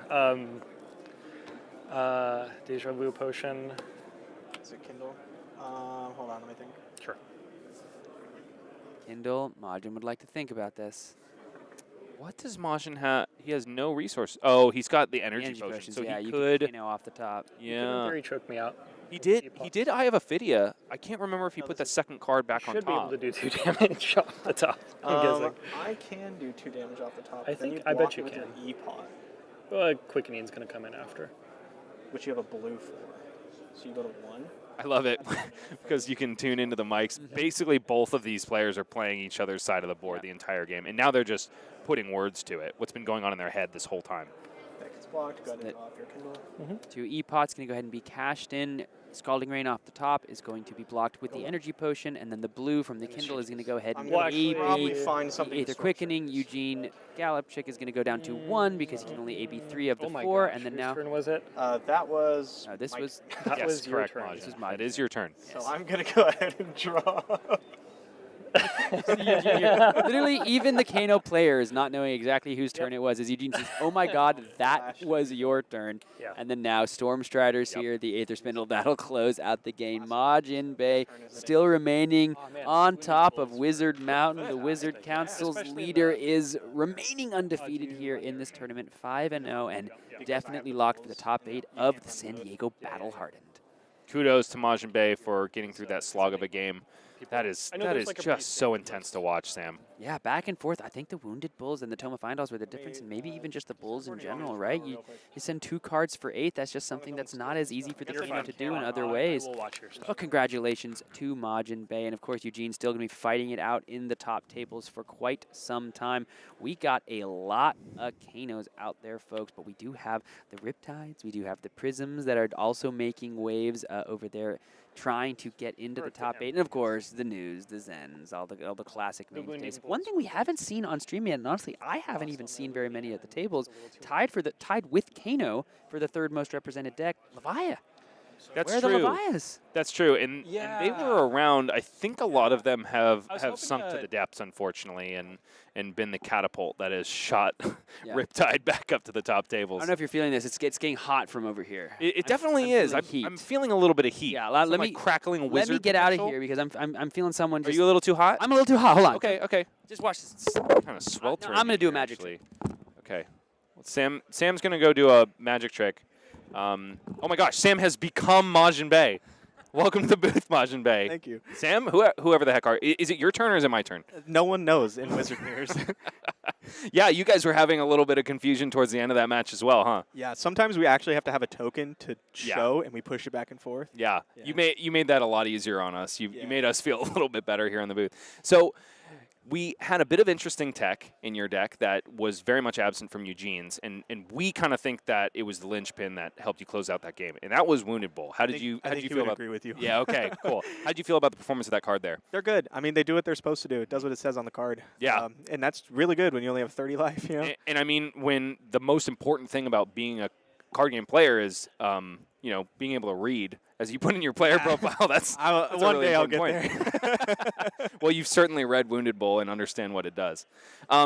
So for a lot of us, including those of us in the booth, there's a lot of mysticism about Kano mirrors. Yeah. They go on way longer than normal Kano matchups, and they seem to really hinge on, like all Kano matches, resources. The resources on your Alluvian, resources in hand, etc. So walk us through like a basic, give the audience a basic understanding of how Kano matches. You want me to sum up the Kano mirror in a couple Yeah. sentences? Just give me the elevator pitch of a Kano mirror. Sure, okay. Generally, there's 2 ways to play it. You either play fast and loose and try to kill your opponent and squeeze their resources, or you stack a combo that they can't deal with. Usually people play some kind of hybrid of the 2, and that's what we were doing over here, was that we both had stacks we really wanted to get to. If the game goes long, we both have like giga combos, and if it doesn't, then it's going to be kind of whoever gets lowest on life first. So you really have to thread the needle and walk the line between like making sure you're still solid in second cycle and not letting your opponent get what they want, right? Because if they're at 20 life, then they're just going to be like, oh, I'll just take all this damage and then I'll combo kill you. And we saw Eugene on that last turn. I believe it was the last turn where he played out that Kindle. He was counting up his deck and seeing if he was at his stack yet. Were you guys at your stacks? No, I don't think so. He was closer than me, but I was still about 2 to 3 hands away. Yeah. Okay. And so, I mean, you were smelling blood in the water right after he went down to 5. We heard you on the mic go, 5 life, interesting. Good. yeah, not bad at all. And it's also it seemed like it was hinging a lot about the resources you had on board too, because it's like if you can it seemed like you were trying on that last turn to just make Eugene use all of the resources he had on board defensively rather than offensively. And then there's like a bit of a interesting spot there because it looks like I'm so far ahead, and I am. But the issue is it's Kano. Yeah. And if they just press the button and hit Tome and to some good stuff, you could just die. You get out of You're control. sitting there and you're like, okay, but if they hit Tome on top, and then it's another red, how do I prepare for that? Yeah. How do I steal their resources the best way? Yeah, it's really fun. It's a lot of like in your head trying to outthink. You feel like two wizards trying to outthink each other. Exactly. Like, that's why I love it so much. And it's so funny listening to you two basically playing each other's side of the board together. It almost feels like even though you're killing Eugene, you guys are like working together to make it happen. We're in a all way. Kano players. We're all one group. Yeah, exactly. And I mean, oh, hey, you got a Patreon now, don't you? I do, yeah. So if you want to learn how to play the Kano mirror, I just put out like a 30-page written guide Oh my on goodness. how to play Kano on my Patreon, yeah. So are we going to have even more Kanos than we do now in Southern California? If you start seeing Wounded Bulls pop up, then Yeah. you'll be like, I know who did that. I'll know who sent you, yeah. Exactly, yeah. Absolutely. That was an amazing match to watch, man. It's the other thing I wanted to touch on, I can't remember. Is there anything else you wanted to say about that match in particular? No, that was really fun. I mean, my opponent played well. It's just such a good time. Mm-hmm. There's always like a lot of worry because you never know what can come off the top Right. for you or them, right? But yeah, that was a good time. And I mean, you knew that Eugene had the potion of deja vu there. Mm-hmm. Oh, I know what I wanted to ask. That last turn, were you thinking about that being kind of the not kill turn, obviously, but the setup kill turn once you saw Eugene pitch those 2 reds? Yeah, so once I saw the reds pitched, basically like the last 2 turns, I had to decide, do I want to try to kill my opponent now and be like 95%, or do I want to squeeze harder? And so what I try to do is I try to set up lethal and then lethal again. Exactly. That way, if I set up lethal and they miracle off the top, I can still kill them. Mm-hmm. And that's the position I found myself in. And yeah, so that was a tough situation for Eugene because he's sitting with a bunch of reds in hand, which is something that everybody in the audience can sympathize with when you're sitting across from Kano. Worse. It's worse, right?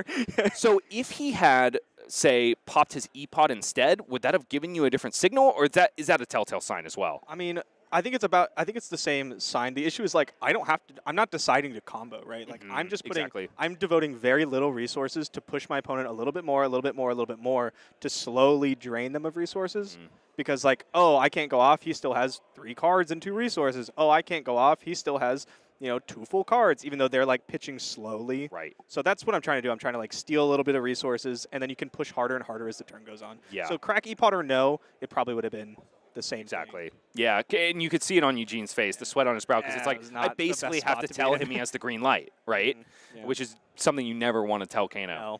No. The last thing I want to ask about is the Alluvian Constellus. We saw a lot of interesting play where you're playing on your action phase, you send something with 2 floating, usually overpitching with a red, and then rather than using those 2 resources for the Waning Moon, that's the point where you deploy the Alluvian. Usually, I'm guessing, when you're smelling that your opponent wants to do something at the end of your turn, or is at least thinking about it. Yeah, absolutely. You have to you really have to, like I was mentioning, you got to toe the line, because if you're not willing to die some of the time, then you're going to play way too low tempo, and your opponent will take advantage of that, and you'll just be behind. And I think that's kind of what you saw in that game, was that I was playing a little bit more on the edge. And so I was able to eke out a life lead, plus Bull does a lot of damage.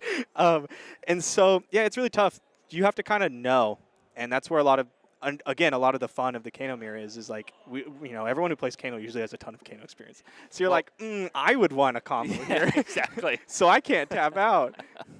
Right, you are. And thank you so much for all the insight. It was a blast to watch. You convinced me that the Kano mirror is one heck of a match. Nice. And a lot of fun to watch. Nice. And maybe I'll pick it up. Maybe I'll read that 30-page guide. There's a lot of words on there. Yeah. And for somebody that is at least semi-literate like me, I can definitely handle 30 pages. There you go. Well, thank you so much, Majin. Best of luck in the rest of the tournament. I think you may be locked for top 8. I won't, speak to that. Don't quote me on it, but I think this has been a great day for you, and I hope it continues to be. We're very glad to have you. Ladies and gentlemen, we will be back with more Flesh and Blood after this. Don't go anywhere.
Welcome back, folks, to Battle Hardened San Diego. We've got round 5 paired up for you, and it's going to be another spicy match. We've got Brodie Spurlock against Jake Torres. Who's Brodie Spurlock?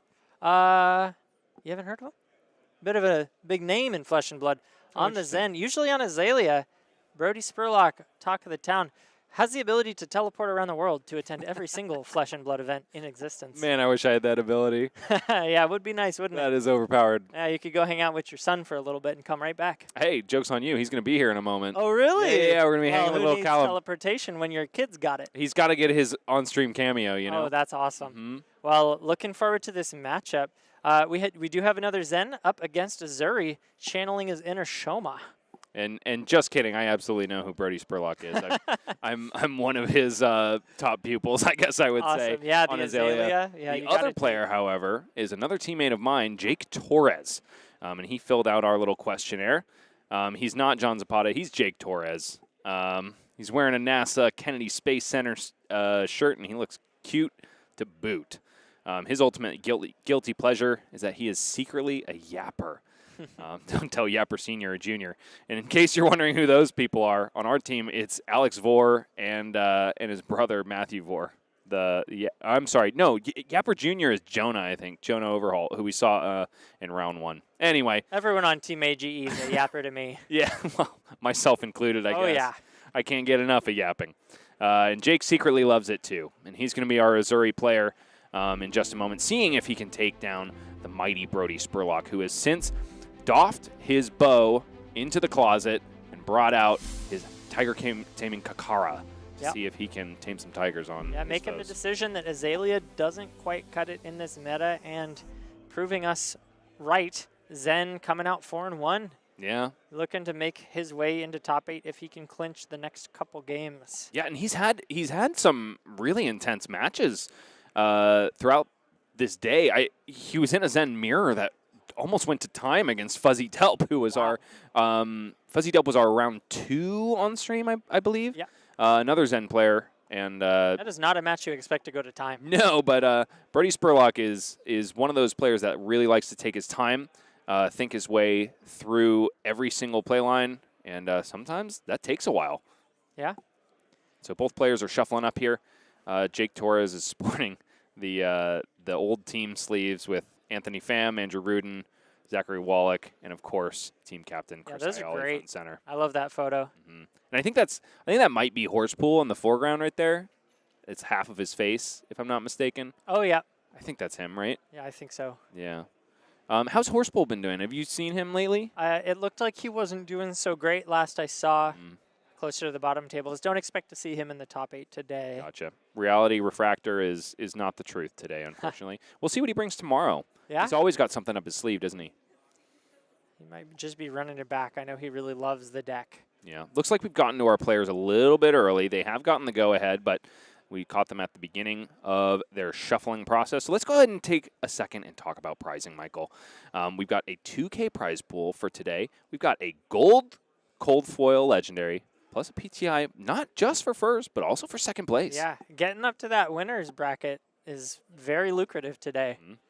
Absolutely, and a lot of these players are chasing that PTI to get their qualification for the World Championship in Osaka, because a lot of us are just going. You don't not go to a Fab event if it's in Japan, right? I'm going. Yeah, me too. Are you going? I didn't know that. Yes. Oh my gosh, I'm so happy I'm going to get to see you there. Yeah, we're going to have some fun. Oh, that's going to be amazing. All right, wow, that's the best news I've gotten all day. Anyway, yeah, that's our prizing. Let's see if our players are ready. We have equipment presented. We've got stuff in the pitch zone, which means a game of Flesh and Blood is being played. Yeah, looks like Uzuri's taking this turn 0, starting out with a Spider's Bite, swinging for 1. Jake Torres is such a clean player. I say that a lot on stream, and usually when I talk about clean play, I just talk about somebody who's like no nonsense. They're very hard to read, but they know every single interaction, and they present it so beautifully, not only for the streamer, but also for their opponent and for themselves. When you play cleanly, I've found that you just make less mistakes, and you don't miss anything on the combat chain. Point Goblin. Point Goblin. Brodie Here we come. Spurlock just blocking that dagger out, nice and clean. Here we come with pick to pieces. Brodie getting a pretty nice combo piece into his graveyard early, yep. Which could be fetched later for that fabled double bonds turn. Yeah, the only card that would have been better to block here is, uh-oh. And here comes Bonds of Ancestry. So he's got the combo set up and ready to go. Flick Flack coming out. Before the card that is banished by Uzuri is revealed, just in case it was a Command and Conquer. Brodie showing some very clean play on his end too. We've got no surprises in the equipment suite for either player. Brodie is bringing in the Tiger Taming Kakara for this matchup, usually because you expect those Zephyr Needles to get popped by an assassin nice and early, and these are games that can go very long.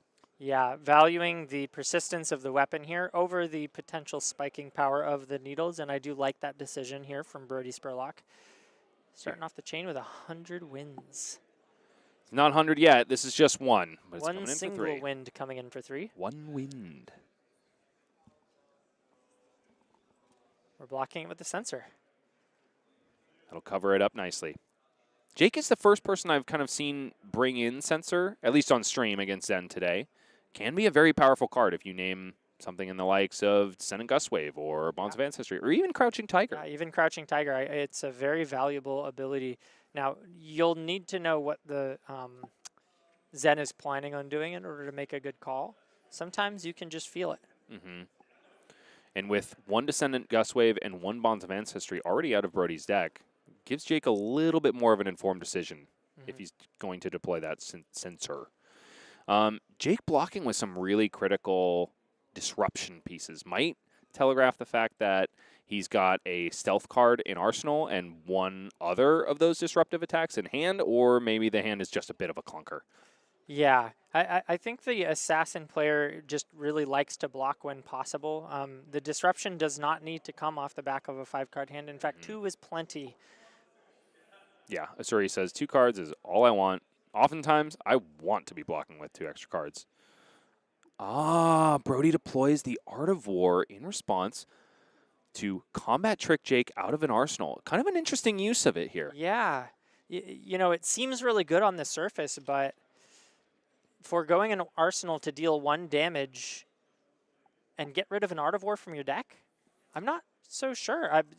I have to sort of, you know, I think Brodie's better than I am at this game. Yeah. It was a very interesting choice. It is, especially because he's leaving himself without an arsenal. Right. I guess he could be feeling a little bit vindicated because what was found in Jake's arsenal was a piece of arsenal disruption.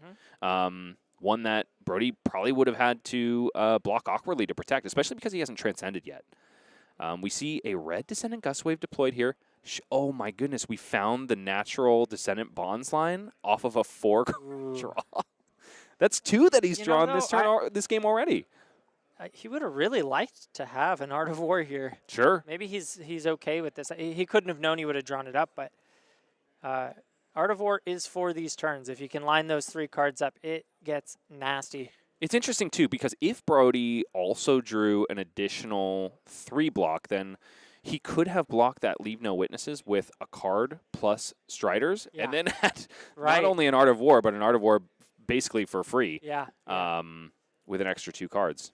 So it's interesting. I tend to defer to Brodie Spurlock as well for all things flesh and blood, but we can speculate. We're good enough for that, I think, Michael. Yeah. I remember, I think it was sort of like the lunging press argument. Like, oh, you can lunging press the CNC, but what do you end up doing? You trade a card for a card and 1 damage. So you don't really net anything. And we saw that here. He didn't get an arsenal. Yeah. And now he's playing a Descendant Gustwave Bonds line with a 4-card hand and no additional spice. And he could be thinking that, like, all I want to do is string together enough turns where this Uzuri player isn't doing anything to me. And ultimately, he did do that. Like, Jake didn't do anything on his turn. He simply Arsenal passed. Right. And he would have had to defend that Art of War. You just can't know you're going to draw a natural Descendant Gustwave. I think Brodie might be thinking, like, it's time to tread water until I can transcend. Then I can start thinking about deploying this fridge and going super far. Yeah, yeah. And it looks like chat has identified that Shred was one of the cards in Jake Torres' hand, so that wouldn't have played out well for Brodie if he had kept it. Indeed. Again, Brodie wouldn't have known that, so there's a lot of play lines here that it was a very interesting interaction, and maybe that's what makes Brodie a better player than we are. Indeed. Thinking about things like that. Brodie chipping in a little bit of damage. Still hasn't hit that 10-point mark against Jake. Here comes Bonds of Agony. And perhaps Jake is even in a better spot with that shred because that is one of those 3 attack reactions that he needs to activate Bonds of Agony. Yeah, Bonds is such an interesting card in Uzuri. When you play it in new, it's kind of like, okay, they've got the 2 reactions in the form of 1 card. It's probably going to get boosted up. With Uzuri, you never really know. Is this just sort of like a stealth card getting swapped in, or does he have like the nuts in hand, and is he going to pump this up? Now, this is going to depend a lot on the context of Brodie's hand. We see a Mauling Chi, 100 wins, sink below. That's pretty important. And that all you got. Yeah, so he has 2 D-reacts here. Probably feeling pretty good declaring no blocks into this would be my guess. And that's interesting. Brodie has shown us that he's running 3 different D-reacts in this deck because we already saw the Flick Flack on turn 0. So Brodie might be in for a longer haul than we typically expect Zens to be. Yeah, this reminds me a lot of Brian Gottlieb talking about how the internal testing of Zen into new really turned into a much more defensive deck list. And it looks like Brodie is taking a page out of the developer's book and having that kind of reaction to an assassin-heavy meta. Bringing those D-reacts into Uzuri and presumably new as well. So Brodie probably going to be safe here. Oh, but he also found the just the nick. And we're flicking one of those daggers nice and early. Jake electing to throw the Spider's Bite first because the Scale Peeler is the more powerful of the 2 daggers when your opponent's fridge is still live. But we do know that Brodie has 2 defense reactions in hand, so this 6 damage is unlikely to connect. This would be 9 now, though. Is it 9? Michael. Yes, it is, because just a nick plus the buff from... Of course, and the shred. Ooh, that's not enough. That is spicy. Even with those 2 D-reacts, Brodie and this is still the kind of thing that hit. you really don't expect Uzuri to be able to pull out. I mean, 2 of those are cards from hand, and then he's deciding to give up a dagger this early. Which means that the card hit by this Bonds of Agony is likely going to be 100 wins. We've seen a lot of them already played or banished by Brodie. However, Jake can use this opportunity to clear the graveyard so Brodie can't fetch any more 100 wins, or this might just clear the entire deck out of them at this point. Yeah, really, really important connection here. Jake feeling pretty good about that. It will also give Jake something that he can... Never mind. I thought we were playing new. We're playing Uzuri. Uzuri doesn't do... No. doesn't play blues from Banish? What am I talking about? Just a good, clean assassin play. Just a good, clean Bonds of Agony. No tricks except for the 100 other tricks. Yeah. So Brodie elects to just keep these defense reactions in hand. And Jake might raise his eyebrow at this. He might say, I can get rid of all Sync Belows in my opponent's deck? Yeah, does it target reactions? I'm not sure if it specifies Does it specify actions, actually? Sometimes it does. I'd have to read the card. I know Persuasive Prognosis. Well, that's for the life gain. Right. You might be right. I'm you not might be sure, right. I'm It not has sure. to be an action I'm card. just thinking about how we could be wrong, because sometimes those details matter. Yes, indeed. So we'll see what he decides to choose. Jake knows what that card says without a doubt. So Chad is saying you can take any card. Thank you for the clarification. Thank you, Eleanor Maybird. Sync Below is the card. And having seen no other Sync Belows, I can see the value in ripping all of them out of the deck. And this is something that's really nice to do early because we're talking about how it's kind of unique that Brodie has brought in a bunch of extra D-reacts against Uzuri. Now Jake gets to see exactly how many. Yeah, and it looks like that number was 2. So only 2 Sync Belows. Not getting as many as he would like. And perhaps that's like solid sideboarding strategy on Brodie's part for this exact situation where the Bonds of Agony hits and Jake doesn't get as much value. And they're having a good laugh about it right now. Yeah. It is interesting to see Brodie opt to take the damage there. I can see the value of still having a hand to play back and then arsenal one of the defense reactions. If Jake had opted to pull the 100 wins, Brodie would have been IP'd though. Or I guess he could pitch and swing a Kakara. He could swing a Kakara, arsenal to Sync Below. I think Jake's just really happy to not have to contend with a Sync Below. Yeah. And also, defense reactions are much less threatening when you know that they're there. Absolutely. And also, that's another non-chi card in Brodie's hand or in his arsenal. So Zayne is really good at putting together super wide turns, but when one of those cards is non-effectual on offense, it's a little bit more manageable. Here comes our Kakara. Brodie electing to keep that that all you got at his disposal, which is actually kind of a clean way to cover up a scale peeler, isn't it, Michael? Yeah. No, I think the inclusion of these defense reactions is very smart into the assassins. They really don't like to see you blocking their daggers and then just getting the card right back into your hand. Those daggers are important. Again, Brodie Spurlock has not transcended yet this game. So, Traverse the Universe is not quite a card that's online yet. And Jake deploying a Command and Conquer, saying, try to that all you got me now. Yeah, knowing the arsenal is a defense reaction is really nice right now. Mm-hmm. We see an Art of War in Brodie's hand. This is not the turn he wants to be disrupted. Granted, we know that that card in Arsenal doesn't have any offensive potential, so it's quite possible that he says, here, I'll block with the Striders and see if I can finally get one of those pesky Transcend cards into my hand. And yeah, the first one he saw got banished. Yes, indeed. And it was the best one, too, the Path Well Traveled. Let's see if we can take a look at what Brodie's got. Cards are flying 50 miles an hour, but yeah, he's I'm going to see if I can pick one up. Really good at flicking those. I believe Art it's a of Tiger War. Form Incantation is the blue. Okay. I might see a Preserved Tradition. That's kind of what I'm trying to identify here. Yep. And But just as you thought, no blocks, taking 6, getting rid of that useless defense reaction. 5 because of the Strider Reprisal. Oh, thank you. Oh, and he did block with the stride. I did. didn't catch that. Gaining that Tiger because exactly we got... what you thought. Yeah, he's got the Art of War, and he's ready to strike back. Now, this is going to be a very different Art of War than the first one we saw, isn't it, Michael? Yeah, I mean, I hope so. The first one, not Fell all a little that flat effective. for you, huh? Yeah, you know, I like to see more than 1 damage from my Art of Wars. So here we go. We banished the Tiger, essentially for free, to get 2 more cards. Art of War has replaced itself and gained a new card. And also ostensibly given +1 power to every single one of Brodie's attacks. See if we can see what he's got here. Brodie taking a gander through his graveyard. Normally a telltale sign for these assassin players that they've got a codex, but Zen's just going to find things in his graveyard here and there all day. So that's just run-of-the-mill stuff for our Zender man. And there's yes, his Transcend. It is indeed the Preserved Tradition.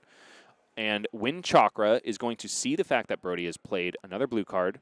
Of course, Preserved Tradition is also going to see a blue card.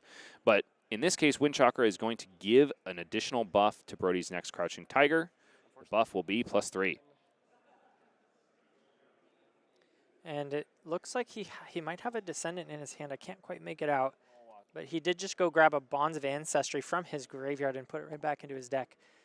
Maybe looking to find that off of the Chi this turn. Certainly, if we've got a Descendant in the hand, that's going to be the line. That'll be what we find out the Zen activation. I see a Flick Flack. That's not what we want. Maybe that's...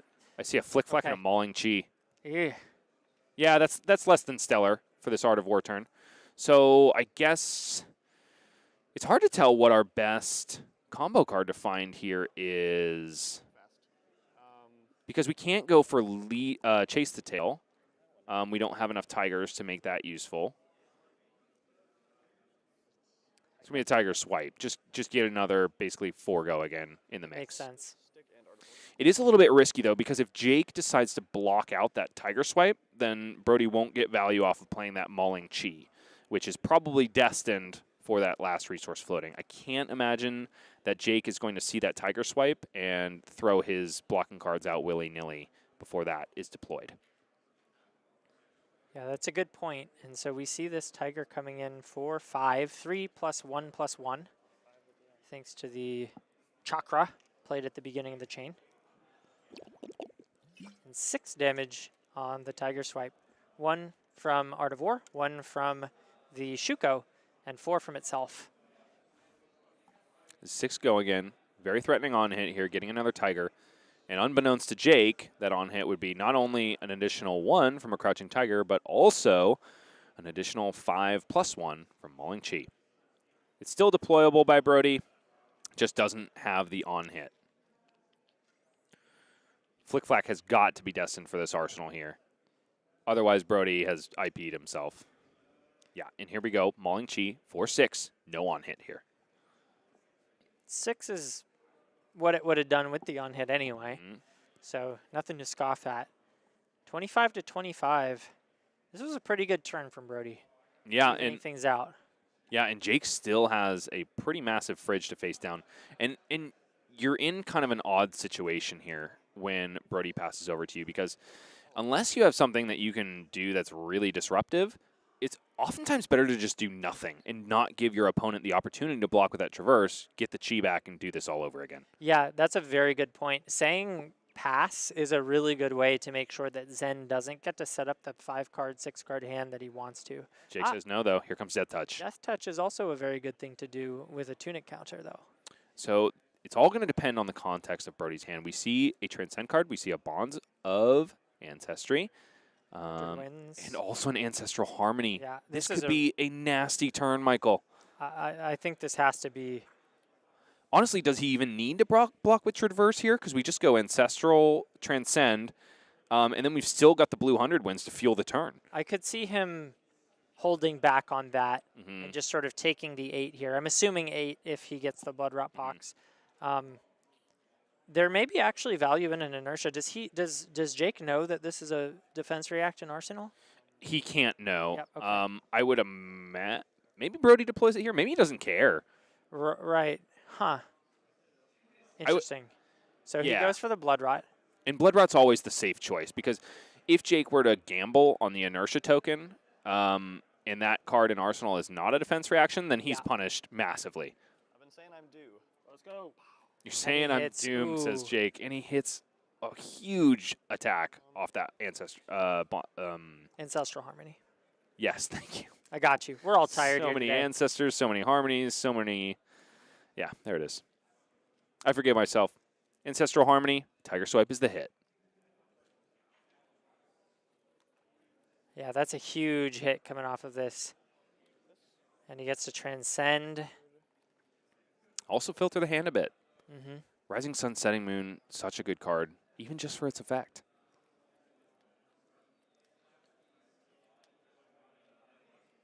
It's kind of like a pseudo Gaze the Ages. Indeed.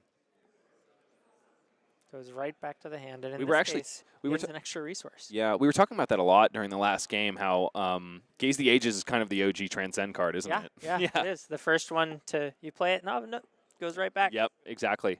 That's exactly what this Transcend card is going to do in the form of an Inner Chi. So now, when is Brodie going to give Jake the information? Seems like it's now. Probably going to find a Descendant Gustwave, because we know he's got a Bonds in hand. Yeah, this is going to be a really tough turn for Jake. Kind of like the stars aligning Zen turn that you really pray he never gets to find. Yeah, and this is so rough, too, because Brodie didn't even have to use a piece of that super valuable fridge in order to do it. The only saving grace is that his Arsenal is a defense reaction. It's certainly going to hurt no matter what. Incoming Kakara for 2. Jake's about to get whacked in the head with a staff. Followed up with that Tiger for 1. 1 indeed. Probably followed up by our Tiger Swipe.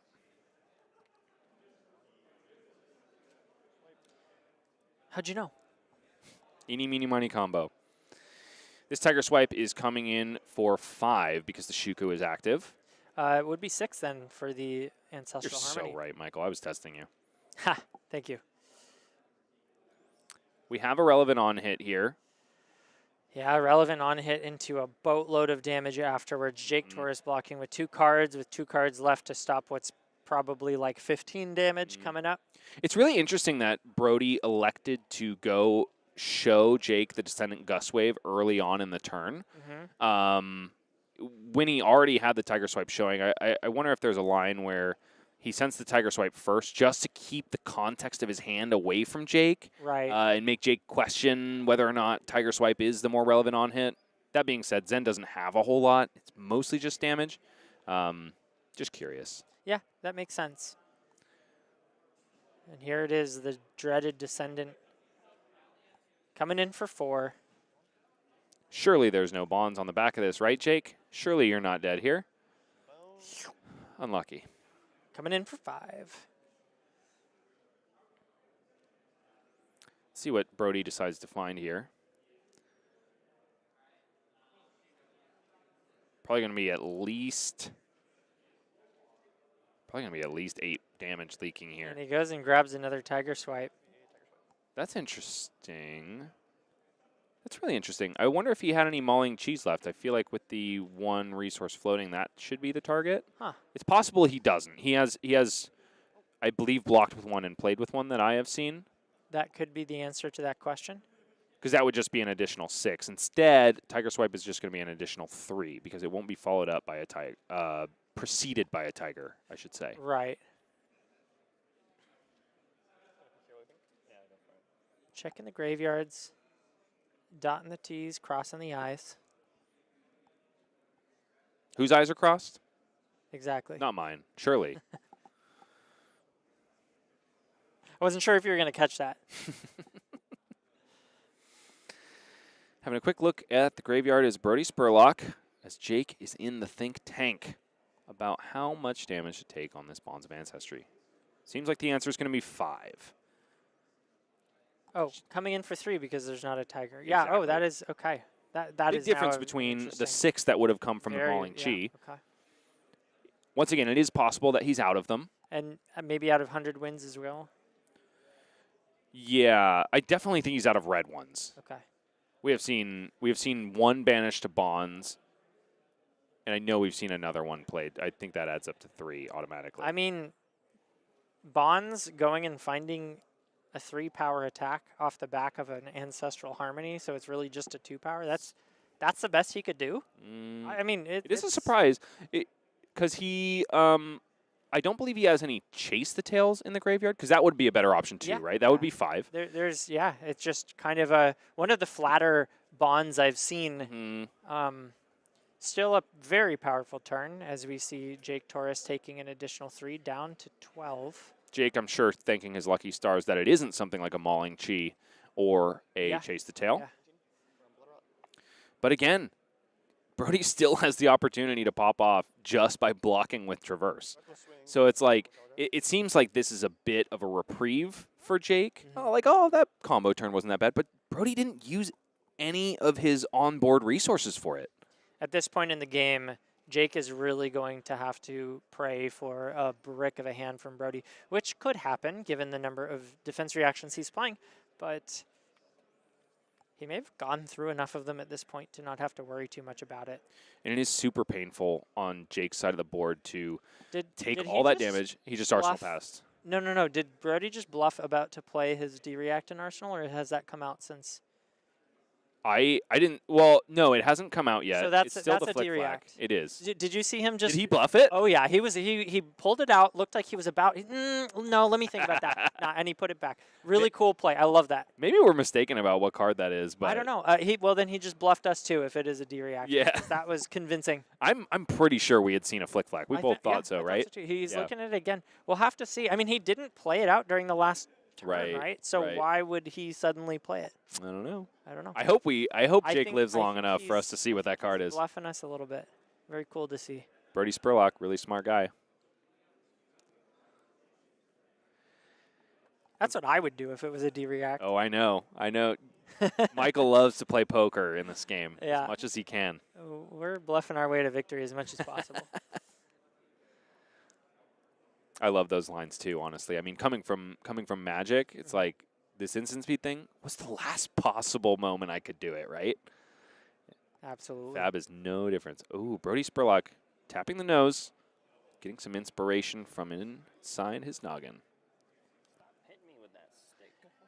Jake says, "Don't you hit me with that stick." Stop it. Stop hitting me with that stick. But Brodie says, "I care not for your face." Here comes another stick. 2 go again is the ask. The answer, only Jake Torres knows. Let's see what Jake is working with here. We've got an Amnesia, which is one of those super disruptive attacks against Zen. However, Brodie Spurlock has already played one heck of a lot of Descendant Gust Waves and Bonds, which is the cards that care most about Amnesia. Yeah, Jake Torres only 12 life to work with at this point in the game. And these weapon swings, the 2 into 1, it's just really hard to block this efficiently. So you can start to see even just like a little bit of a grindy game plan come out of Zen once the life totals get a little bit lower. And that being said, Jake has done an excellent job at keeping life parity this game. We've been talking a lot about how Brodie still has this huge fridge and resources to work with, but Jake is still keeping this game pretty close. Yeah, 12 to 17 is good. I mean, Brodie is drawing hot. There's no question about it. The tough spot is not the life total, but rather the fact that Brodie has full tempo. And Jake is going to have to find a way to break this tempo, hopefully either through a brick or some form of disruption that he gets to keep and use against Brodie. Because as long as he's giving up his entire hand every turn, it's hard to keep those life totals from gaining even more distance. Descendant Gust Wave, 4-1. Jake accepts. Here comes Command and Conquer. Unlucky for Brodie that Crown of Providence was donated to the block of the Kakara just to get rid of that arsenal. Yeah.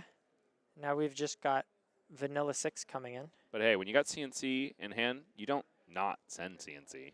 Yeah, yeah. And you know, I was just talking about the brick. This is a pretty lackluster turn from Brodie. He just sent a 4-card 9. Yeah. So this is the kind of break that Jake needed to start to think about taking back tempo and disrupting even more. That D-React and Arsenal from Brodie seems to be clunking things up for him as Jake hasn't had an opportunity to attack to get that out. A little bit, but let's pontificate a little bit, Michael. What if Jake had been able to ascend an attack on that last turn, say a Leave No Witnesses or something like that? Sure. Brodie would have a card in his arsenal he doesn't really care about. He would have been able to block with Traverse, and then he would have been able to go he would have been able to go Ancestral Harmony, Descendant. He has one more copy of Bonds of Ancestry in his deck because he put one back with the Tradition Chi card. Yeah. And then that turn would have been absolutely insane. So this is another one of those instances where doing nothing is the right answer. And now Jake has 3 cards, but look at this. CNC into another. This is the second time he's played CNC with Brodie putting a D-React in the arsenal. And we finally get to see if it's he doesn't want to give flick-flack. 3 cards here. No, certainly not. This could be a Traverse turn, but I imagine Brodie would much rather have an offensive card in arsenal when he decides to commit the Traverse. Yeah, especially if you are committing the Traverse to protect that card.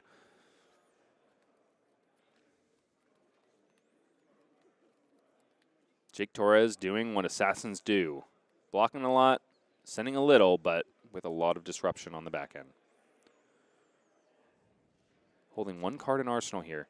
Brodie has the opportunity to block with his fridge. Let's see what he's working with, shall we, Michael? 100 wins. Ooh, this Tiger is Swipe. a bit of a lackluster hand here. Chase the Tail, excuse me. Yeah, 2 Chase the Tails, mind you. Ooh, that's really tough to work with, especially post-Strides of Reprisal.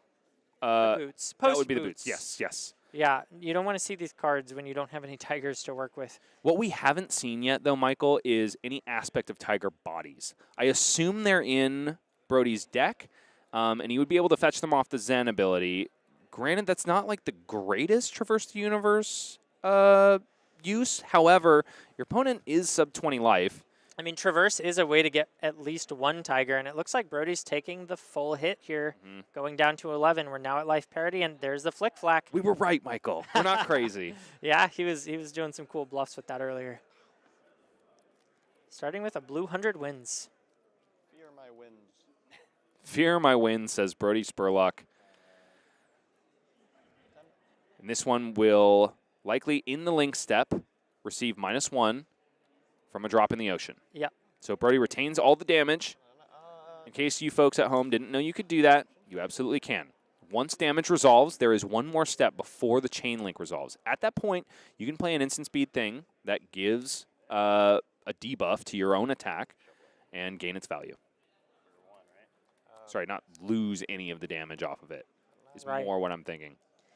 And transcending, gaining that Tiger is very important when your hand consists of 2 Chase the Tails. Are you playing that from hand? What you grab? Although you want... and he also found the Aspect of Tiger body. Thank you. Yep. I got tongue-tied. I tripped over my own tongue there. You've got my back, I've got yours. Yeah, pass that over to you to finish up. Thank you. Yeah, so he's going to be able to get that second Tiger. Very, very important to get the value of the Chase the Tail. Chase the Tail is a one cost 7 here. Yeah, very strong when you line it up. More difficult to get to line up than many of the other combo cards. As you can see, it requires 3 pieces to make work here. An aspect of Tiger Body is that piece that pulls that combo together. And the extra resource from the 12-petal Kassai coming in very clutch as well. And Brodie really lucky that he didn't find any of those Chase the Tails on some of these earlier turns, because creating that second Tiger would have been a tall ask given the context of the other hands that we've seen from him so far. Now, I imagine he's going to be able to arsenal that second Chase the Tail, and I expect to see a block with the Traverse the Universe next turn. If Jake decides to send anything at all, because he's going to have to donate a lot of these cards to the defense. If he doesn't block any, or if he doesn't attack with anything. He's thinking about blocking. Let's see what it actually is. It's a shakedown. That card says block 3. Yep, and there's Here comes the Crouching second Tiger. Crouching Tiger. And that's going to be for, it should be for 4 because of Shuko. I think he ate the Shuko with Oh, the you're first right. Crouching Tiger. You're right. Because 100 Wins Blue comes in for less than 2. Another 3 block donated to the cause. Jake Torres is still treading water at 8 life when Brodie Spurlock is still sitting on Traverse the Universe. Yeah. This is tough. 5-card hand. He's got a chi. Jake's got to find a way to get some disruption in here. Traverse maybe not all that useful this turn since he's already got what he's looking for. Yeah, and it looks like he's very resource rich. He's got an inner chi and also a levels of enlightenment, Michael. An all blue hand with the levels. Oh, that is just crippling. At this point, Brodie might just donate the Traverse the Universe to the Scale Peeler here. I don't anticipate that, but it could happen. I think that he probably wouldn't be able to get a good use out of it. Because he given could. How many blues he already has? At that point, he could smell blood in the water and basically be like, as long as you don't send a massive piece of disruption out of your arsenal, I'm fine. If he takes the Scale Peeler here, all of his equipment is blocking for 3. If he were to donate the Traverse to this, he's still got 1-card block with the rest of his equipment. Yeah, I mean, I think... And that's if Jake has something good to send. Yeah, the thing that he would fear the most in this spot is a CNC or a possibly a Death Touch. Any 6 power, link, perhaps? Yeah, the weakest link would be very disruptive. So the Scale Peeler is asking a very important question from Brodie, but he could still block with all 3 of his equipment and a card and be in a pretty dang good spot. And he's got a perfect card to donate to the block. I think he's got a he's got a CNC in hand, along with those 2 chi cards, as well as the levels of enlightenment. He'd really like to not give up levels, because that is going to be a really good card with 2 modes turned on. I feel like we're in a situation where he needs to donate an equipment to this block. I could see no blocks here and then donating the rest as well. I will. Tough spot, though. Neither of those feels good. Mm-hmm. And we can see Brodie having a think. I think he's really weighing in on what's better, knowing that giving up all of his equipment could be. It's also tough because Jake still has that pesky piece of equipment, Flick Knives. Yep. And so if Jake really wants this to hit, whether Brodie blocks it or not, he can say, I'm flicking this, and the on-hit will be active for my next attack. We're talking to chat in real time. So gives up the Kassai here. Both players having a good laugh. Playing clean, but also respecting the heck out of one another. Does have blade break? Blade break 2, yep. Okay. Aha, you buffed my dagger. All part of my plan. Pascal Wings is correcting me in chat. My mistake. You cannot flick the active knife.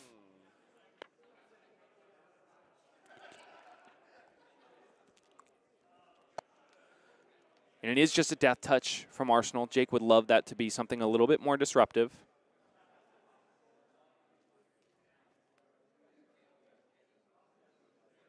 But alas, just 6 and probably a blood rot. Yeah, 8 damage, nothing to scoff at when you're sitting at 11. Which, hey, Jake is still keeping this game really close. You got to hand it to him. This has been This has been really tight so far, and he has faced some really nasty turns from Brodie. Yeah, the cards really lined up for Brodie this game, and the fact that he's sitting where he's at these sort of life spreads without using his traverse yet is very, very scary. And Brodie decides to just take it, doesn't decide to commit the traverse right now. May even decide to pay for the blood rot given how many blues he has in his hand. I'm not sure yet. We'll have to see how it plays out, but it depends on what he does with the levels, because he probably wants to get both of those blues into the pitch zone. Yep. In order to get both modes active. So it kind of depends on what he draws off the levels if he does choose that mode. Yeah. Going down to 3. And yeah, there's the blood rot. Excellent choice by Jake Torres. Blood rot is the one that you always get value on, no matter what the context of your opponent's hand is. It's either a card that they pitch or 2 damage, and both of those is pretty valuable. You know what I'm about to do. Hit me with the stick. Full stick. Full stick, says Brodie Spurlock. That stick says to go again. Block said stick. Ooh, blocking with a Codex of Frailty. Jake finding his first codex of the game, and it's donated to the block. Yeah, you don't want to use that on blocking if So you don't sad. have to. Respond with pass over your, I think it matters, crown. Okay. Brodie decides to banish an equipment piece, which is kind of interesting because your opponent is running codexes, so right. You would think you would hit a card. We're at a late stage of the game. It probably doesn't matter. Yeah, just going for the first thing he sees. Looks like mode's chosen.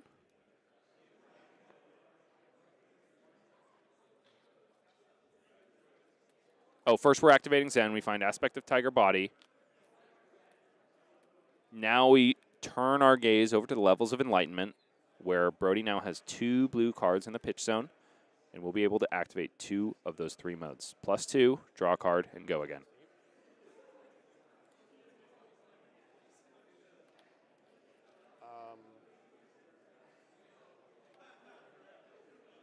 Sorry, what was the Oh modes my on gosh, that? Brody getting a little bit ahead of himself. Jake saying you probably want to resolve levels of Enlightenment before you continue, I would think. Yeah. I was like, something is wrong. Yeah. Okay. What are the modes you picking? So this is here. I don't know why I turned face down. That was like a weird last one. Go again and. Ellie Bird has a really good point in chat. Brodie is choosing to banish the equipment cards so that Remembrance can't fizzle his Transcend. Smart. Yeah. Yes. All right. You smell blood in the water. I know, dude. Jake saying what we're all thinking. And this is for 1. Brodie Spurlock is smelling blood. Yeah. Tiger for 1 here. Off the back of the And Tiger Taming Kakaro. The chase the tail is so painful to face at this point. Especially when, as we said, aspect of Tiger Body is sitting ready to be played. To get the chase the tails, ultimate value. Jake Torres, 2 cards in hand. I believe they're both codexes. Not quite enough to block as much as he'd like. And they're both codexes? Is that what you said? Yeah, I saw it in chat. I didn't see it myself, but someone mentioned they might have seen 3 total codexes. That's in this hand, devastating. which is not the way you want to draw your codexes ever. Codex is a great card, but not when you're blocking with it. Right. There's the block 2s. 3. 2 floating. Taking 4 here into 3 into 3 is too much damage. Into 4, Shuko Jake still active. cannot survive that much damage, right? It'd be 4, Using 3, the 4. tunic and blocking 2 plus a codex. Jake giving a wry smile as he reveals the second codex from his hand. And then we've got 3 and 3 coming in, which I believe. This one will be 4. Oh for the no, the Shuko. Shuko. So he's just gonna. He really would have liked. If it is the 3rd codex, it's over for our fair Jake. There it is. Yeah, going down to 2 life. And then CNC. Yeah, very, Within the very over. follow-up. Well played from Brodie Spurlock. Very well played from Jake. Things didn't really break his way on that one. But that's the way it goes. When Zen draws hot, he's fierce. When he draws not, he's still pretty fierce. Yeah, we didn't really get to see very much disruption coming out of the Uzuri a couple really useful CNCs, but they kind of were pulling out D-reacts anyway that weren't affecting the offensive turn on the other side. So Brodie's just kind of happy to let him go. Yeah. You know, he was able to blow up the arsenal twice, and both times it was a D-react. It almost makes me wonder if the D-reacts were the right choice into this matchup. Yeah, indeed. I mean, could have just been the way the cards fell. Yeah. Certainly don't doubt that a D-react at the right time can be life-saving into an assassin. But given the way that it played out, I think most of the times he would have loved if it was just some other go-again card. 100%. So, well played by both of these people. Indeed. We're going to take a quick 15-minute break before we get into the next match. So don't go anywhere.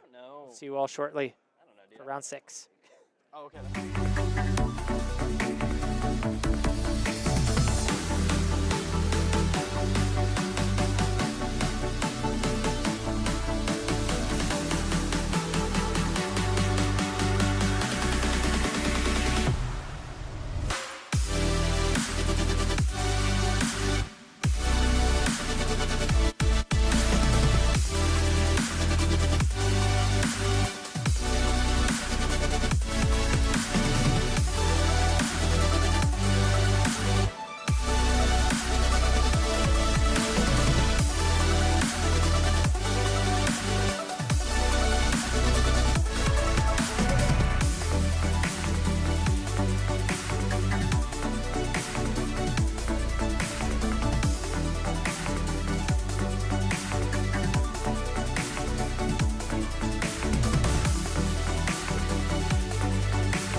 And we're back, folks. Michael Murray here, joined live with Charles the Villain. Dun, dun, dun. Looking forward to casting with you, buddy. Thank you so much for having me. Yeah, I'm really excited to cast this round with you. Yeah, and we've got a spicy one. Kassai versus Enigma. Tyler Horspool on Enigma and Colin Eriksen on Kassai. Both X and 1. This could be a win and in for both of them. Yeah, it sounds really exciting. I think you're saying Kassai's obviously not been a super popular hero. Was very popular in the previous set. So good to see Colin. He's been a long-time stalwart of the hero. Played it as long as I think I've known him, honestly. Yeah, he's the only Kassai here today. Yeah. Showing up and doing work. And showing us, that he can still find success, right? Yeah. It seems he's playing a win-in for Battle Hardened. Yep, and here we have Colin's player profile. Favorite moments playing against, look at that, Charles Dunn. Fantastic. On camera in February. First time he'd been featured. So he's been featured quite a few times since then. Colin Eriksen really showing up and showing how to play the game of Flesh and Blood. Really smart player. And I think the amount of work that he's put into Kassai really shows. I heard he just beat a pitch stacking Kano to get to this spot. So he can even beat these, supposedly unbeatable matchups and make them look easy. Really cool that he has that potential. Yeah, definitely showing off, how much persistence on playing the same hero over and over again. Absolutely. And look at this down here. Most important quality, perseverance. Absolutely. What a perfect, thing for him. And then we've got Tyler Wicked Horspool, the villain of AGE, the second villain now. We've got two in the Charles Dunn. But favorite moments coming up, dressing for his villain role. He really loved doing that. We had him featured earlier and talked a little bit about this earlier in the day, but he's such a fun guy to play Flesh and Blood with. Always shows up with spirit, and his deck building is another thing that we touched on earlier. Just loves to sort of push the bounds. He doesn't net deck. He makes his own decks, and it's one of the things that I really respect about him. And I think he's got a little bit of spice in his deck. I'm not sure if we're going to expect this in the matchup or not, but the Reality Refractor. Yeah, that's a really exciting weapon. That's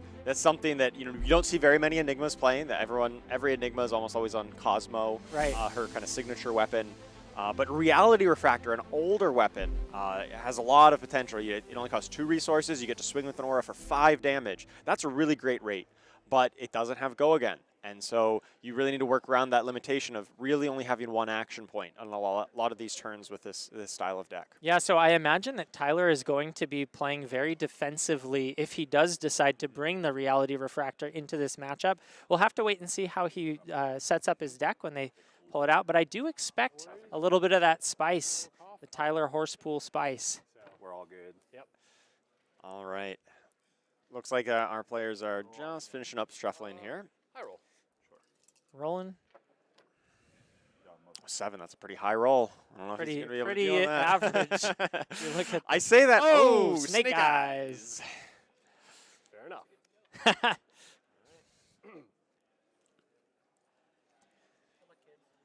Yeah, so one thing I really love about Flesh and Blood, certainly compared to many other games that I've played in my time, that it's not always clear if you want to go first or second in any given matchup. That's always a point of contention, a point of discussion, and I think it's really interesting, to see how each of these players want to approach the matchup for trying to set that initial tempo of the game.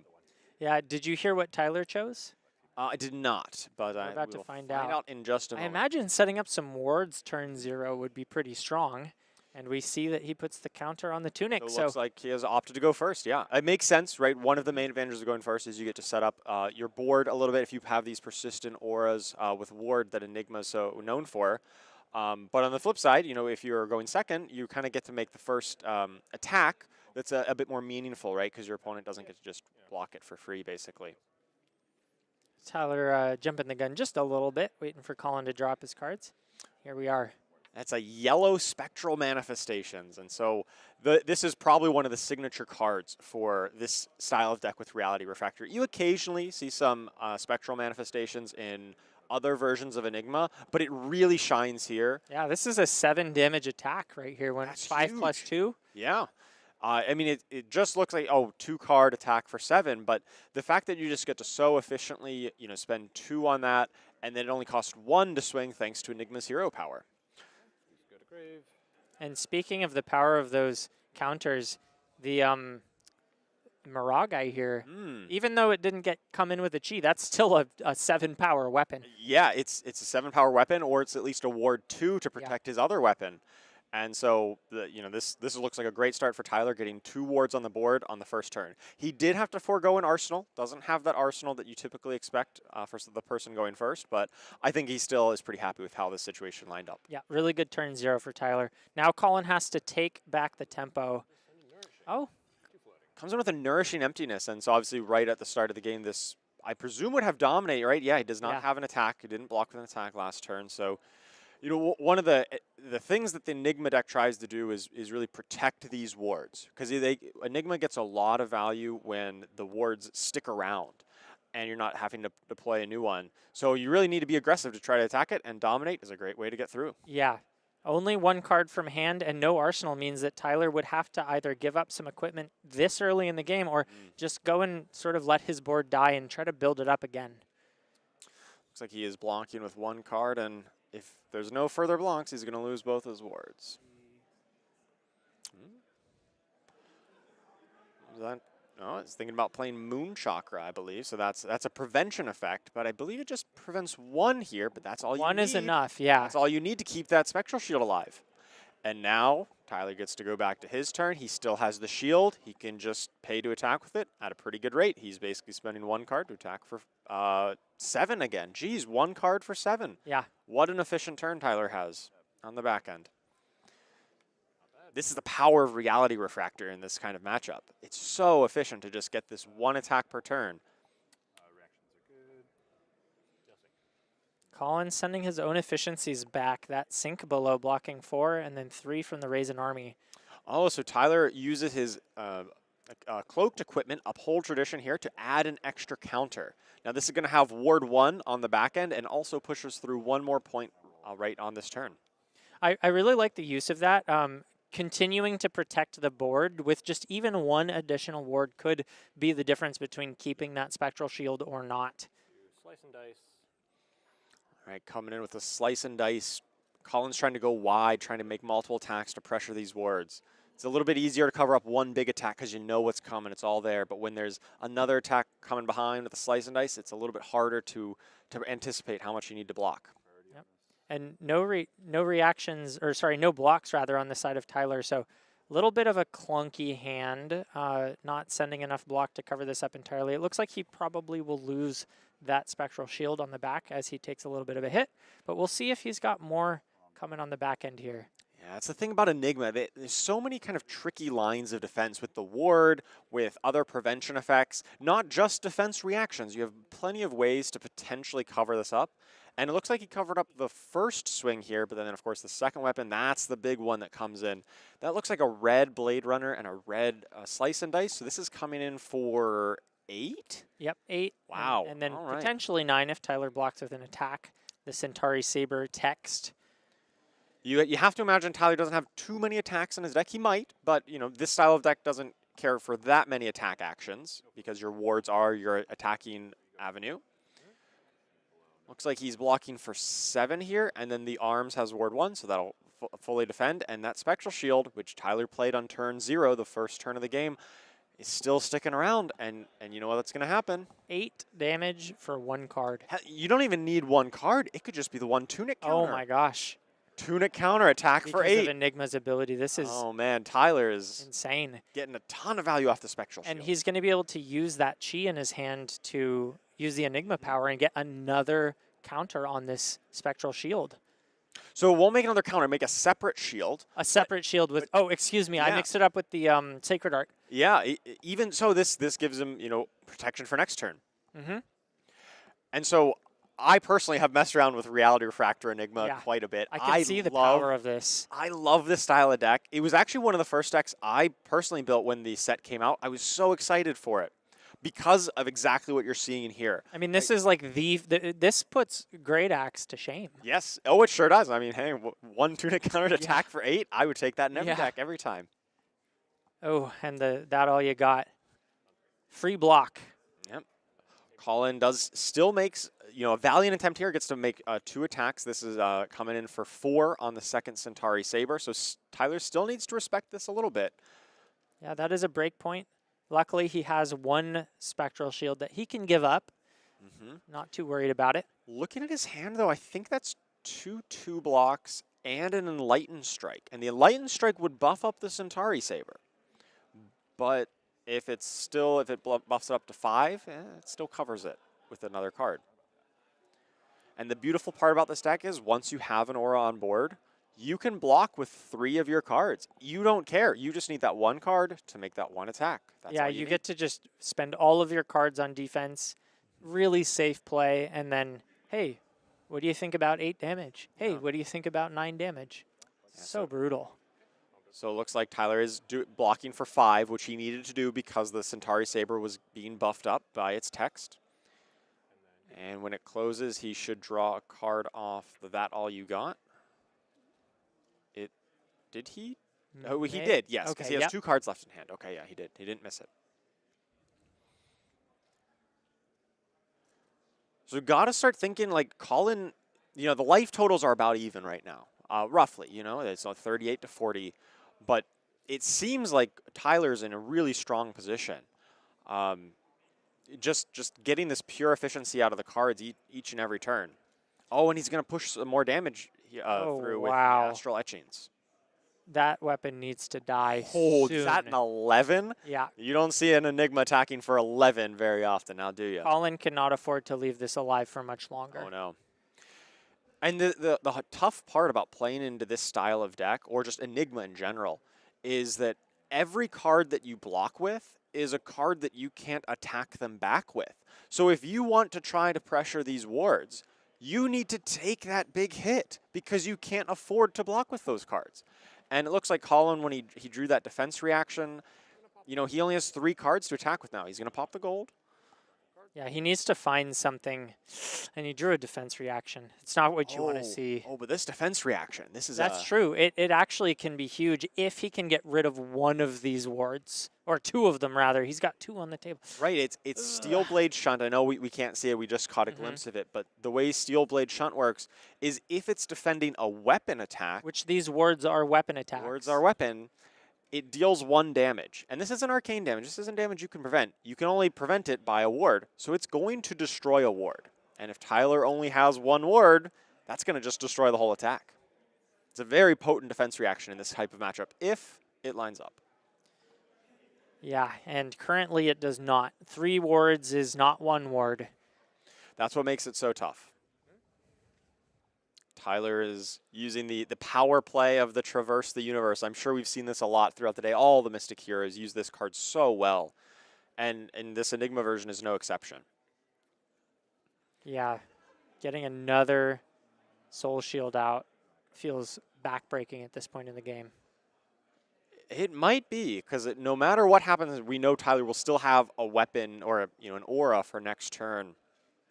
And so that's the tough part. Even if Colin is able to deal with this current board, Tyler is just going to be able to rebuild it very efficiently.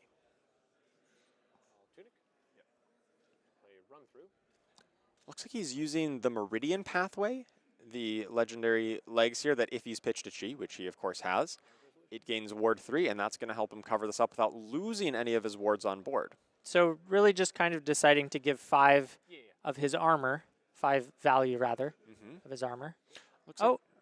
Unless... It looks like he has chosen to activate the Meridian pathway, but he is choosing to destroy the Waning Vengeance rather than lose the Meridian. He's going to keep the ward on Meridian for the next attack, just in case. That makes sense. Yeah. Why do you think he would prefer to keep the boots rather than the aura? That's interesting. I think because he's already pitched the blue this turn, he wants to make sure that he gets the value out of the Waning Vengeance, because when Waning Vengeance is destroyed, if you have pitched a blue, you get an extra Spectral Shield. I see. And so he just wants to make sure he gets that value. That makes sense. Coming in now with the second weapon swing, Centauri Saber for 4. Could be boosted to 5 if Tyler blocks with an attack, but he just sinks it. Sink below. Sink. Now, Colin does have 1 card left in hand, and if that's something like in the swing, he could potentially pump it over to deal a bit of damage. We do know it's not, but Tyler is thinking about that right now. Yeah, you got to be careful. I think the key to success on Colin's side is really these combat tricks, these pumps and these buffs to kind of take Tyler, catch him off guard and pop the wards when he wasn't expecting And it. he did have the boots ready to go, even just in case. Ended up not using them, and they just returned back to the board. Yeah. If they don't get popped, they don't get popped. So now we're going to see Tyler. He has 3 cards in hand and 4 wards or auras on board. This is a very strong spot for him to be in, but I will say that compared to other versions of Enigma, you can't use all of these at once with Reality Refract. That's what we mentioned at the start, right? You only have that kind of one action point. You don't have go again. So you've got all these auras, but you still only make 1 attack. I am terrified of the turn he decides to play Path Well Traveled and give one of them go again. Oh, Path Well Traveled. Yeah, because the Reality Refractor gives base 5 to both. So attacking with 2 wards, that's huge. Yeah, he could have a very big turn. But yeah, so far Colin doesn't really have any answers and just has to take another 10 blocking with just the Valiant Dynamos. Yeah. I mean, this is what you have to do, right? To turn the corner. If you need to pressure these wards, you need to keep cards in hand, and that means you're gonna take a big hit. Yeah. So he's finally made the decision to keep a 5-card hand and give it everything he's got. He needs to clear as many of these as he possibly can. Yeah, this is an important turn for Colin. We'll see what he's got cooking up. Leading off with the hot streak. That could mean any number of things behind it. Surely this will get go again somehow, but we just don't know how yet. Yeah. Colin needs to have some sneaky attack reactions if he wants to get through here. I don't think we've seen really any attack reactions. No, none of the Blade Flurries that give +2 to both attacks. I'm expecting a Blade Flurry here. That's the type of... So the Blade Runner. Blade Runner, no Blade Flurry yet. Ooh, that all you got. One of the best cards for this matchup because those attacks coming in for 2. Yeah. Tyler just gets to really efficiently block it. Colin would really like a Blade Runner here to prevent that draw. Yep. The hesitation makes me think he does not have it. Seems unlikely, but maybe he's just taking his time thinking through. This game has been getting a little bit out of his control. Maybe he wants to slow down and reevaluate and really think close. Looks like he does not have a Blade Runner. He's just coming in with the next sword swing. This should be for 4.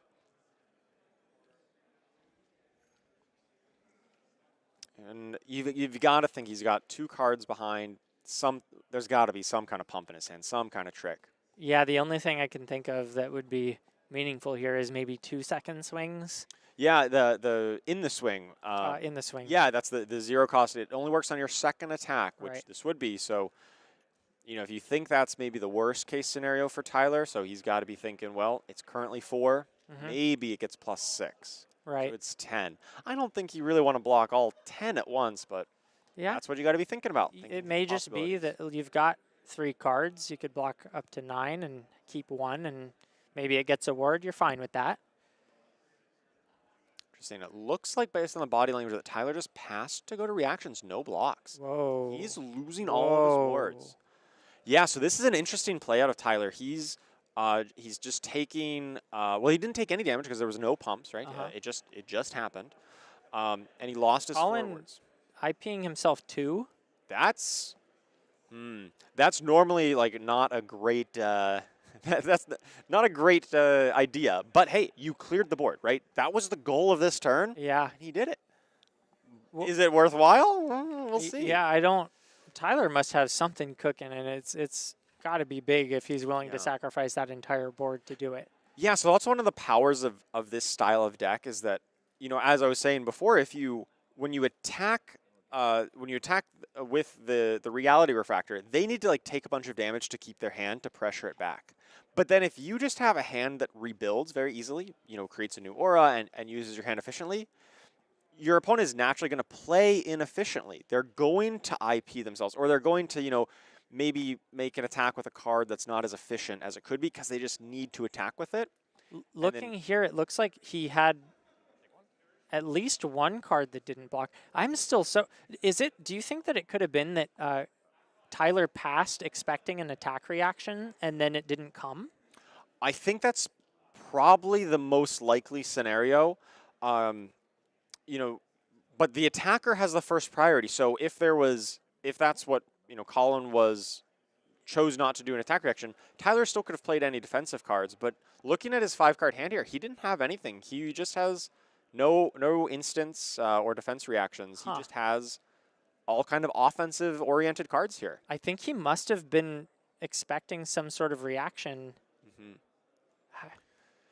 So it looks like Tyler also just has a pretty good hand to rebuild this board. He was able to attack for 5, go again with the second tentative Chi Wind into levels of Enlightenment for 5 because he pitched a Chi because he transcended.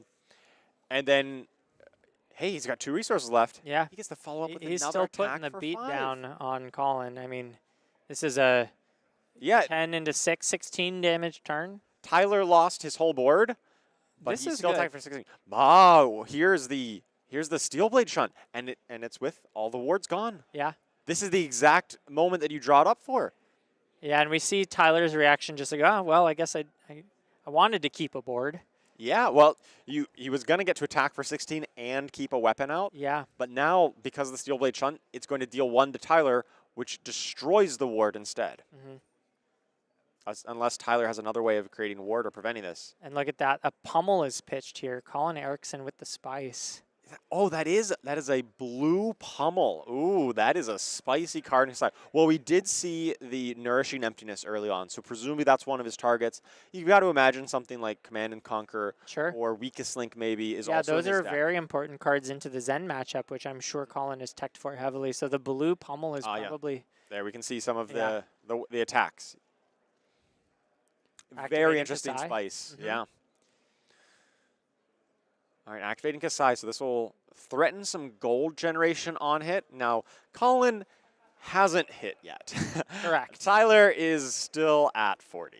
So he hasn't had too much of an opportunity to trigger these on hits, but hey, maybe this is how you got to start the comeback, right? With some gold generation. Yep. He's going to do that. I mean, he's going to have to do that, and he's also going to have to do 40 damage if he wants to win this game. So I will also say, gold generation in Kassai, you could just pop the gold for some efficiency, right? Because it lets you swing your weapons for free, but it also lets you raise an army. And raise an army is very ineffective against most Enigmas because they have so many wards to clear out the allies. But against Reality Refractor, raise an army is pretty good. Yeah, you can only attack once per turn. Speaking of Reality Refractor, can you tell me again what this weapon does and why it's so powerful? Yeah, Reality Refractor only lets you attack kind of once per turn because the aura will not have go again, but it costs 2 resources to attack for 5. So it gives the attacking aura a base of 5, and then any counters on top of that, it adds to the power. So if you have a Spectral Shield with 1, 2, or 3 counters, we saw one with 6 earlier. Oh yeah, he was... Then it's a base 5 plus 6, and he was swinging for 11. No go again, but 2 resource 11. And if it's a Spectral Shield, it's actually only 1 resource 11 because of the way that Enigma's hero power works. So sometimes you get to even just use a Tunic counter and swing one of these 1 card 11. I'm sorry, 0 card 11. Yeah. It's absolutely backbreaking. Tunic counter for a big attack is a huge way of being efficient with this style deck. And here we see Tyler, he just uses the Tunic counter plus a Chi to use Enigma's power. That's basically a 1 card plus Tunic attacks for 6. Yep. That's still really good. And here we see it pulling 2 cards from Colin, breaking down his offense while he needs it to get rid of this ward. And he's in another tough spot. Yeah, when you're this far down on life, you need to be able to take damage to hold cards to threaten the auras on the backswing. But when you don't have life total to play with, that's going to be a tough ask. Yeah, absolutely. And it really sort of feels like this came off the back of such a strong start from Tyler, having all that ward with all those counters early on, and he's just been able to snowball that lead. Yeah, we didn't see too many of the combat tricks or the sneaky pumps out of Colin. He had to block a lot more often early game, and that's why he's kind of behind on the life total at the moment. Hot Streak getting blocked by a non-attack. No natural go again. But ooh, he plays route. Okay, so here's one of those kinds of combat tricks. So route puts the card back in his hand, and now it buffs it up by 3. So this is coming in for 5, and we're past the point of blocking, so Tyler can't just block with another card. Are we about to see Colin do some damage? I'm not going to get my hopes out of it just yet. Let's not get crazy here. Right, Tyler still has a lot of kind of defensive options here, and so he's going to play 2 chi to transcend, and one of them is drop in the ocean, which will make that 5 down to a 4. Does that only target attack action cards? Nope, it attacks any weapons. attack, yes. Yeah, okay. So dropping it to 4, just like you said, and gaining a life. Gaining a life, so... Even if Colin does 1 damage here, it's sort of like he didn't. No one would know if he did 1 damage. The scoreboard would still show a 40. Tyler is pitching the chi, presumably for Enigma's power. Yep. And it activates the boots. Makes a lot of sense here. Yeah, I don't think Colin's going to hit at this point if the boots have ward 3. And it looks like Tyler will keep aboard once again. Yeah. Okay. I will move to end. Do get the armor off the board. Tyler is looking rather light on armor, and Colin still has all of his, but I don't know that that's going to be enough to overcome this discrepancy, but we'll see what Colin's got coming. Okay. Floating. Swing for 6. Just a casual 1 cost 6. Yeah. You know, it's Tyler has I think he still has a card left in hand and a card in arsenal, and he's probably not going to, oh no, it's the chi, right? So he's going to be able to just pitch the chi just to make some more defense I'll take 2. going forward. I will Enigma on this turn. Okay. Tyler rebuilding that board that we saw him lose a few turns back, but Yes. Action card. Okay. Cool. because of Reality Refractor, he can still only make that 1 attack per turn. So this, even though he's got a pretty good lead, it still might, he still needs to kind of grind it down or at least rebuild another big attack like he had with those Astral Etchings before. Yeah, and no gold and no copper to work with means that Kassai's ceiling is not very big at the moment. Just playing swing, swing. Yeah, Kassai is all about that copper and gold generation, and if you can't hit, you can't make copper and gold.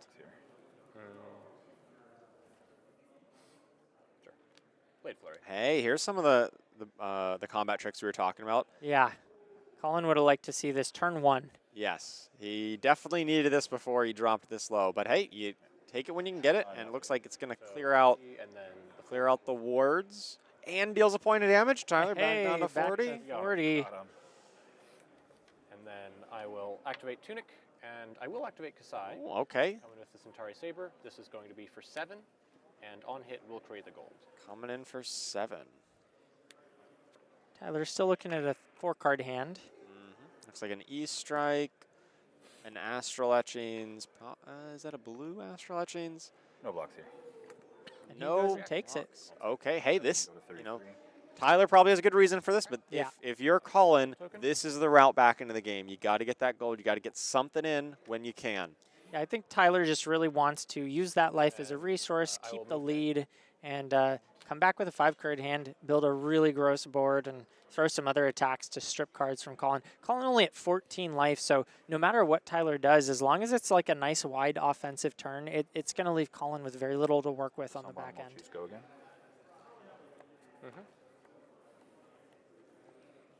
And Lightning Strike showing its versatility here. Often this deck can't use multiple action points very well, but Enlightened Strike is a good way to attack with Go Again when you have that bigger hand and keep up the pressure. It looks like a lot of the cards that aren't wards are Go Again cards in this deck. The E-Strike and the Levels of Enlightenment. Okay.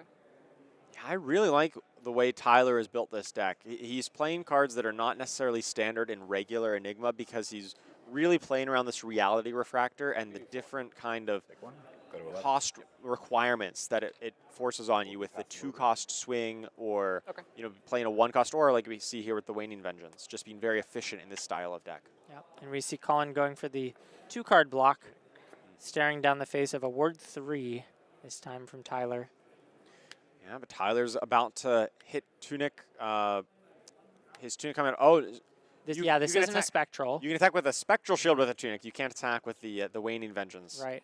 But if the Waning Vengeance is destroyed and Tyler pitches a blue somehow, he's going to get a Spectral Shield. I'll declare no blocks here. Coming in with a hot streak. No blocks, so this would destroy the ward. Declare no reactions. Tyler thinking about a way to maybe pitch that blue like you mentioned. He really would like to have a Spectral Shield. Yeah, it seems like... Not able to pull it off with this hand. Seems like this hand just didn't work out. Hey, that's still... You take that if you're Colin here, right? You just got to spend one card and take out his ward. Hey, that's the best you can realistically hope for. Another E-Strike. Those really wide turns pressuring the life. Tyler keeping up the pressure here. Colin sinking a card, grabbing a Blade Runner. Yep.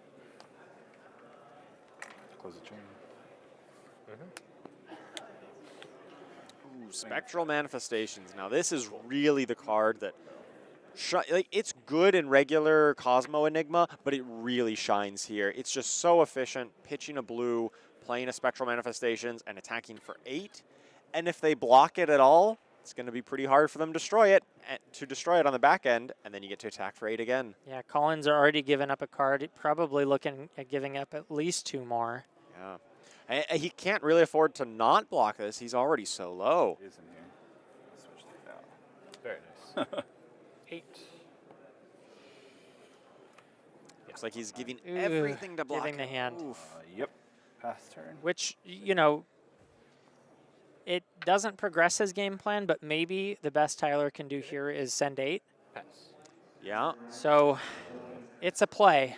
And it's also possible, we saw it earlier, if Tyler can't get any more ward down and Colin's able to get one of those defense reactions that deals the damage, popping that ward could be pretty easy. Yeah, hey, if Colin draws into another Steel Blade Shunt, that's a pretty effective tool at this current state if Tyler doesn't have another way to generate a ward beforehand. Certainly, and I think I saw one. First 10. Ooh, but the go again, going wide here. So this gives his next blue card go again. Blue action card, rather. We're going to swing this for 8. So this would not have go again. Is he trying to transcend? It looks like he's got an Orion of the Mystic Tenets and an Astral Etchings in hand. I don't know what Tyler's arsenal is. I maybe missed it. If it's a transcend card, but he still wouldn't get the action point back. It's possible he's just trying to filter his hand a little bit here. Yeah, that is possible, right? So he plays the blue Astral Etchings, it seems, so it's only going to give +1 counter. There's the Steel Blade Shunt. This is huge right now. This is going to help Colin quite a bit, because if Tyler can't do anything about this, it's going to destroy the ward. He's pulling that, and there. Oh, he has Restless Coalescence. Yeah. This card is so important in this matchup. You're able to take the counters off of your Spectral Shield and then turn them into more Spectral Shields, which protects you from things like Steel Blade Shunt. So this is really interesting, though, because it will mean that this Steel Blade Shunt actually did cover up the whole damage. It does, because you lost the +1 attack counters. This is still in the reaction step. So the damage has not yet been dealt, and so that 8 attack actually does drop down to a 5. So a clean cover up. I don't hate it. I do hate that there's even more ward that you have to get through. I don't love that for Colin, but yeah, it's, you know, Colin had one of the best cards in the matchup, the Steel Blade Shunt, but Tyler had the counter ready to go. Yeah, it looks like he's stabilized, but stabilizing at 10 to 33 is still a very difficult place to play from. Yeah, and he did get +1 counter from the Astral Etching, so it did go back up to 6, but the Shunt still covers it at 6. Oh, so it gives the Astral Etchings go again, which he plays as an instant because he has a Spectral Shield, and then he gains an action point. What a clever combo there from Tyler. Wow, that was second attack. Clever. That's amazing, and now he's coming in for 7. That's so much damage. Yeah, that is a big turn, right? Big turn out of Tyler here, and just having the right cover up into the Steel Blade Shunt was really impressive. Okay. Yep. And Colin may just be forced to give up the hand again. And I was like, Yeah. something's not right on my map. Yeah, and he did need to use the Tunic because Astral Etchings cost 1, the Spectral Shield cost 1, and then the second attack costs 2. So he did need the full 4 resources. Yeah, so playing an instant that gains Go Again means that you get an extra action point when it resolves. Yes, and the instant had Go Again from the first tenet of Chi Wind that was played at the start of the turn. All Arsenal best, yeah. Next blue action card you play this turn gets Go Again. Even if it's played as an instant. Yep.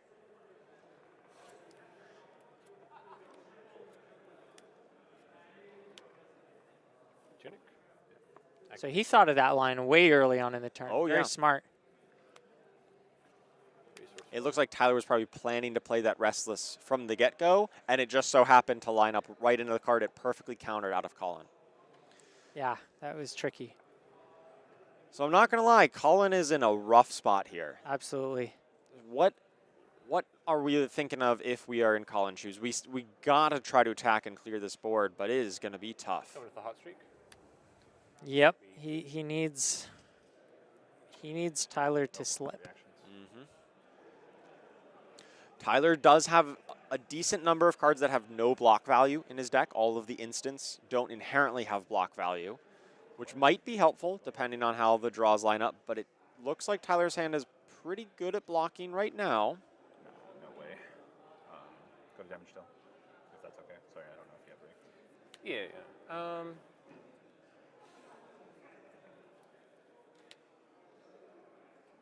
Yeah. Okay, I'll lose these two. Tyler loses the 2 Spectral Shields, keeping the Restless Coalescence around. Makes sense. That's probably the better option here. Yeah, especially with the ability to load it with more counters. That card seems so powerful into a deck with reactions. Indeed. He's pitching 6 for an Orion of the Mystic Tenets. Now, this is only going to draw 2 cards. He did not pitch a Chi, but still pretty efficient. Gets to cycle through his hand a bit. Maybe find a bit more action. And we see another Spectral Shield coming out here. Yeah, and it doesn't get the +1 counters because he did have another aura out. But so it's rather inefficient to do this just to make a Spectral Shield, but you got to do what you got to do. And it looks like he's fine pitching 3 blues and getting all modes activated on the Level's Enlightenment. Indeed. Drawing a card, Go Again, and +5, or +2. +2 to make it 5. an attack for 5. Yeah, Tyler just going to keep up the gas with these Go Again attacks, right? The big limitation of Reality Refractor is its lack of Go Again. And so Tyler's built his deck around that fact, playing a lot of Go Again attacks to mitigate that downside. So when he does have a big hand like this, he's able to capitalize on it and keep his foot on the gas.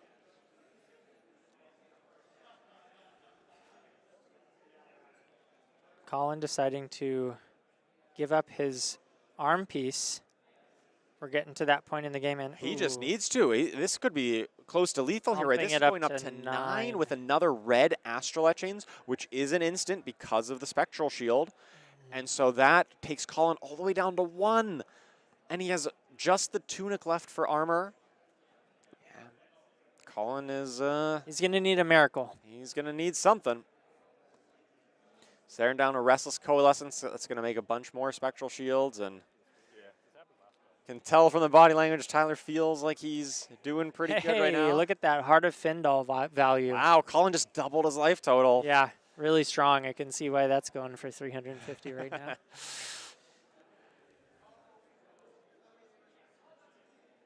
Heart of Findal is a great card when the matchup goes very long and it's very grindy and you kind of maybe go through your deck once or twice. But Tyler's just been keeping his foot on the gas the whole time, and we've not gotten that far into both players' cycles. Showing us that all you got, but this time Colin does have the Blade Flurry to pump it over that 2 base, meaning Tyler won't get to draw a card, and he's getting over by 1. Which does take through the Spectral Shield, but I don't think Hot Streak had Go Again. Oh, no. So he's not going to get the benefit of the second half of that Blade Flurry. And now he's staring down the barrel of a 9 damage attack. Yeah, that's the power of this deck. If you don't clear it all out, it gets real scary real fast. And I don't see if Tyler has Go Again in his hand, but if he does, He's in for a world of hurt. It does not look like it. Looks like he is over-pitching by pitching a red Spectral Manifestations. Maybe he just doesn't want to have a 2-block in his hand. He wants to get those out. Maybe draw into some 3 blocks just to make sure he can protect this. And he's just going to grind Colin down by attacking for 9 every turn until Colin proves that he can beat through the defenses and clear out this ward. Yeah, he'll have to go 2 over. Well, he'll have to go 1 over at least to clear the ward. Yeah. But that has ward 2, so Tyler's quite protected. And if it ever goes just 1 over, you can just remove a counter from the Right, that's a good Coalescence. point. So he would need to go 2 over. Yeah. Coming in for 5 here off the Tunic resource and Outland Skirmish.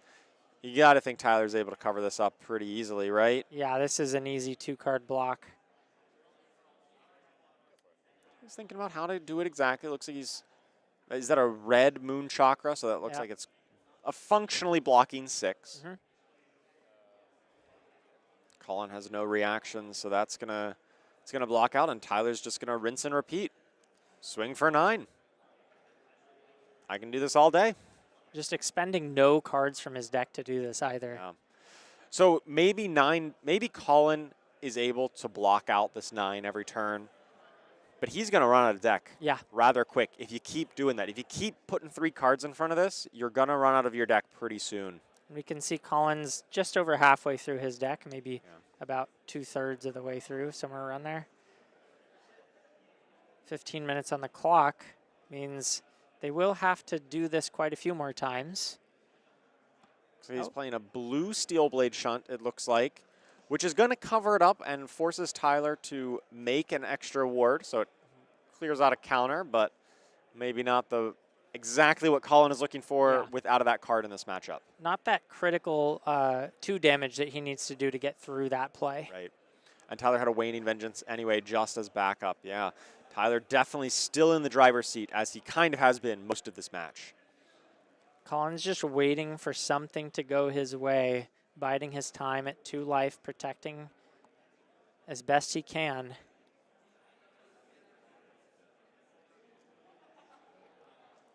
Once again, we've seen Tyler just playing a Spectral Manifestations to create a Spectral Shield, not with any +1 counters, just a Spectral Shield.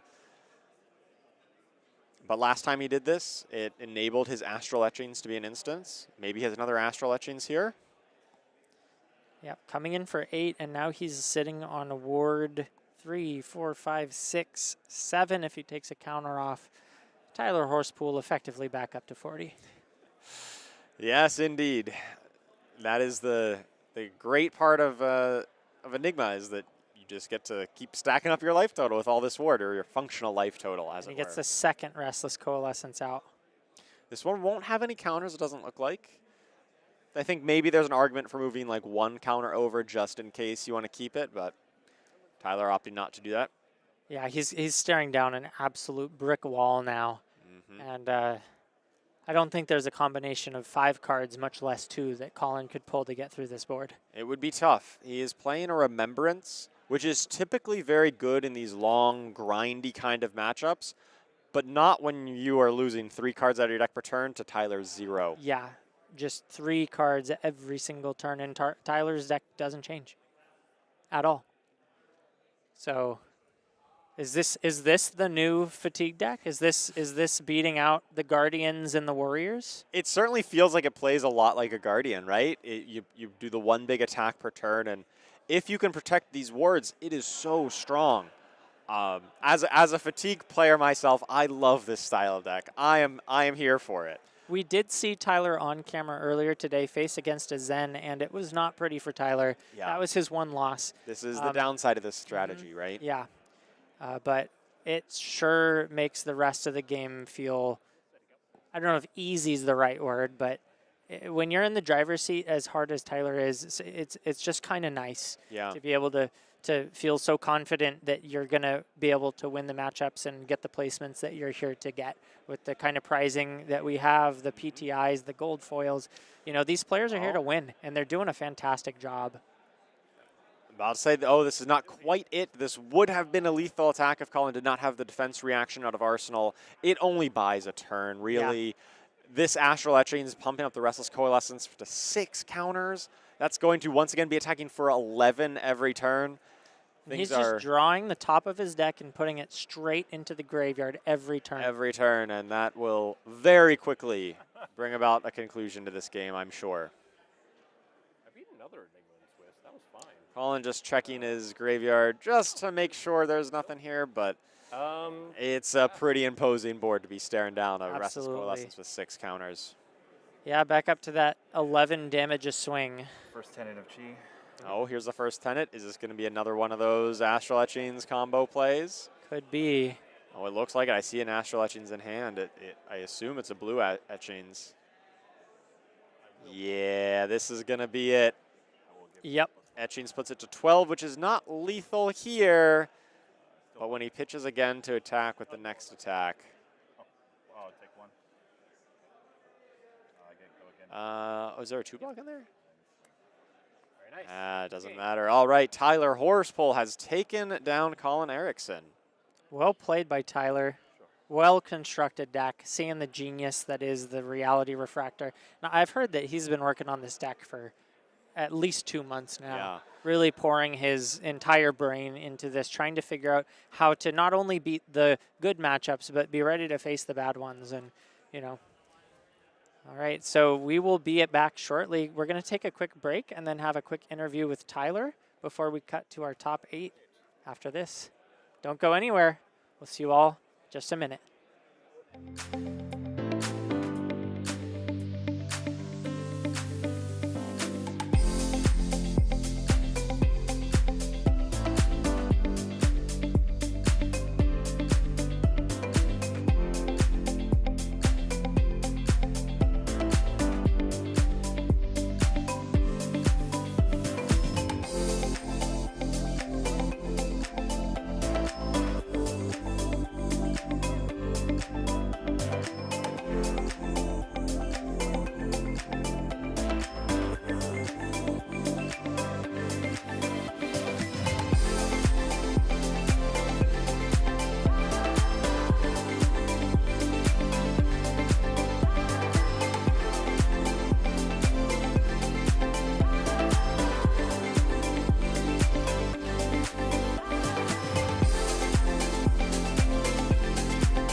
Welcome back, everybody.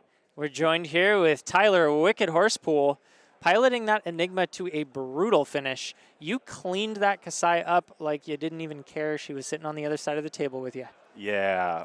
Poor Colin. I was at 41 for so much. I was like, at least you got the points of damage in. But I did have a really, really good start there, so it's not like maybe it could go a little bit differently. I haven't played it a whole lot into Kassai, but I think one of the important things to understand, first of all, is that Kassai does have reactions that can sort of clear those wards, but if you're able to start out with wards, then he starts on the back foot and has to present more than he normally can to even get through what you started with. Yeah, he mentioned that actually after the game, was that the beginning of the game was so brutal for him because he didn't draw any of those buff reactions like Blade Flurry. And yeah, we didn't see any Blade Flurries. We didn't see any in the swings. It was just kind of like this vanilla Kassai stuff. So not only did Tyler start with a bit of a snowball, but Colin sort of didn't have that juice that he needed at the beginning.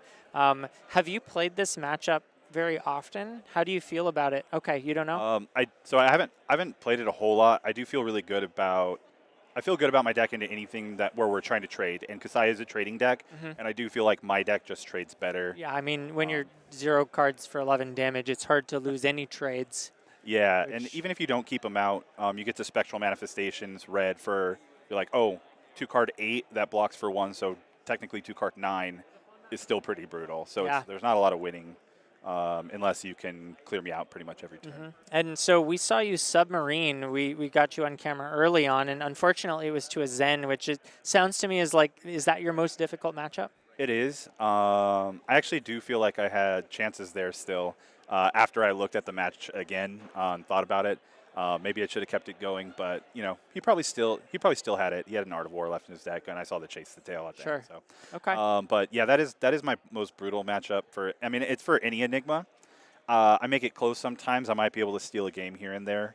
But yeah, I'm playing the deck for all the other matchups, not for I that see. one. Got it. So your goal is to dodge the most popular deck in the format.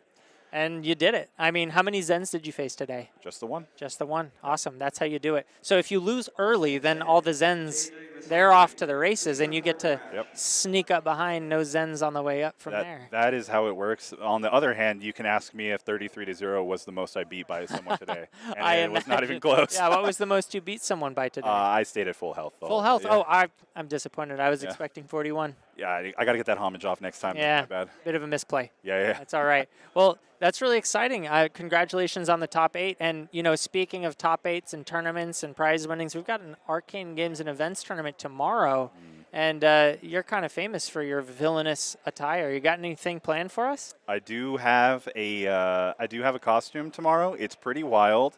And all I'm going to give you is that my where is it? My subtitle right here, Wicked Tomorrow.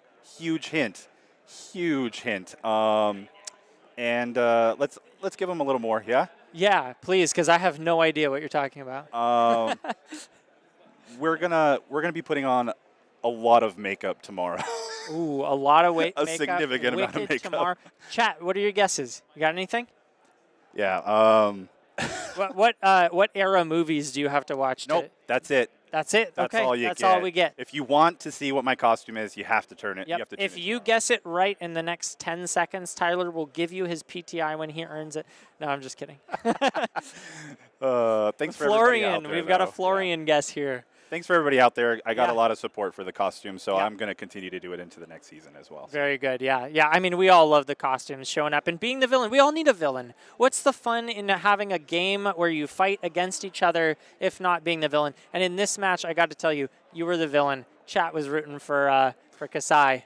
Well, I was hoping I was hero today, villain tomorrow, but I guess once a villain, always a villain. You know what? If you ever face a Zen, you will always be the hero. Oh, that's good to know. It's good to know. I'm going to get crushed. But yeah. It is. Well, awesome. Thank you for joining. Is there anything else that you want to shout out? Anything you want to say before we wrap it up? No, I mean, thanks for tuning in and watching us. These guys put in so much work, and I know everybody at home is watching for the gameplay, but I just wanted to shout out how much work gets put into these productions, and I hope you guys keep supporting. Yeah, shout out to Justin and the rest of the team at AG, and of course all of the wonderful people who show up and play Flesh and Blood for y'all to watch at home, and so that we get a great show. So we'll take actually, are we doing that right now? We're going to do a top 8, and the thing you all have been waiting for, we've got a spoiler for you. I'm not sure if we're taking a break first or if we're getting right into that. Yeah. Okay. I've got word from my production team that we're going to take a quick break, but don't go anywhere. You're going to want to be there for this one. We've got the top 8 breakdown and one of our 2 juicy weekend spoilers, so don't go anywhere. We'll see you all shortly. Could be anything.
Ladies and gentlemen, welcome back to Battle Hardened San Diego.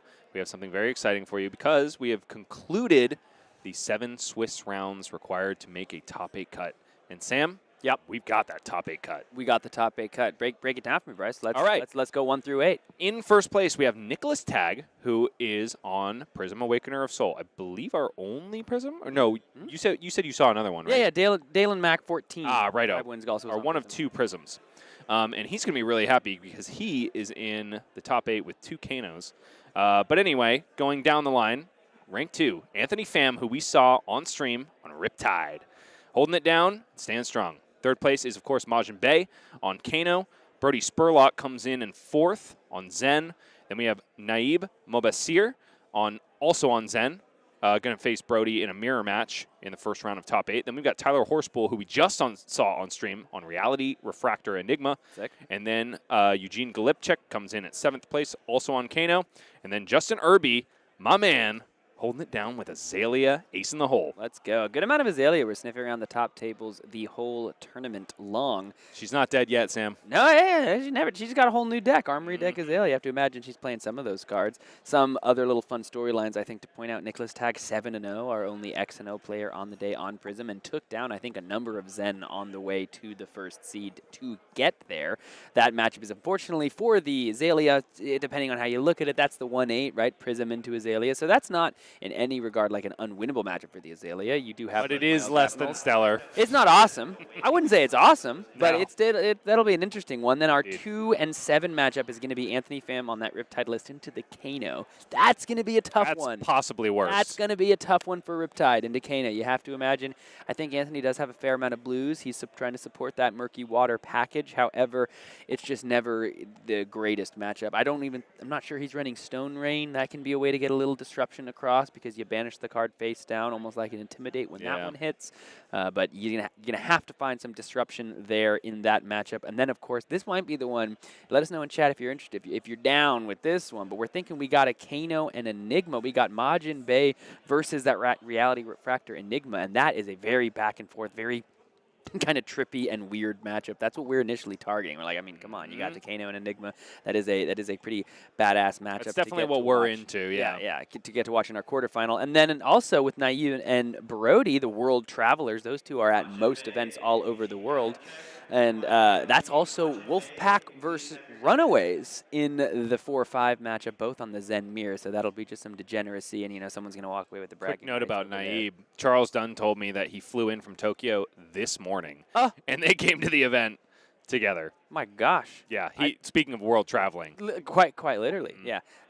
Both of those dudes, some of my favorite people in the game. Very nice people and absolute monsters when you sit across from them.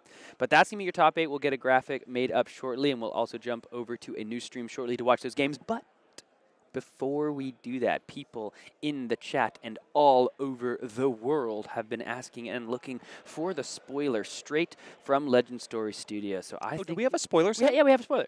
Do you want to check it out? Yeah, you want to check it out? I want to talk about it. Let's do it, dude. Yeah. Let's check it out. Now, this is definitely something that I think gives a lot of context to not only a couple of these heroes, but it definitely starts to show you a little bit about how some of the limited gameplay might work. Though I do think it has some major implications for CC as well. One of those kind of glue cards that might slot in a lot of matchups. You're not going to look at it and be like, oh my god, the legendary. But you are going to be able to see exactly how it begins to slot into some of these decks, I believe. So let's just go ahead and let's roll it out. Oh my god, the common, Sam. The common. This is Fruits of the Forest. This is the 3-cost 5 power attack with 2 block, but that's not really where the fruit of this card lies. This is an instant activated ability, much like the wind-ups that you can discard, gain 2 life. But I think even more importantly is an earth action. Can fill up the graveyard for those decomposes. Is something you can also just at will go ahead and discard, put into your graveyard at your own choice. You don't have to wait for your opponent to attack you. So something like you're facing down a wizard, say, and they're not going to attack you with attack actions. You can't just block with your earth cards. You can discard your Fruits of the Forest, and you can go ahead and throw that into your graveyard at will, right? I think there's a lot of optionality for this card in CC, and then, of course, in Limited as well. It's a way to get around some of the arcane damage that I'm sure we're going to be presented with. It's a way to, just gain a little bit of life buff for these Earth heroes. Clearly, you're going to be gaining a fair amount of life. That's Fruits of the Forest. So those are my initial thoughts. What are your initial thoughts? My initial thoughts are this should be called Life Gain Windup at home, and this is going to have massive implications for the Limited format.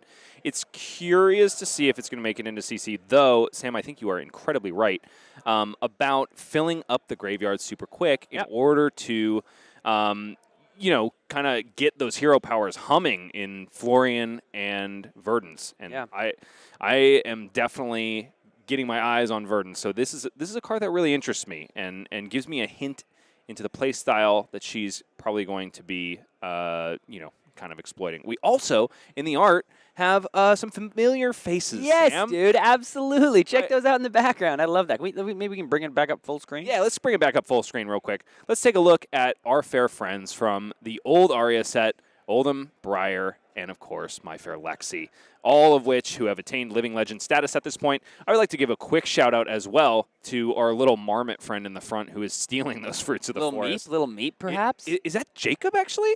Jacob Bertrand? Yeah, that looks a little bit like Jacob Bertrand. He's even got the furrowed brow just as he's doing his dastardly deeds.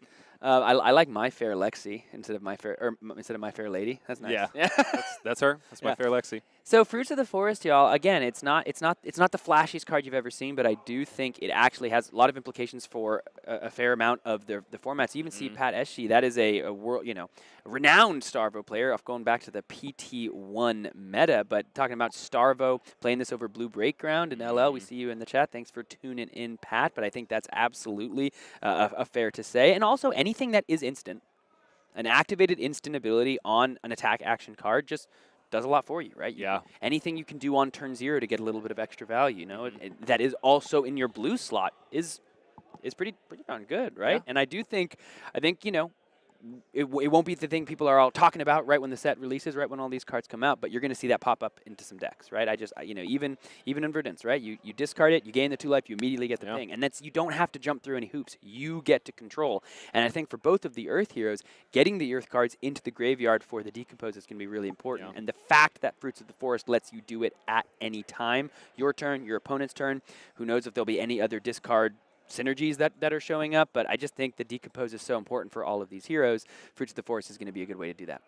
Yeah, absolutely. Should we go on to our next spoiler, Sam? I think we might save that until tomorrow, good sir. Oh, yeah. Sorry, guys. We're going to save that until tomorrow. We have another stream tomorrow, my friends, and if you want to see that spoiler, you're going to have to come back. I tried, guys. I did what I could. But go ahead and speculate, if you will, because, you have to imagine it might be related to Fruits of the Forest, perhaps, or maybe it's part of a different thing entirely. What do you think it's going to be? I sure hope it features our marmot friend in the foreground of Fruits of the Forest.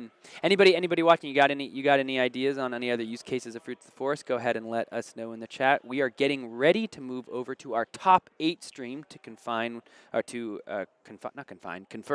to, what's the word, like, Convene. It's like convey. We're like acquiescing, but that doesn't sound like convene at all. We're acquiescing to our YouTube overlords. We're transcending. We're transcending to our new stream because they make us. We can't just do too long of a stream or else YouTube gets mad at us. So we're gonna have a top 8 stream. The link is gonna go into the chat in just a moment. I hope you'll come hang out with us over there. We've got honestly a really cool top 8. When I was watching the Swiss, I was thinking it was gonna be like half Zen, half Kano, and it wouldn't be as cool. But the top 8. While it is half Zen, half Kano, it's not only Zen and Kano. We've got 4 other heroes in there in Prism, Riptide, Enigma, and Azalea. So let's see if any of those dark horses are going to impact the metagame. So normally we say don't go anywhere. We'll be right back. But definitely do go somewhere, and that somewhere should be the top 8 stream. It's going to be on the same channel, so whatever you're watching right now, just go ahead and give it a refresh in just a moment. We're going to drop the link in the chat. We got top 8 coming up for you just momentarily, so I do hope you'll hang out and stick around. Thanks for watching this with us. Thanks for sticking around for the spoiler. We are signing off here, but we'll see you in just like a minute or 2 on the new stream. Don't go anywhere.